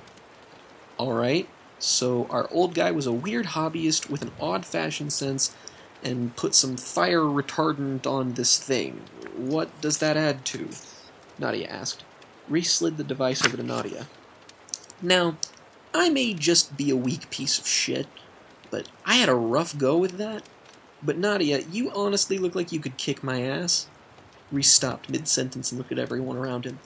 Okay, everyone here could probably kick my ass, but just do me a solid. Try and break this. Nadia hesitantly picked it up and held it. She inspected it, looking for a good way to get a grip on it. She placed her hands on both the hilt. She tried to snap it in half. It was small and fairly solid, but it easily could have been broken had it been made of some normal wood. But clearly, it wasn't. Nadia quickly had her face turn bright red, contorted in a struggle in an attempt to break it. She breathed in and out a couple times and then attempted once more. No dice. She tossed it back to Reese, who almost looked relieved. If she had broken it, that poor guy probably would have got up and left. He took out a pocket knife from his pants pocket. So check this shit out, he said. He picked up the little bow, and it looked like he was about to cut the drawstring. He pressed the knife into the string, pulling it back nearly the entire length of the device. He even attempted to cut it down by sliding the back of the blade back and forth rapidly. Eventually, he dropped it on the table. The string was thin, but it looked entirely intact. I have no idea what the hell that's made out of, but you can't tell me that's normal. This is the second pocket knife I've used on this, by the way. I stretched it far back earlier at my house, and it shot forward and shattered into pieces, he said. I was slowly but surely beginning to feel vindicated. It was an odd feeling, being relieved that things were getting weirder, but it was happening. I wasn't going to be unwelcome for the first positive feeling I had. This, whatever the hell it is some sort of specialty item. And we haven't seen the ammo for it, which I'd be willing to bet is just as weird. I think we need to consider the possibility that our weird old guy was keeping whatever is killing people at bay, Reese said. For a bit, no one said anything. I could make out that Nadia and Joey wanted to speak up, but they stopped themselves. Everyone was mulling over the information in their heads, trying to calculate precisely how insane this truly was. I had done my fair share of that myself, so I just sort of sat there until someone said something. It would have normally sounded like something you'd hear a homeless man say, but the attacks made anything feel possible. It was like our town suddenly decided to exist outside of reality. I didn't need that. I just wanted to go about my business and live my life. I wanted to make music, hang out with my friends, not participate in the world's most fucked up episode of Scooby-Doo. Alright, let's take on that assumption, Chris. You said you had something in mind. What was it? Mary asked. It was time to be as persuasive as I was capable of being. Well, since we don't know a whole lot about this guy, and he seems to be the crux of our mystery here, we need more to go on. He was reclusive, from what I can tell, so no one really knew much about him. I know he's lived here a long time, and that's it. So I say we need to gather information on him from the best place possible, his house. Everyone was still looking at me expectantly. I had to elaborate. I'm saying a few of us should sneak into his house and see if we should find something. That's what I'm getting at. Nadia sighed. Whoa, whoa, whoa, Leo exclaimed. That's a pretty big leap. You want to go for even more felonies now? Reese shrugged. Honestly, I was thinking the same thing. Joey nodded.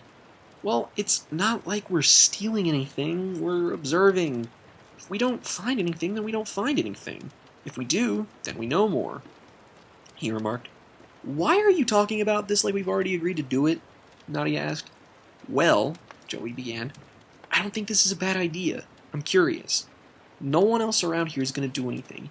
Even if we get caught. Well, I mean, I'm not even sure how that's possible. The police already couldn't solve a case unless it involved donuts, and now they're sick. At least if we find absolutely nothing, we'll be able to take comfort in the fact that we're all just paranoid weirdos. There was no way this was just paranoia. The more I thought about it all, there was just no way. With hindsight being what it is, I wasn't wrong to think so. But I had definitely been watching too many episodes of The X-Files. And apparently, I wasn't the only one. Izzy wasn't saying much, but it wasn't just anxiety on her face or confusion. She was staring at the table. It wasn't the time or place to call her out, but she looked like something was seriously weighing on her. Which, I mean, I got it. I was clearly the most anxious person there, but her look was different, a bit more somber. Maybe she was the only one acting correctly in the face of something this bizarre. Okay, then what? Mary asked. Say you find your proof. Then what? Are we just going to go off and try to hunt some wild animal that could reduce us to a splatter on a wall? If no one else is going to do anything, what choice do we have? I asked. Another brief silence. We all knew it wouldn't be long before the whole town was sick. It all happened so quickly, I don't think anyone really noticed. And even if they did, they were silenced pretty quickly. It was like a form of severe lethargy being contracted. My parents had just started showing symptoms, and I'm sure everyone else's weren't far behind. Everyone would get sick, and they'd all be sitting targets. We were just some podunk town in the middle of nowhere. No one cared, so we would have to. This had all happened so fast, it was hard to believe that where we were. I was trying to convince myself that I had accidentally peed on the corpse of a resident monster hunter. Life really comes at you fast. Alright, I have some reservations about this, but at the end of the day, something's gotta be done at the moment we have most of the pieces to put this together, Mary said. That being said, if you want to break into the house, you go right ahead. But until we get something definitive, I am going to stay far away from this. Agreed, Nadia said. You can check it out, but until you can convince me, I gotta back out. If we really find something worthy of our attention, I'm in. Absolutely. Izzy finally spoke up. I'll go with you, she blurted out. I nodded. Okay, that's me and Izzy. Anyone else want to help? I asked. Wouldn't more people be a hindrance? Leo asked. Not really, this isn't a stealth thing. In fact, the more the merrier. We gotta look and be thorough if we're really gonna do this. I'm afraid I'd miss something by myself, I answered. I'm about as clumsy as they come. While you may have my support, I think I'll sit this one out, Reese said. I'll go too, Joey said, surprisingly. Wouldn't have pegged him for volunteering. 3 people was enough. We could cover good ground that way. Okay then. We're gonna establish a game plan, I said. Sooner the better. We can't just sit on this because people could end up dead if we take too long. We do this tonight. 11 o'clock. I'll pick up Joey and Izzy. If we don't find anything, then we are back at square one and we'll need to reevaluate what we're doing. If we do, then tomorrow, as early as we can, we meet and talk about dealing with whatever this is. That's a really vague game plan, Nadia remarked. It's a vague situation, Leo responded. Well, look, at the end of the day, there's still something out there killing people, Reese said. And frankly, this guy is just going to serve to provide an explanation, if he's even relevant. No matter what happens, it's probably going to involve us stealing guns from our parents and going out to kill something without knowing what or where it is. That much is, certain. Situation suddenly felt even more grim. He was right. I was so focused on the answers, I forgot we were supposed to deal with the questions. Well then, you guys find anything, then let us know in the group chat. We'll play this by ear, Mary said. Leo sighed. We're gonna get ourselves arrested or killed somehow. This is absurd, he said. Not if we're careful, hopefully. But somebody's gotta do it, Joey said. So then we're all on the same page, right? Anyone need to voice concerns, questions? I asked. Everyone nodded. Okay, I said. Then everyone just go back home, stack up on supplies and stuff, pack a bag, get easily edible food, first aid kits, supplies, lights, sleeping bags, everything we might need. Because no matter how tonight goes, come tomorrow, something's still going to be out there. And I'd rather aimlessly look for this thing instead of waiting for it to kill me or someone else. It was the perfect opportunity for interjection. Nobody said a word. This was actually happening. All right, Izzy said. The sooner we start this, the better. 3 of us can leave now, and we can stake out this place until night falls, just to be safe. We'll keep everyone updated. You guys all go home, do what needs doing.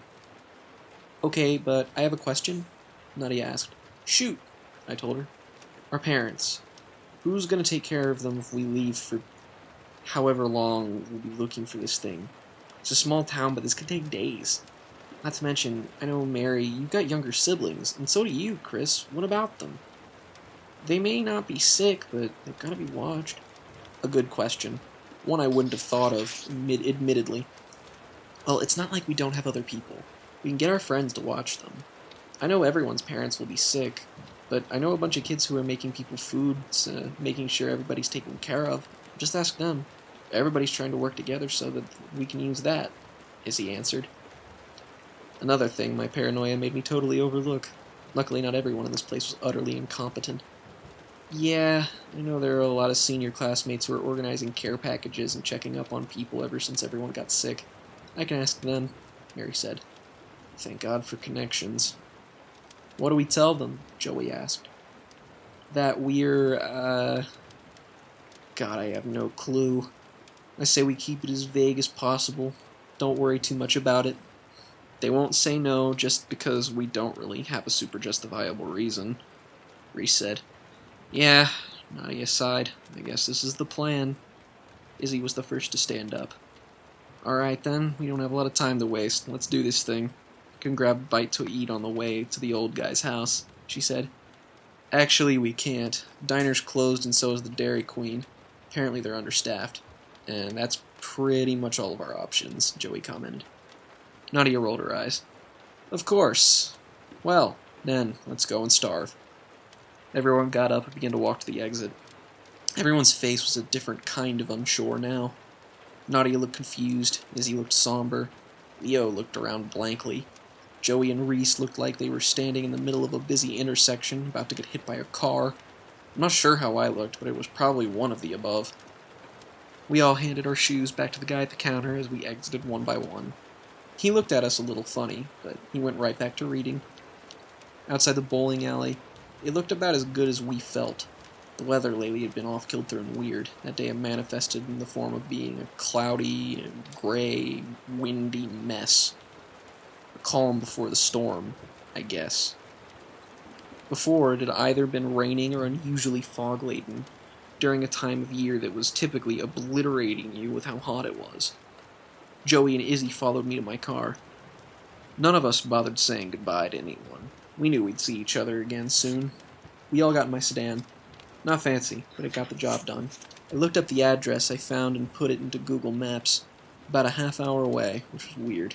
Nothing was a half an hour away from anything in Barron's Hollow. He must have lived on the outskirts of town. Izzy sat in the passenger side and Joey sat in the back. He laid down on his back and then put on his seatbelt, looking exhausted. Not that I blamed him. I probably did too. I put the car in drive just to see Nadia drive away with everybody else. Tired? I asked Joey. It was odd. Joey was usually really hard to pin down. Granted, my experience with him was somewhat limited, but when I saw him, he always had this look of solemnity. Never sad or even outright negative, but even when he was in a decent mood, the guy just always looked like something heavy was weighing on him. Oh, yeah, a bit. I had a bit of a nightmare last night. Didn't really go back to sleep. Before I could respond, Izzy turned around rapidly. I had to focus on pulling out of the parking lot anyway. A nightmare? What about? She asked inquisitively. Her eyes widened a bit. He looked a bit caught off guard. Well, it was, they're always hard to describe and weird, but I was just in this completely white room. Had a weird, fuzzy carpet stuff, like it was a recording booth or something, but the walls were made of glass, and there was this long, hallway, maybe? It was at least a long room, I think, and then it just started filling up with oil, but like really slowly. Izzy nodded. Interesting. Sorry, I didn't mean to pry. Dreams just kind of fascinate me. Joey looked a bit uncomfortable. Yeah, I never was. Mine were always weird and unpleasant, so I don't really like to think about them. Like the one I had last night, the oil filled up so slowly it almost felt like it was happening in real time.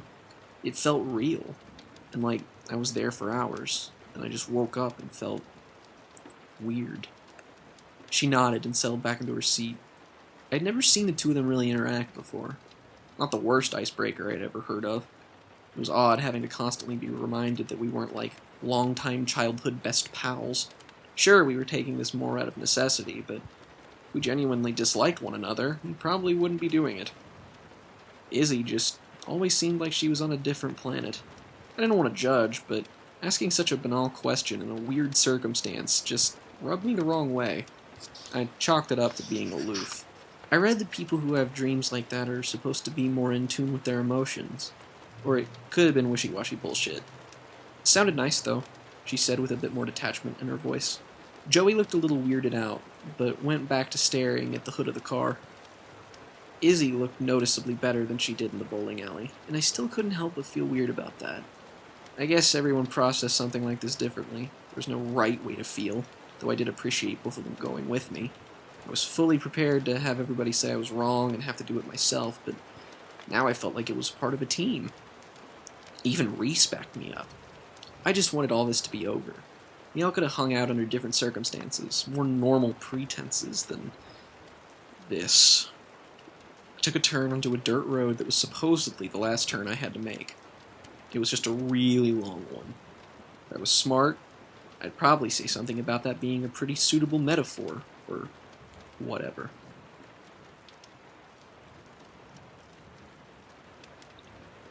Chapter 7.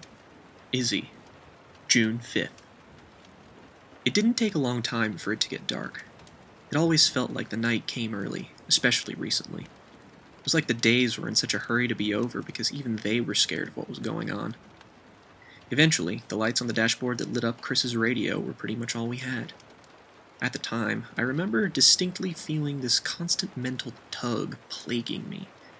The sensation that I should have been more afraid or shouldn't have been feeling so intrigued. But I couldn't help it. I was. And I had always known something like this would happen. I wasn't vocal about it because I knew what people thought about me. I knew people didn't think I was very approachable for my appearance alone.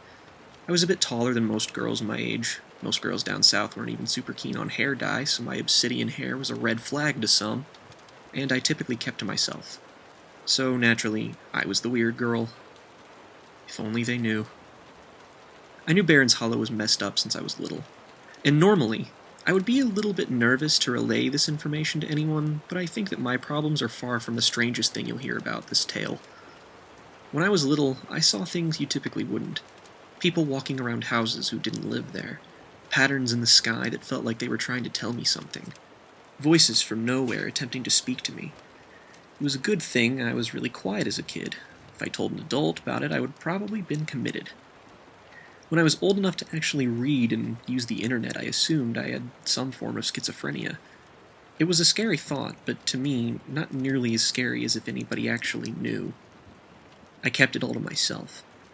Thankfully, my childhood exploits of talking to my ghostly pals were chalked up to imaginary friends and playtime, not to mention the slightly detached way I grew up. My parents passed away when I was little, so my aunt took care of me. She was a great role model, but the parental bond with her had a flimsy foundation. Once family is gone, they can't really ever be replaced, even if the replacements are still family. Then, dreams started. A lot of them were mundane conversations and random goings-on of people in my life. And slowly but surely, I realized they started happening, down to the last detail. Suddenly, I wasn't crazy anymore. Something was just different about me. It was still alienating, but it was something that made life kind of easier. Then the dreams got weirder. Surreal and strange things that I still can't find words to describe. Sinister voices, ominous structures, passageways, creatures that didn't resemble anything you'd find in a biology book. I figured at first it was just normal nightmares. Not all dreams were premonitions, right? But that town, something was there. It had been calling to me for years. When people wound up dead and sick, it wasn't too much of a shock. In fact, it was kind of inevitable. I had a goal now, and people to help me. If going down this path helped me find out more about myself and the town, then I was in. Granted, I did care about just helping everyone in general, but it felt personal for me. I was finally going to be able to tackle my biggest fear, the largest source of my anxiety, of nightmares, wouldn't be shrouded in a veil anymore. It also gave me a reason to be around people again. Knowing Nadia as well as I did really helped me feel like I belonged a bit more. After it was all over, I looked forward to just hanging out with them. You know, without the dead bodies and such. As bad as this sounds, I guess it was a decent thing that I had something to distract me from all the stupid boy drama I had gone through. As soon as you think someone understands you, you find out they just said all the right things to get in your pants. Thankfully, things didn't get that far, but I felt ashamed I opened up to Jared as much as I did. Probably what made the pain in my hand so tolerable. I knew it was in service of giving him a black eye that he'd never forget. It made me feel bad that there had been people in my past who were far more deserving of my affection who I had grown apart from. Nadia, namely. We were close as you could be 2 years ago, but now, I rarely ever saw her apart from lunch. Seeing her recently made me realize how much I had really missed her. We had been in the car listening to music for some time. It was a bit past dark, but the faintest blue glow hung on the horizon before night really came. We'd seen nothing. No cars went down the secluded dirt road. No one walked by. Probably because there was no one left. I didn't live far away from the place, so I knew it was frequently used as a shortcut for people who wanted to go from the east side of town to the north. It was all completely silent, save for the car, of course. It was indescribably eerie. The atmosphere was partially to blame. But after an hour, I realized what was giving me bad vibes. It was the house. I never paid much attention to it. In fact, I thought it was abandoned. But there was always something different about it. I just never focused on it long enough to tell what. Now that I was there, it was simply a vague sense of malice. Like there were dozens of people inside that house, who all had some kind of murderous intent. I couldn't say anything about it, though. I tried being vague, saying that the house gave me a funny feeling, which was true, but I still couldn't tell anyone about my deeper motives for letting all this play out. It was something I was too afraid to share. And maybe this could help me understand it all more. It wasn't all that relevant anyway. We were onto something. I could feel Chris's paranoia. It had eased since us all getting together, but he was distinctly wound up more than he had been, which was disturbing in and of itself. He was always such a happy guy. I guess that means he was one of the only ones behaving rationally. Joey was nervous too, but nothing like Chris. He wasn't nervous for himself in the slightest. He gave off this feeling that he was deeply concerned about something totally exterior. He probably had sick parents who he was worried about. My aunt had managed to stay healthy enough. She worked from home, so whatever was spreading didn't hit her yet, thankfully. I knew we were going to be here this long. I would have bought more CDs, or a playlist for us, Chris remarked. We had been listening to a lot of Metallica. I think 2 straight sittings of Ride the Lightning, which, to be fair, I didn't exactly mind. Joey snickered. Ah, yes, the good old breaking and entering to snoop on an old dead guy playlist. What exactly would that consist of? He asked. Chris immediately began rummaging through his own head for an answer. Probably a lot of the Ramones. Maybe some Queen. Get all that rebellious teenage angst out. Well, fair enough, Joey responded. They were really trying to get the odd feeling out of the way with humor. They were semi-successful. The faint blue glow had gone from the sky. The clear black sky was dotted with stars that almost made it feel bright again. Not a cloud there. Hey, question? Joey spoke up. Go ahead, Chris responded. Well, I know we were gonna watch this place and all, just to be super sure. We've sat here for God knows how many hours, and the most interesting thing that's happened is that I killed a mosquito 2 hours ago. Did we ever establish a time we were going to go in? He had a good point. Seems planning wasn't really our strong suit. Chris chuckled. No, we did not. Guess we would have kept sitting here until someone said something. We should just get this over with. Izzy, any objections?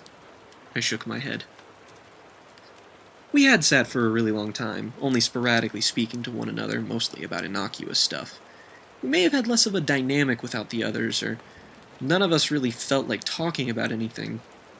But either way, the car felt like a hub of anxiety. We had a mix of people who weren't familiar with one another, so it just felt sparse and dry. After taking a deep breath, Chris reached over and grabbed a small flashlight from the passenger side glove compartment. We all exited his car and started following the dirt road diagonally to the house, on the other side of the street.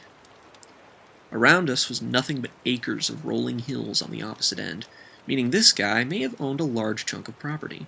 The forest lined any land beyond that, but it was a number of acres away.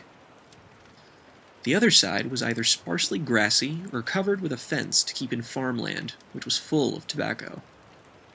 The house itself was pretty derelict, an old brown beaten-up thing that was in serious need of a remodel. The shutters on the windows to the upstairs portion were either crooked or partially hanging on, lopsided. The wood was rotting off in some places, and the overall architecture looked kind of off. It seemed warped and misshapen, leaning slightly to one side. At least we didn't have to worry about getting in. The house was so comically ramshackle we probably could have waited for a strong gust of wind to blow it over. "This thing looks like it's reinforced with Legos," Chris quietly commented. "I played with Legos as a kid. I kind of find that insulting. I would have made something far more structurally sound," Joey mused. The feeling of malice grew stronger as we approached. Other than garden-variety hunting knives, I didn't have anything to defend myself, and I seriously regretted it. Joey and Chris weren't aware of what I was feeling. I'd have to keep an eye on both of them to make sure nothing bad happened. There was no telling what was even in there. I didn't even think whoever was killing people was there. The feeling would have probably been more intense or terrifying, and it just seemed unlikely it would be here. It could have been a ghost. At this point, I accepted the possibility of pretty much anything. We walked up the steps onto the rickety porch. Felt like the wood was going to collapse beneath us. Thankfully, we were all pretty spry. Chris was the biggest of us, and he was still a lanky son of a bitch. The door was, at one point, red, but was dry and cracked and more resembled a darkish brown color, and it was just as run down as the rest of the house. Additionally, there was a screen door in front of it that hung by only one hinge. "So, should we just try and go in through the front door? One of those so obvious they'll never expect it things?" Joey asked. "Well, considering we don't know if the door is locked, not sure. If it is, then I'm game for the easy way in," Chris answered. He apprehensively opened the screen door, the hinges whining as he pulled it away. He took a moment to himself before even reaching for the actual doorknob. It creaked a bit as he turned it. The mechanism that kept the door in place sounded rusted and ancient with how it scraped against its own internal moving parts, but it didn't stop. The door was actually unlocked. He pulled the door open in one swift motion and pulled his hand from the doorknob instantly like it was covered in insects. There was a sort of processing delay when the door opened, sort of adrenaline-coated euphoria that set in. There was really no going back now. Inside, it was exactly what I expected. There was a main hallway directly in front of us, the left side branching off into a kitchen and dining room area, the right side a living room area, and down a bit leading upstairs. Next, to the stairs led a back door. But the most notable part of what we saw was the stairs were only 2/3 complete. The old rotten wood that seemed to make up everything had given in towards the center and left a large, dangerous-looking hole that led into an empty closet space. There were old historical buildings around town in the downtown area, and they had to be older than that house, but they were in remarkably better shape. This place looked like it had aged twice as fast, as would be typical of such a residence. Not only that, but it was just barren. It was sparsely laden with occasional furniture pieces and whatnot, but beyond that, it resembled a tomb more than a home. Even from the limited view we had in the doorway, it was enough to know what we were in for.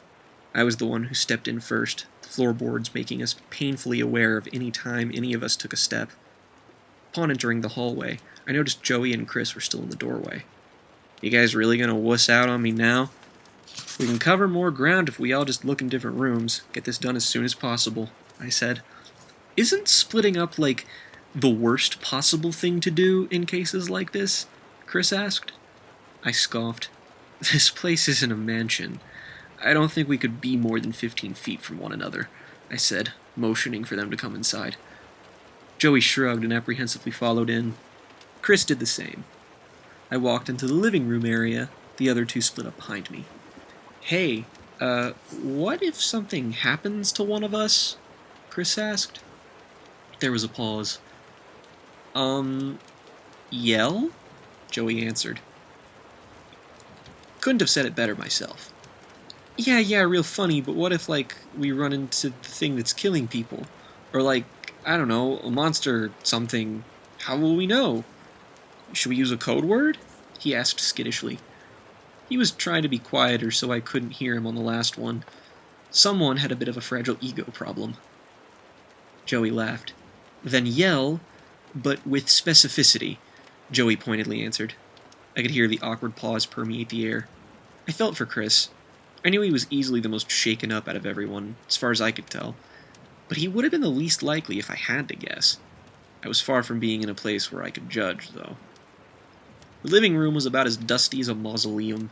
A broken window was covered by a plastic sheet placed behind the wall, duct tape around the frame to keep it in place. There were two smaller, circular tables in front of an old futon that had a startling lack of cushions. Boarded-up fireplace sat on the right side. Heavy accumulation of dust and miscellaneous dirt was fanned out in front of it, more so than everything else. There was also an overturned bookcase against the left side wall. The few books that were scattered around in it were so worn and sad-looking it actually made me feel bad. I was a huge bookworm, so I had a very generation uncharacteristic love of novels and the like.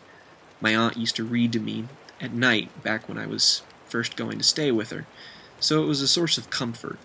Seeing someone so casually treat their own environment, the space where they lived and breathed, as well as their books, so poorly, just made me sad by association.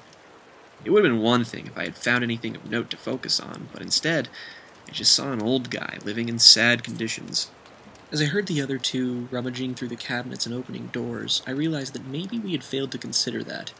This old guy being the first victim may have been more on the account that he could have just been a senile old guy who was picked off first and just so happened to be at the wrong place at the wrong time. The other killings had happened all over town, so starting with him wouldn't have been the most implausible thing I could think of. However, that still didn't explain why he was found intact with, as far as what I could tell, one wound. There was just no series of events or causes that I could nail to explain everything. But that feeling that something was wrong with this house, it was still definitely there. I started to look around a bit more. If our old guy had really had some weird set of tools or weapons that were like Reese's crossbow, he wouldn't just leave them lying about. Though, considering his apparent taste in furniture, I guess logic wasn't a major factor here. Still, I started to look underneath the tables, near and around the couch. I even stepped on the floorboards one by one to see if any of them could be peeled up or were weaker than the others. The fireplace was boarded up with nails, so there was no use peering in there. Under the couch was, well, honestly, what was there was scarier than any unfathomable horror you can imagine, so I'll spare you the details on that one. Of the places where we were likely to find something, the living room was probably the lowest on the list. But we couldn't afford to miss something. I even knocked on the walls to see if they were hollow or unusual. In other rooms, I could hear Chris and Joey going through things and tapping different objects and surfaces. Good thing they were really trying, too. For all we knew, there could have been a magic portal or a hidden pocket of reality where he hung out in his spare time and we were searching in vain. I've got a whole lot of nothing, I called out. I waited for a response and heard a cabinet close. Nothing in here either, Chris called out. Another door closed. Unless you count an empty can of mandarin oranges, then I've got nothing, Joey answered. Shit. We were still at square one. It wasn't like I expected a concrete answer or anything. I just figured we'd find a hint or something. I heard some footsteps and figured we were regrouping where we started. When I walked through the doorway, I was greeted by both boys. But Joey looked like he had been hibernating inside a tomb. A huge layer of dust covered his unkempt brown hair. I could see the marks on his face where he had wiped the dust from his eyes. Hey, you have a... I know I do, Chris, Joey interrupted. He stepped to the side and began to wildly shake his head and shirt from the remaining dust. So, other than dead skin cells, we've got a whole lot of nothing, Chris said matter-of-factly. Joey made a disgusted noise. Ugh. You really had to go and remind me what all this shit is? Ugh. He continued shaking himself off. So, what now? Chris asked, turning to me. I let out a disappointed sigh. Well, I'm guessing upstairs is pointless because, well, I gestured vaguely over to the collapsed pile of potential splinters and likely source of infectious disease. So, did you guys check the floors? The floorboards? Yep, they said in unison. The walls? Uh-huh. The furniture? What little there was of it, Joey answered. He attempted to step back with Chris and I, but ended up in a bit of a coughing fit. Clearly the dust was being stubborn. So, what now? He asked. I didn't have an answer. I guess we expected to have something magically show up and instantly solve all our questions. Joey had a point to make, though. He raised his hand, finger pointed, but sneezed away from us first. Poor guy probably had allergies. We haven't checked one thing, he said. He pointed down the hallway towards the very end. It was difficult to tell because none of the lights were on, or functional. However, what little light came in from the flashlight and the night sky leaked in from a small square-shaped hole. The door that presumably led to the backyard. All right, might as well, Chris said, somewhat defeated. We walked down the hallway in a single-file line. Each step we took could probably be heard throughout the entire residence. It was a good thing we weren't really trying to rob this guy, because if that was the case, we'd have been chased out with a shotgun instantly. Not only because we came through the front door. That really begged the question, why exactly was it unlocked?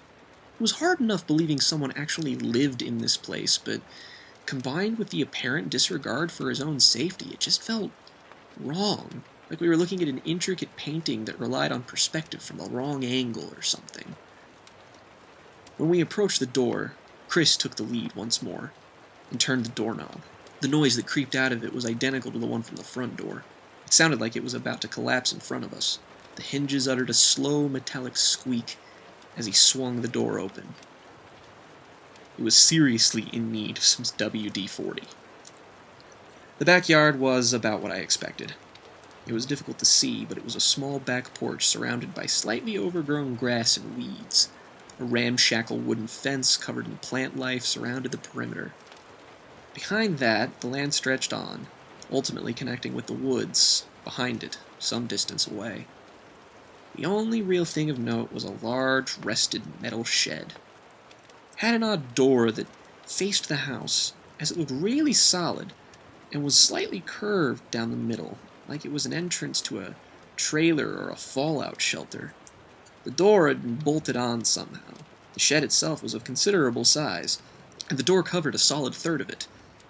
It seemed to slope downwards, towards the back, giving it a slightly triangular shape. Oh, good. We get to take a look in the creepy old shed in the creepy old backyard of a creepy old house. Swell, Chris mused. We walked down the old stone steps and approached the shed. Upon closer inspection, the metal the thing was made of looked fairly strange, like it was covered in faded patterns and designs. But the rust and general wear had worn it away. This wasn't something you could just buy at your local hardware store. Up next to the door, there was a small hook that had an old lantern on it. It was doubtful as to whether or not it would still work. Joey grabbed it and flipped the switch on at the bottom, illuminating the area around us a bit more than Chris's flashlight, but the light itself was still slightly dim. The night air was thick, and you could practically feel the sound waves created by the crickets that were chirping. It didn't take long for a moth to find us and flutter around our lights. The doorknob on the shed looked different. It was definitely a step above what came before it. It was a polished silver color, with a textured black spiral on it. Definitely seemed a bit more ornate than what we were used to seeing. Well, this is somewhat promising. What do you reckon is even in here? Joey asked. If we're lucky, a map to get back to sanity, Chris said. If we're unlucky, dead bodies. Who the fuck knows? Chris made an audible gulp and touched the doorknob. For a moment it looked like he had to struggle to get a grip on the thing. He attempted to turn it, but the knob didn't so much as jitter. Chris removed his hand and wiped it on his jeans, trying again. Nothing happened. Chris gasped from expending energy. What in the hell? It won't even move, he exclaimed. Joey put his hand under the bottom of his shirt and grabbed onto the doorknob, trying to utilize increased friction by my guess. Instead, his struggle was short-lived, and he gave up on it quickly. Fantastic. Guess we need to find something heavy to break it off. Joey pointed over toward the steps. There were a few sizable chunks of rock that had broken apart from the steps and the porch that were strewn about the yard. Chris handed the flashlight to Joey, walked over to the porch, and grabbed the largest chunk of rock he could still easily move. He made his way back to the door, gripped it tightly with both hands. "You guys might want to step back," he said. We did as instructed. Chris raised the rock above his head and then thunderously struck the knob with full force. There was a huge crack, and suddenly Chris was grasping at his left hand as the rock plummeted to the ground. "Shit, shit, shit!" he exclaimed. Joey and I closed in on him and shined a light on Chris's hand. He had a sizable gash in the center of his palm, blood rapidly starting to leak out of it. Joey handed me the flashlight and quickly removed his t-shirt, grabbing both sleeves and twisting it into a sort of towel, and handed it to Chris to use as a tourniquet. Chris winced as he tied it over his hand. "What the hell just happened?" Chris asked, voice strained with a hefty amount of pain. I took a look at the ground. The scattered remains of the rock were everywhere. It had broken into dozens of tiny, smaller pieces. The little doorknob remained entirely intact. In fact, there wasn't even a scratch on it, not as much as a blemish. Nothing, apparently. It's still attached and you didn't even dent it. "The hell is this thing even made of?" I asked. "So now what, we go in town and acquire a blowtorch and come back?" Chris asked. I sincerely didn't know how to answer.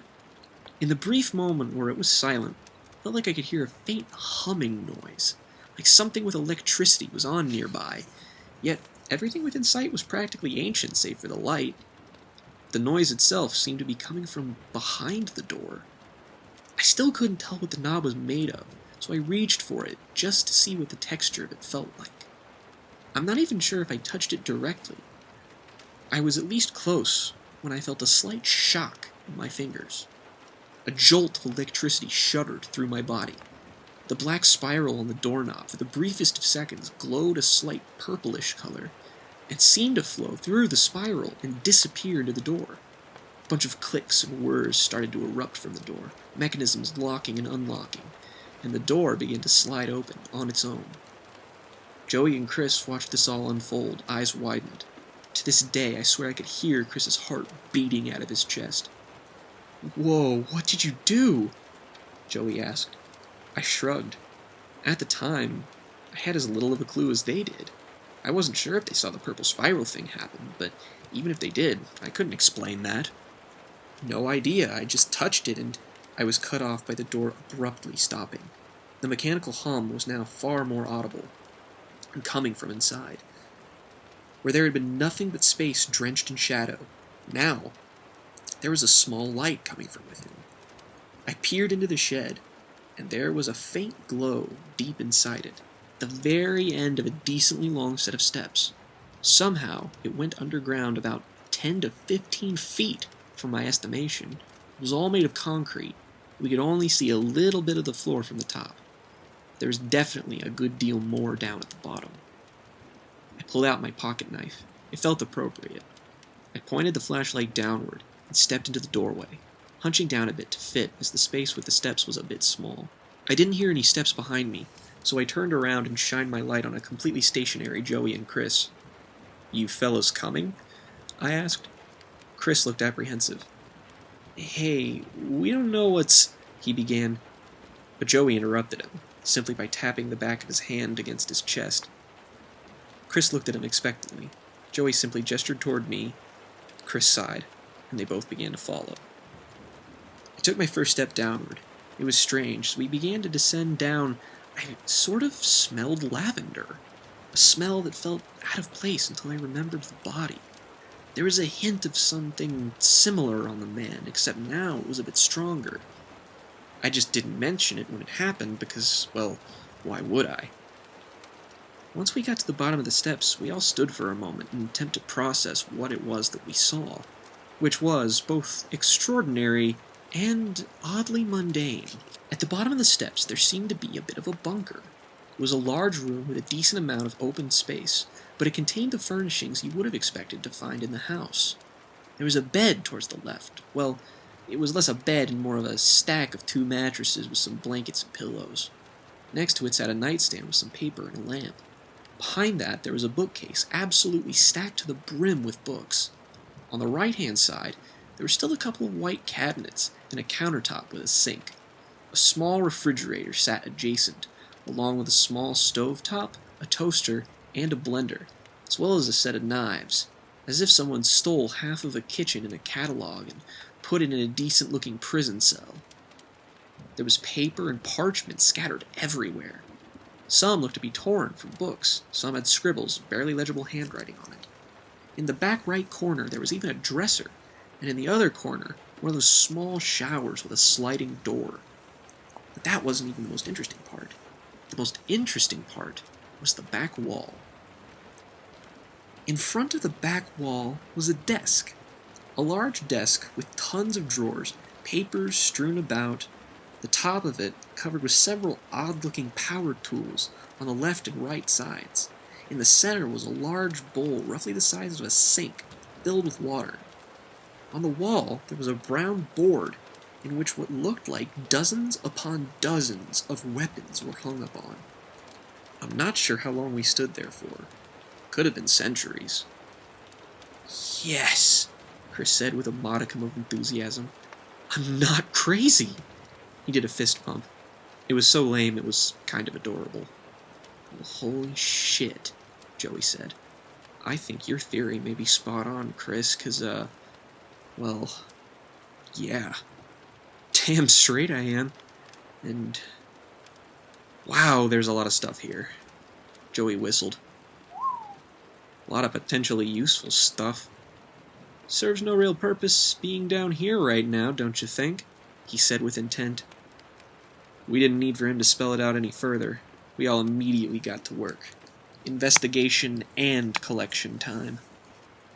The two boys immediately were drawn to the back, getting a closer look at the wall and the various things hung on it. From my previous glance, I saw that there were more than a few crossbows that Reese had found, some miscellaneous clothing items like gloves and boots, intricate-looking knives, a sword, an actual wooden bow, and a bunch of other things I didn't get a closer look at yet. My interest lay with the papers that were everywhere. Some of them were scribbles of symbols, shapes, or odd-looking creatures. They were crudely drawn, almost scribbled on, and there were ones covered in writing that wasn't even in a language I recognized. A few of them were peppered with symbols. Some of them were entirely blank. The nightstand seemed to be the only place with organized stacks of paper. All of it was notebook paper. I picked up all of it I could find. You never know how important these things could turn out to be. It was also just an interesting find. Did the old guy make these? If he didn't, who did? I picked up the stack of papers and added them to my pile. A small piece of paper at the very bottom fell to the floor. I knelt down to pick it back up, only to discover it wasn't a paper. It was thicker. I turned it over and realized what it was. A Polaroid photo. It had been a while since I'd seen one of those. Sadly, it was incredibly old. It felt rough and worn, so I was gentle with handling it. The portion of the photo that should have contained, well, the photo, was so old and faded I could barely make out anything. There was a faint outline of 3 different people, standing side by side, and that was about it. I couldn't make out any facial features or anything whatsoever. It looked like a drink had maybe been spilled on it at one point, and the color was all gone. There were simply the 3 faint, ghostly silhouettes. Beneath it, though, was some legible writing that hadn't entirely faded yet. It read, "Summer, 1956. We're probably going to have to make a few trips if we want to get, all of this. And considering that this is actually happening, then we should probably get all of it. Be prepared as possible," I heard Joey say. He was correct. Things had become slightly more complicated, even if they had been illuminated. "Need some help?" Chris asked me. I didn't even see him approach me. I was studying the photograph so intently. "Oh, no, it's cool. I'm just getting these because, well, they might have information that could help," he finished. Joey turned around towards us. "Oh, yeah, let's get all the papers first. Oh, wait a minute. Hello." Joey had interrupted himself as he glanced down at the desk next to him.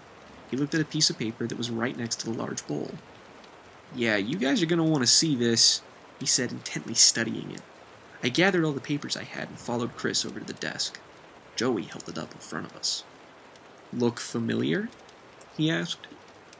The paper was a very detailed map.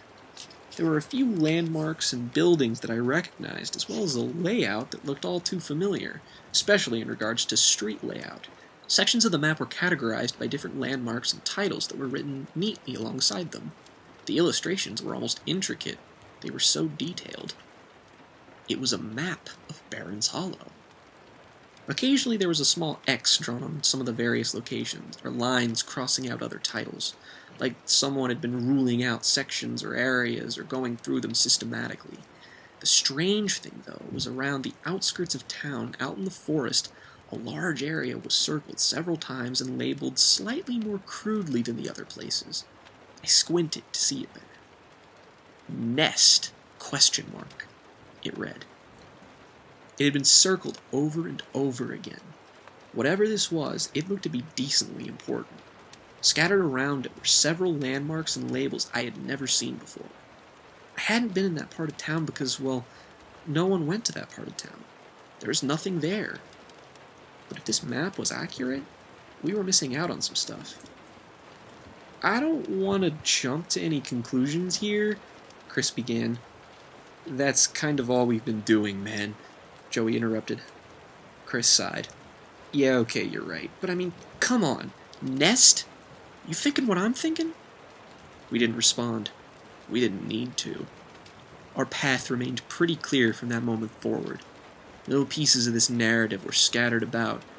We had to slapdash put it together. We didn't have everything, but we had enough. I would look through the papers later that evening to see if I could decipher anything else, but even my gut feeling was that this felt like we were headed in the right direction. I had to applaud Chris for being at least somewhat close to being dead right. We didn't need to know everything. We just needed to know enough. What we knew was that something was out there, and our dead guy was clearly into some odd hobbies, including but not limited to tracking down a nest of something that probably wasn't your typical bird or squirrel. There was a lot of hows and whys missing, but that didn't matter. We knew what we were going to have to do to move forward. From that moment on, we knew that monsters were, more than likely, real, and we were the ones who had to do something about it. Chapter 8, June 6th. Leah. What the hell had I gotten myself into? I'd been relatively quiet at the time, half because I was too shocked at what was going on, and half because I didn't know what else to say. I wanted to be skeptical, to be sure everyone was acting rationally and handling this situation as best as we could.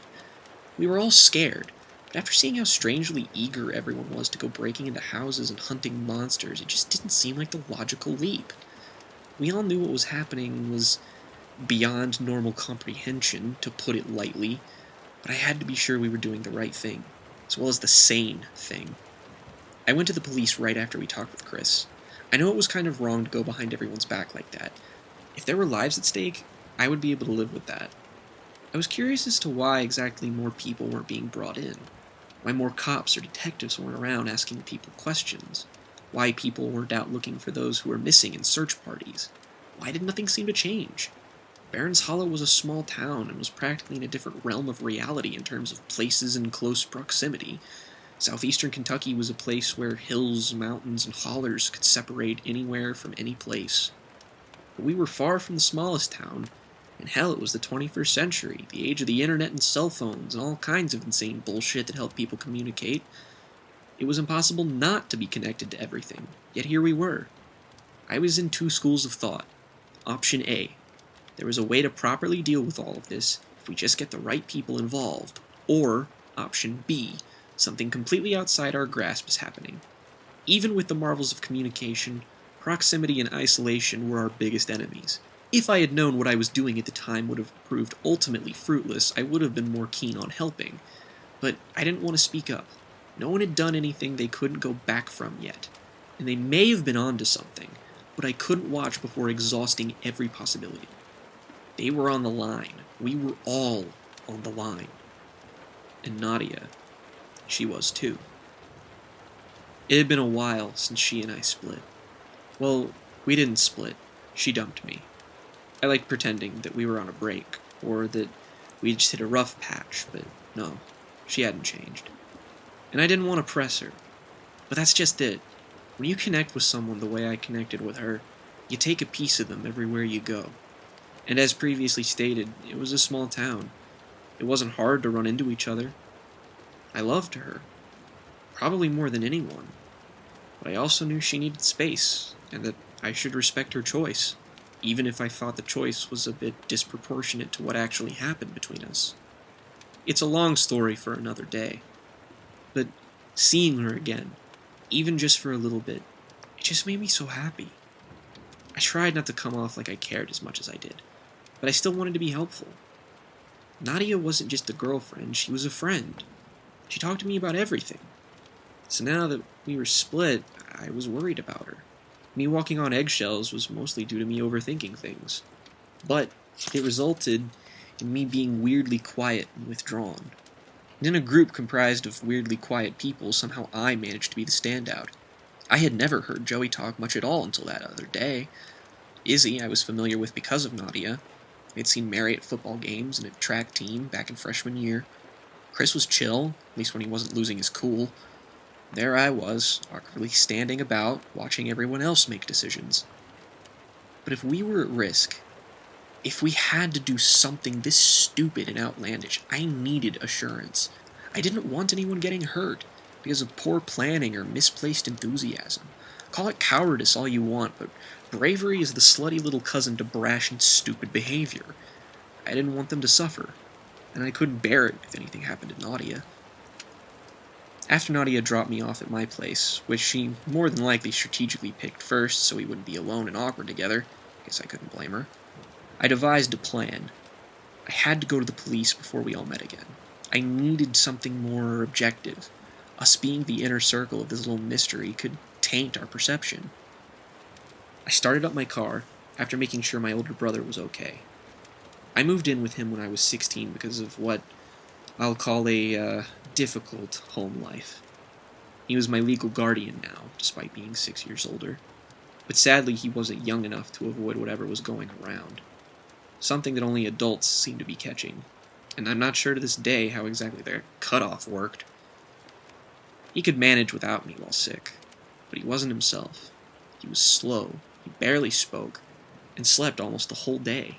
If he needed food or medicine, if I wasn't there, he'd get the job done, but it was certainly hard to watch. He was trying to support us. He worked 3 jobs, 3 shifts every other day to keep us afloat.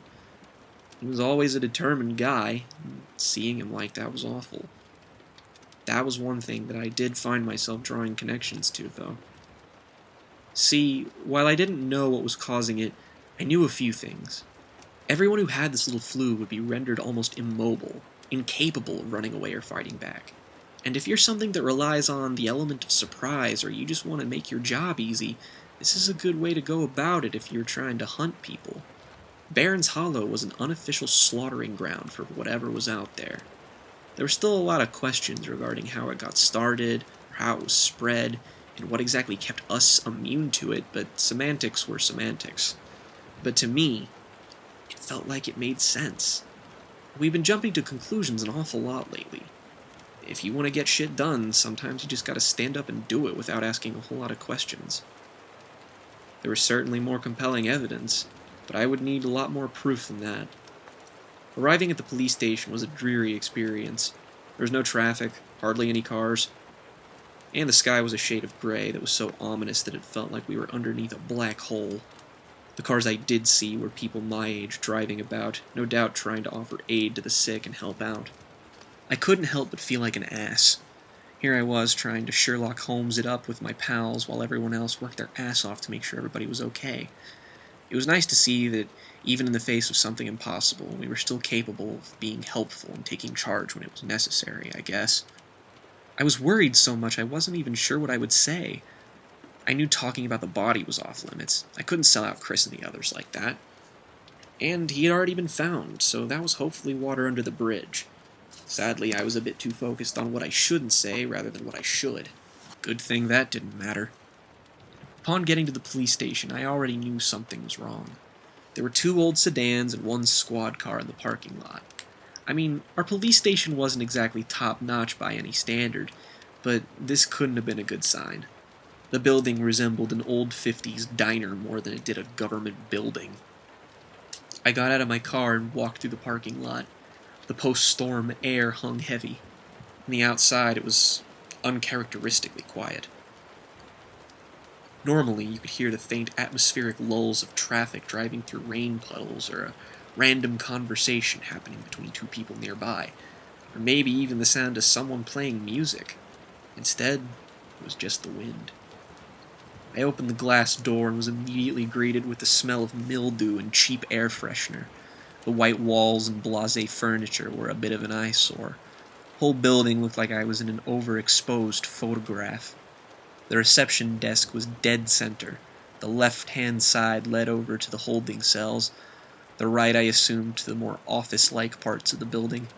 The receptionist, despite not being otherwise engaged, basically looked right through me. Behind her incredibly large glasses, her eyes were cold. Someone had caught the bug going around. "How can I help?" she began, a cough punctuating her sentence. I approached the front desk. The woman had used enough tissues scattered about to stuff a pillow. "I was wondering if I could speak to someone. I have information regarding an important case," I said, trying to sound like I knew what I was talking about. The woman barely even flinched. I expected a furrowed brow or a weird look. Instead, she robotically grabbed the phone and put it to her ear. "Hey, got a kid who wants to talk to you about a case." "Okay, alright, I'll send him in." She hung up the phone and continued staring through me. I looked at her expectantly, standing there, but nothing happened. She sat there motionless like a broken Disneyland animatronic. I was half tempted to wave at her, in front of her face, but I was a bit too spooked to move. Her eyes were almost glazed over. "Just go to the back room. We'll take you in is the office. You can go there," she said vacantly. I wanted to ask her if everything was okay, but I think I already had a suitable answer to that question. I nodded and went down the right hallway, looking to see which room actually had someone in it.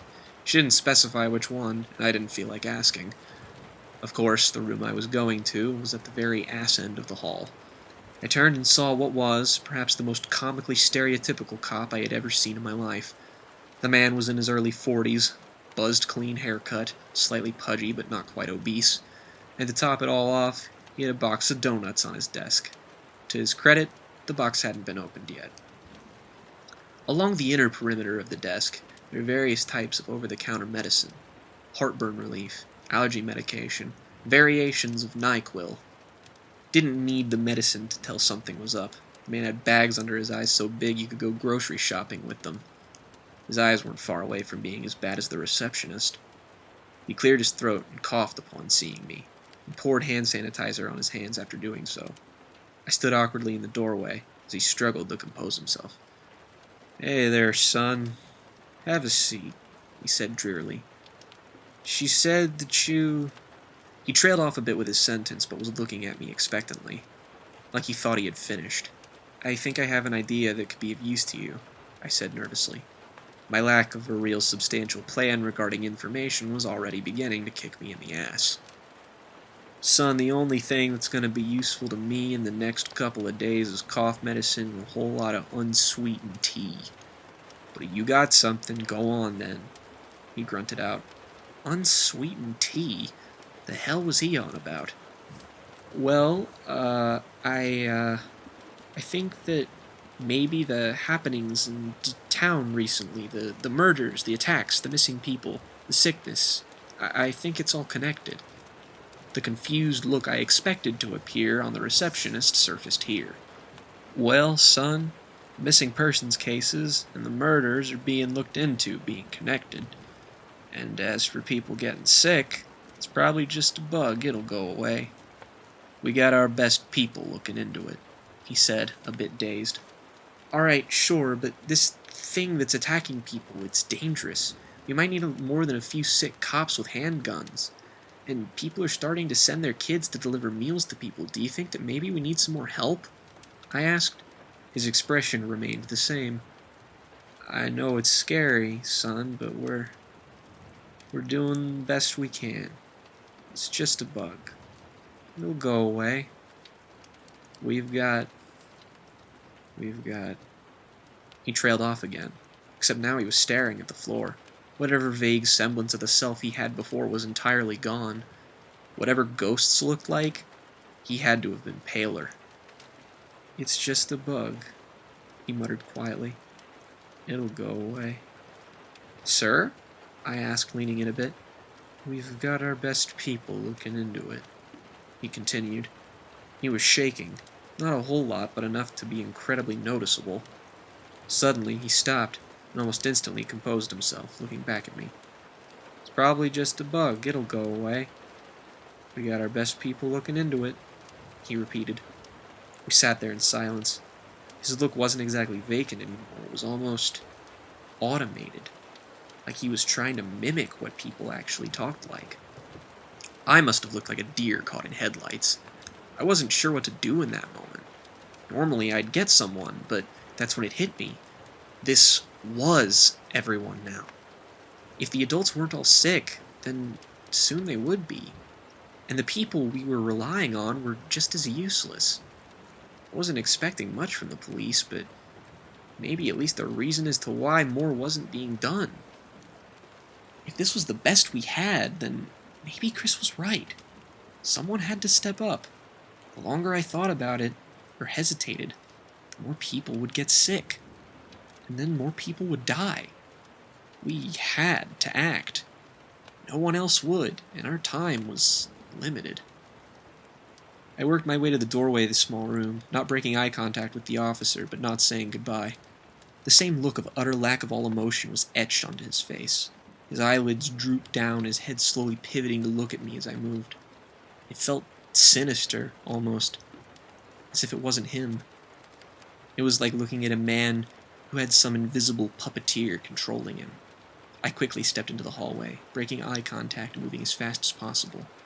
I didn't even look at the receptionist on the way out. A feeling of dread had suddenly overcome me. "Did you need something?" The woman's voice faded as I exited through the door. I was astounded at how quickly I had changed my own mind, but the odds were against us. I thought about our town. It was as if an entire place was just a slaughterhouse. The nearest populated area was 60 to 70 miles away, and it wasn't exactly a big city either. We had densely populated small neighborhoods. We had no real connections to the outside world. Suddenly, I was praying that Chris did find something, because at least then we'd have answers. Not to mention, if we went through with this, if I could stay around Nadia, it could ease my anxiety. I realize how frigid and possessive I sound when saying that, but I can't really rationalize love. I wanted to make sure she was safe. It wasn't because she couldn't handle herself. It was just the thought of her out there. It just made me shiver. And if I could help everyone else, then I would have to help. I couldn't abandon them if they were in any sort of danger. Maybe it was my feelings for Nadia that made me so willing to jump to conclusions. Maybe it was just the upheaval. I don't know. Suddenly, my entire life had stopped. And this tiny little town that was once a little bastion of southern comfort for me was now this spiraling and chaotic place where we were afraid of being killed by a monster. In the drive back to my place, I tried running through a list of alternatives. Could I call someone? The CDC, maybe? Could they actually do anything with all of our sick people? Could I call someone outside of town and ask them to bring help? There was also the very real problem that we had no clue what we were even dealing with. People could show up here and get sick themselves. This had spread so quickly and was so potent that if the disease actually got away from such a secluded little town, it could be seriously dangerous. And we still didn't know how or even if it was connected to anything, though it seemed to line up well enough. We couldn't bring in outsiders. We could end up getting more people killed. And that was assuming people even believed our stories. We sounded like one of those insane headlines you'd see on shitty newspapers that put "vampire in the subway" or "alligators in the sewers" as their front page stories.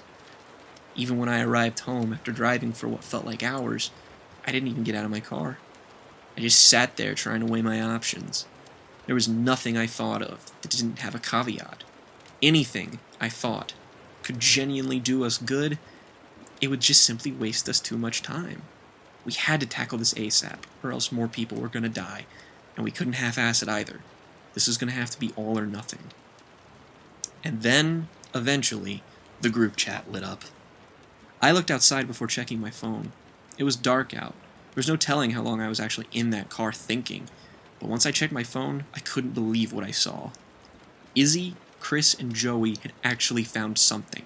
And not just something, but evidence that proved Chris's theory to be 150% accurate. The old guy had some sort of hidden cache of crazy shit.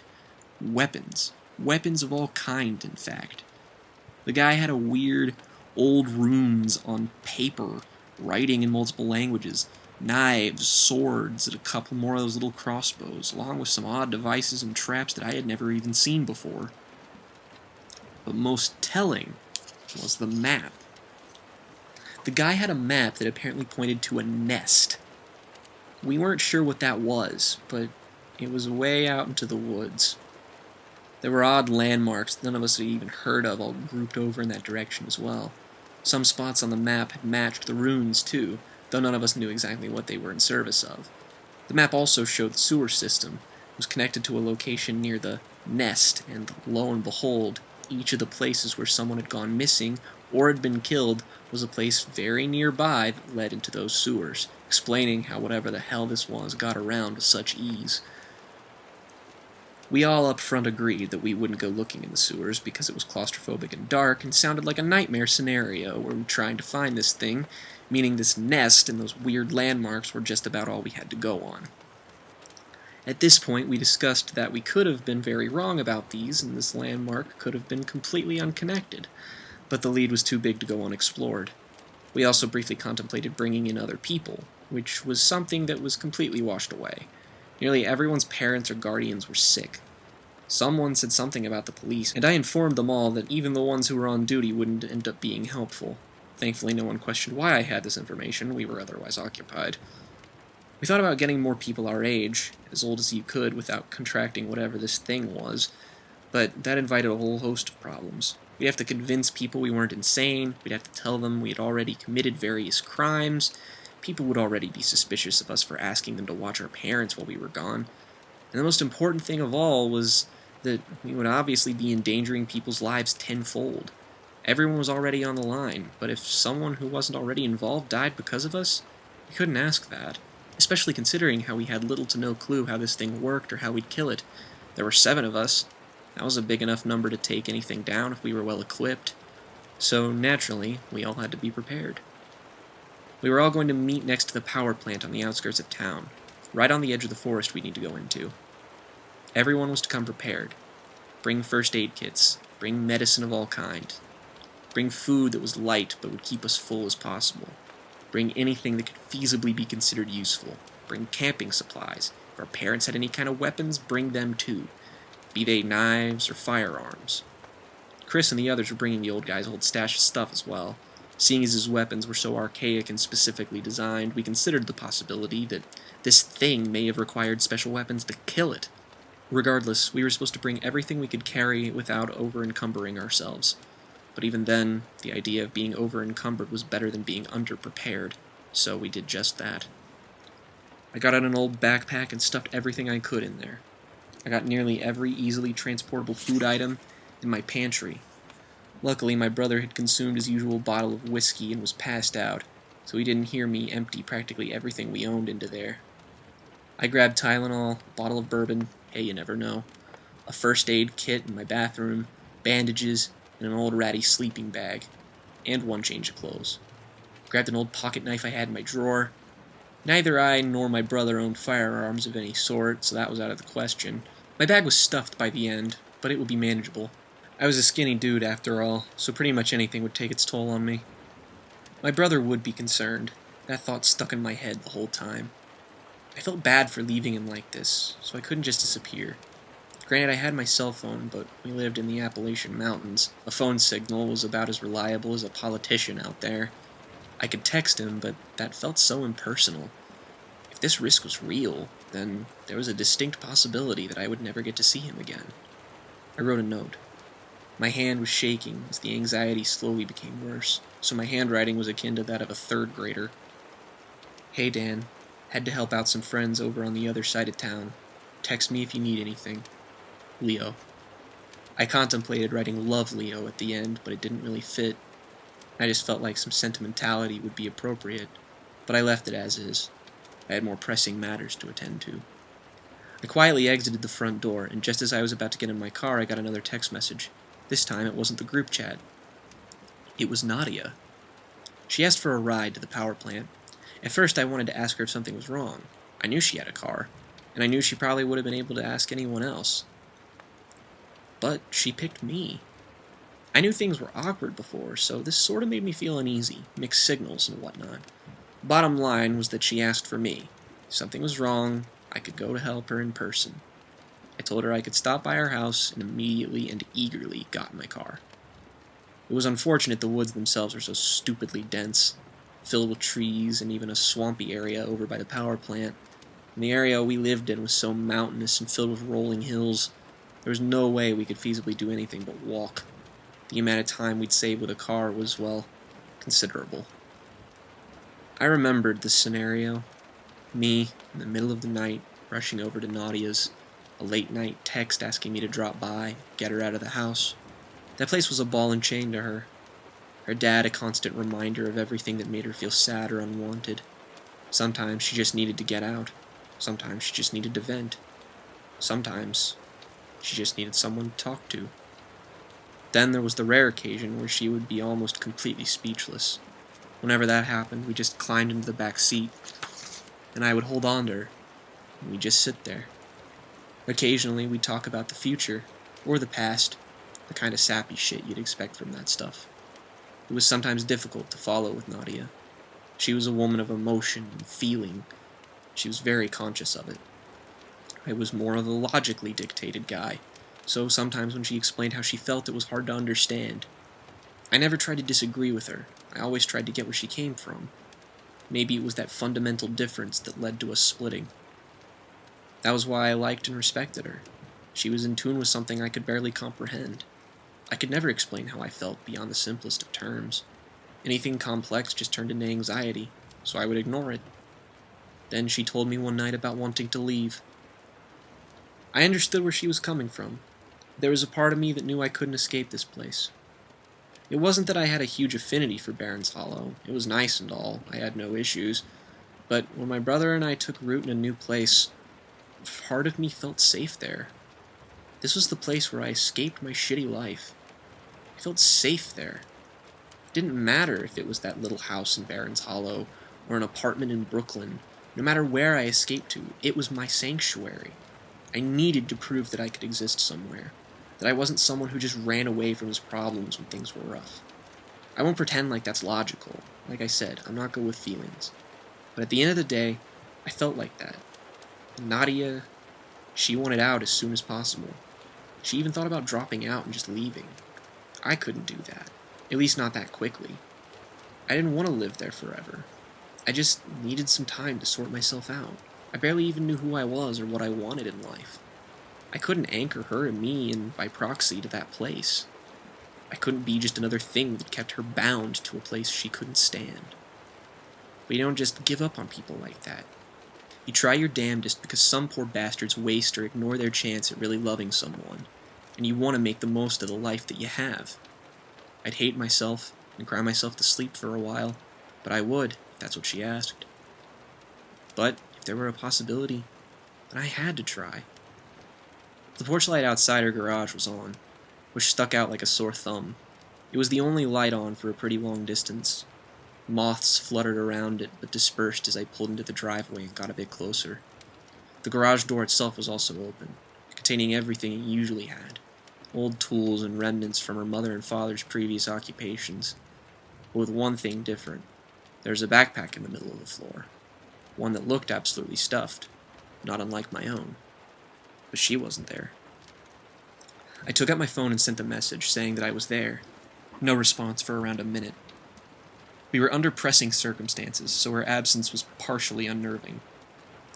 I left the car running and quietly dashed into the garage, and opened the door inside. Nadia's house was pretty old school in terms of looks. Her parents were a bit older than most, so their decorating sense was a bit archaic. The rugs had all the patterns you'd more than likely see in museums. The colors were mostly muted. Her mom's collection of china, plates, silverware, and other knickknacks decorated the shelves and cabinet tops. It always smelled like laundry detergent and cleaning products. Occasionally it was a bit messy because of her dad's lackadaisical approach to cleanliness, but it looked like she had tidied it up a bit.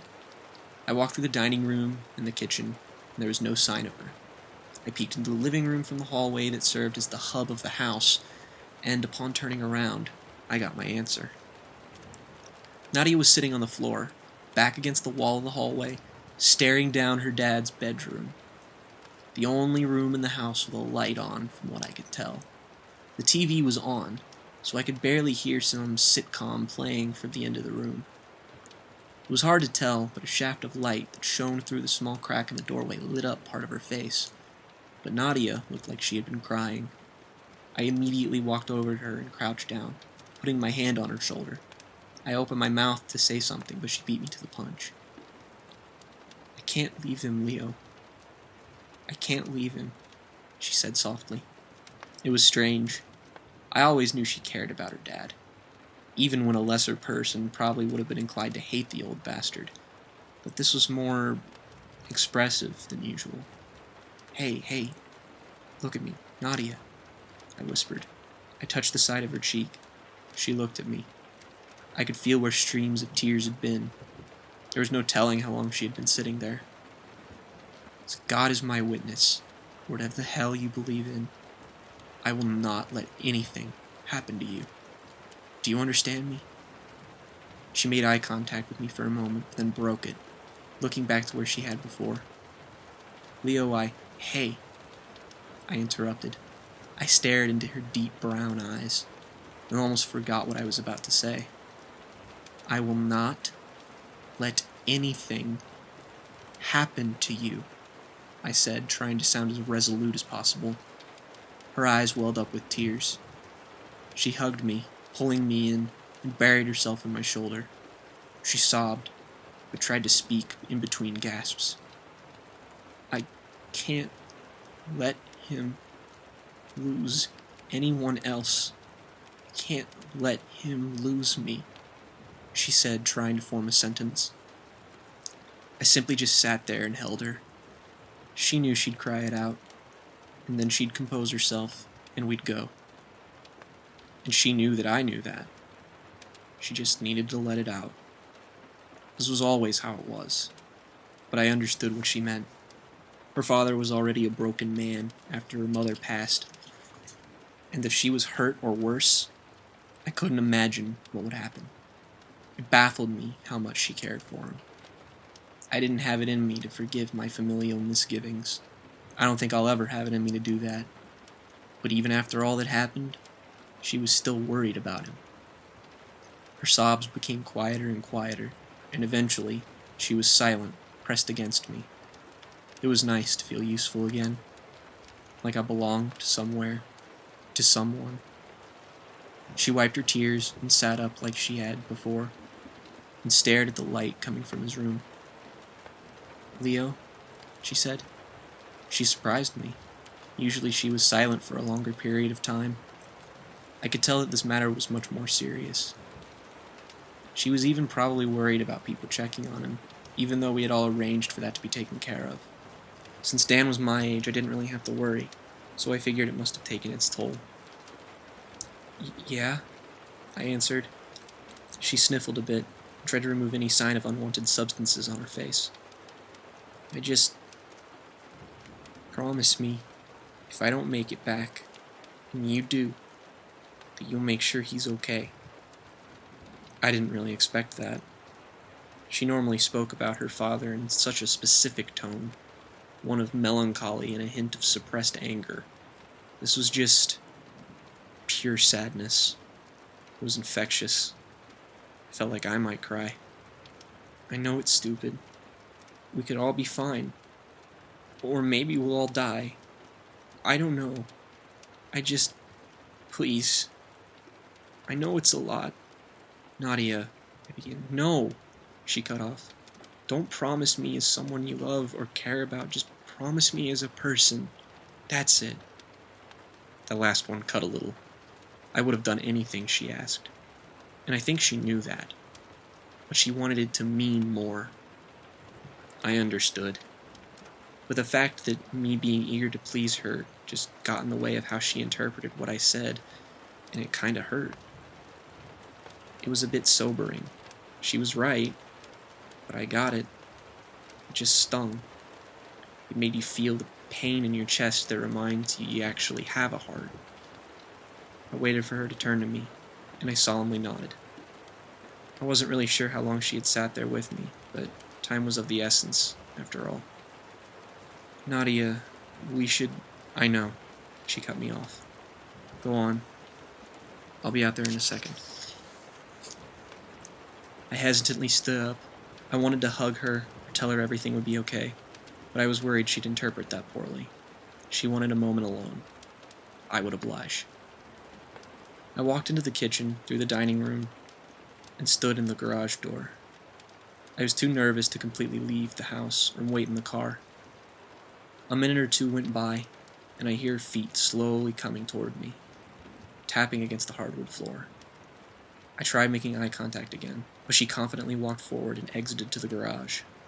In a swift motion, she scooped up her pack and got into the passenger seat of my car, and I followed close behind. The ride to the power plant was completely silent. Believe me, I wanted to say something. My mind was racing with things I could conceivably use to converse with her, but the whole time she just stared out the window, watching as the world passed her by. She was a very blunt person. If she wanted to talk, she would have. But just as she wanted to say something just in case, I did too. But it just wasn't the right moment. Maybe there would never be a right moment. No matter what happened, I'd love her. And I was terrified. More terrified than dying, that she might not know that. Or to think that I was insincere. Either way, it tore me up inside. But I swallowed my words, and I kept on driving.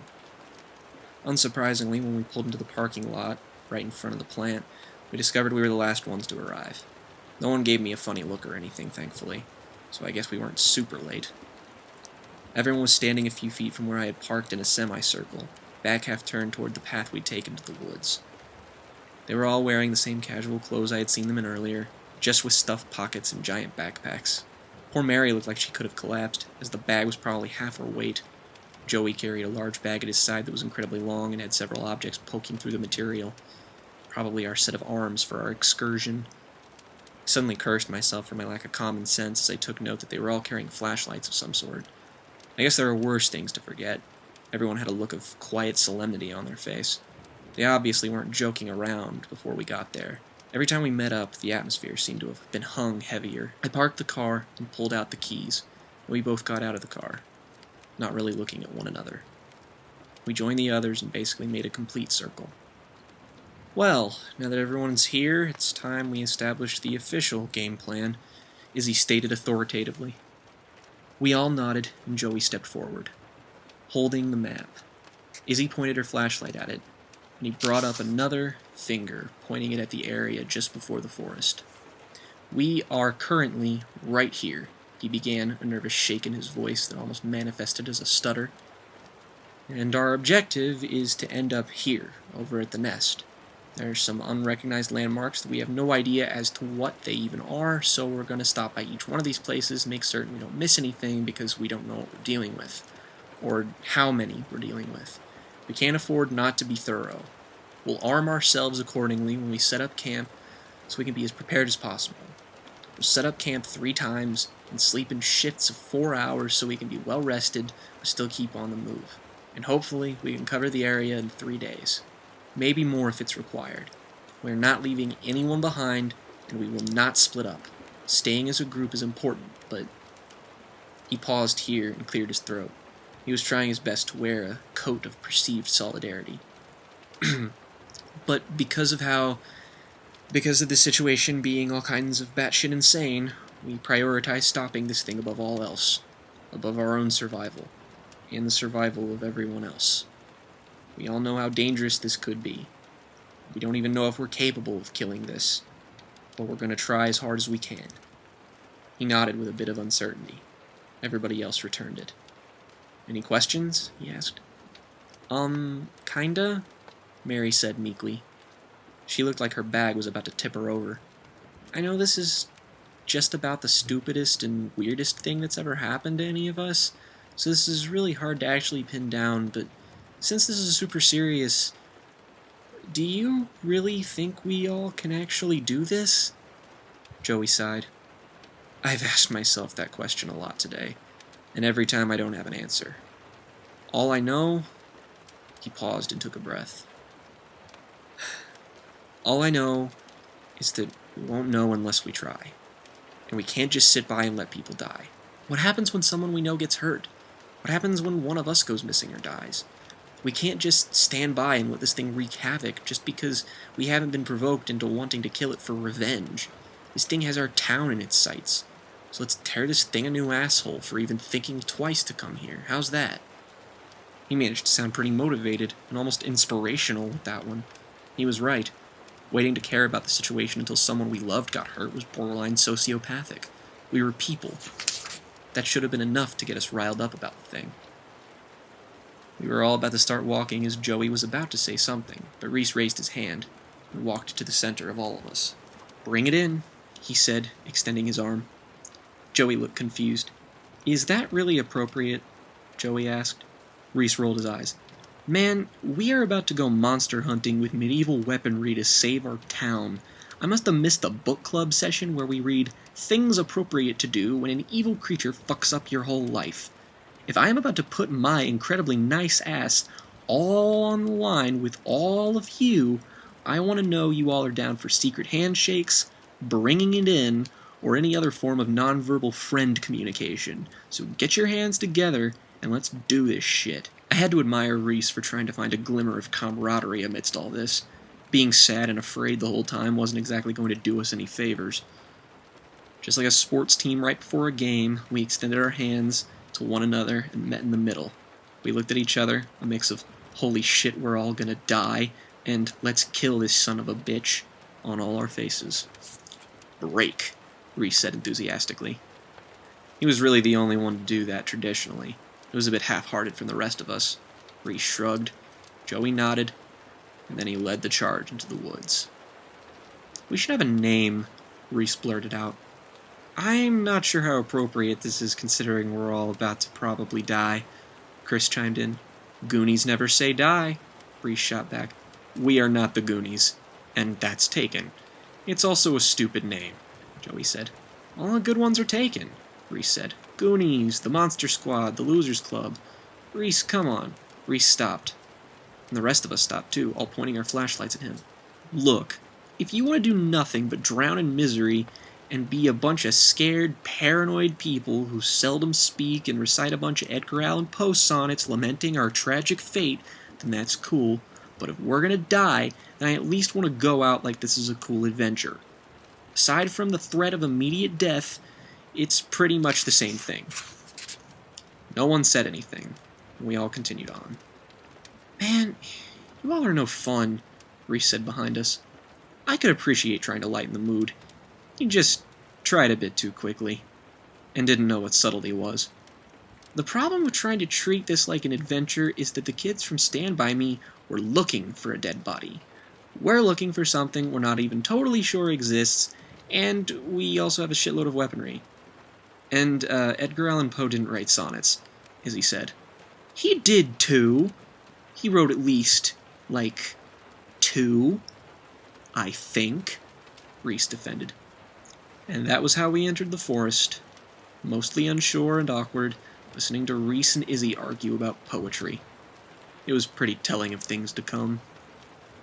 There was nothing on Earth that could have prepared us for what we'd find, and for what would find us. We hadn't known each other for more than 2 weeks for the most part.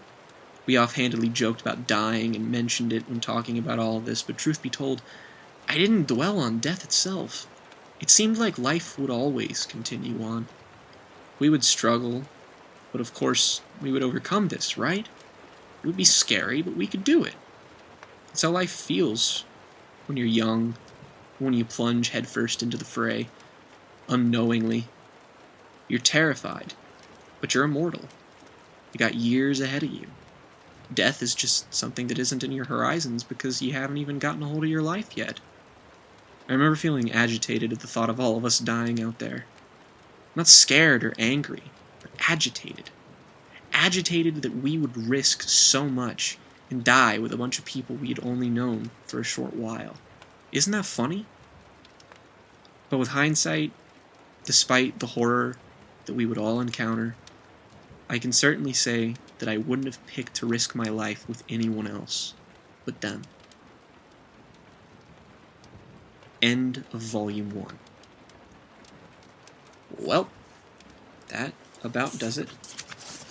And for Volume 1, I'm not sure if I will do the remaining volumes. I'm considering it. I'm also considering turning this into the radio play. I had wanted to make it a year ago, and I am in talks with some friends to who are willing to voice act some of the other characters, and we might do that. But if you've made it this far, thank you very much for listening to what was Volume 1 of my first major literary venture. It's messy and probably not particularly great, and you had to listen to my voice for this long, which I don't know if it's particularly tolerable.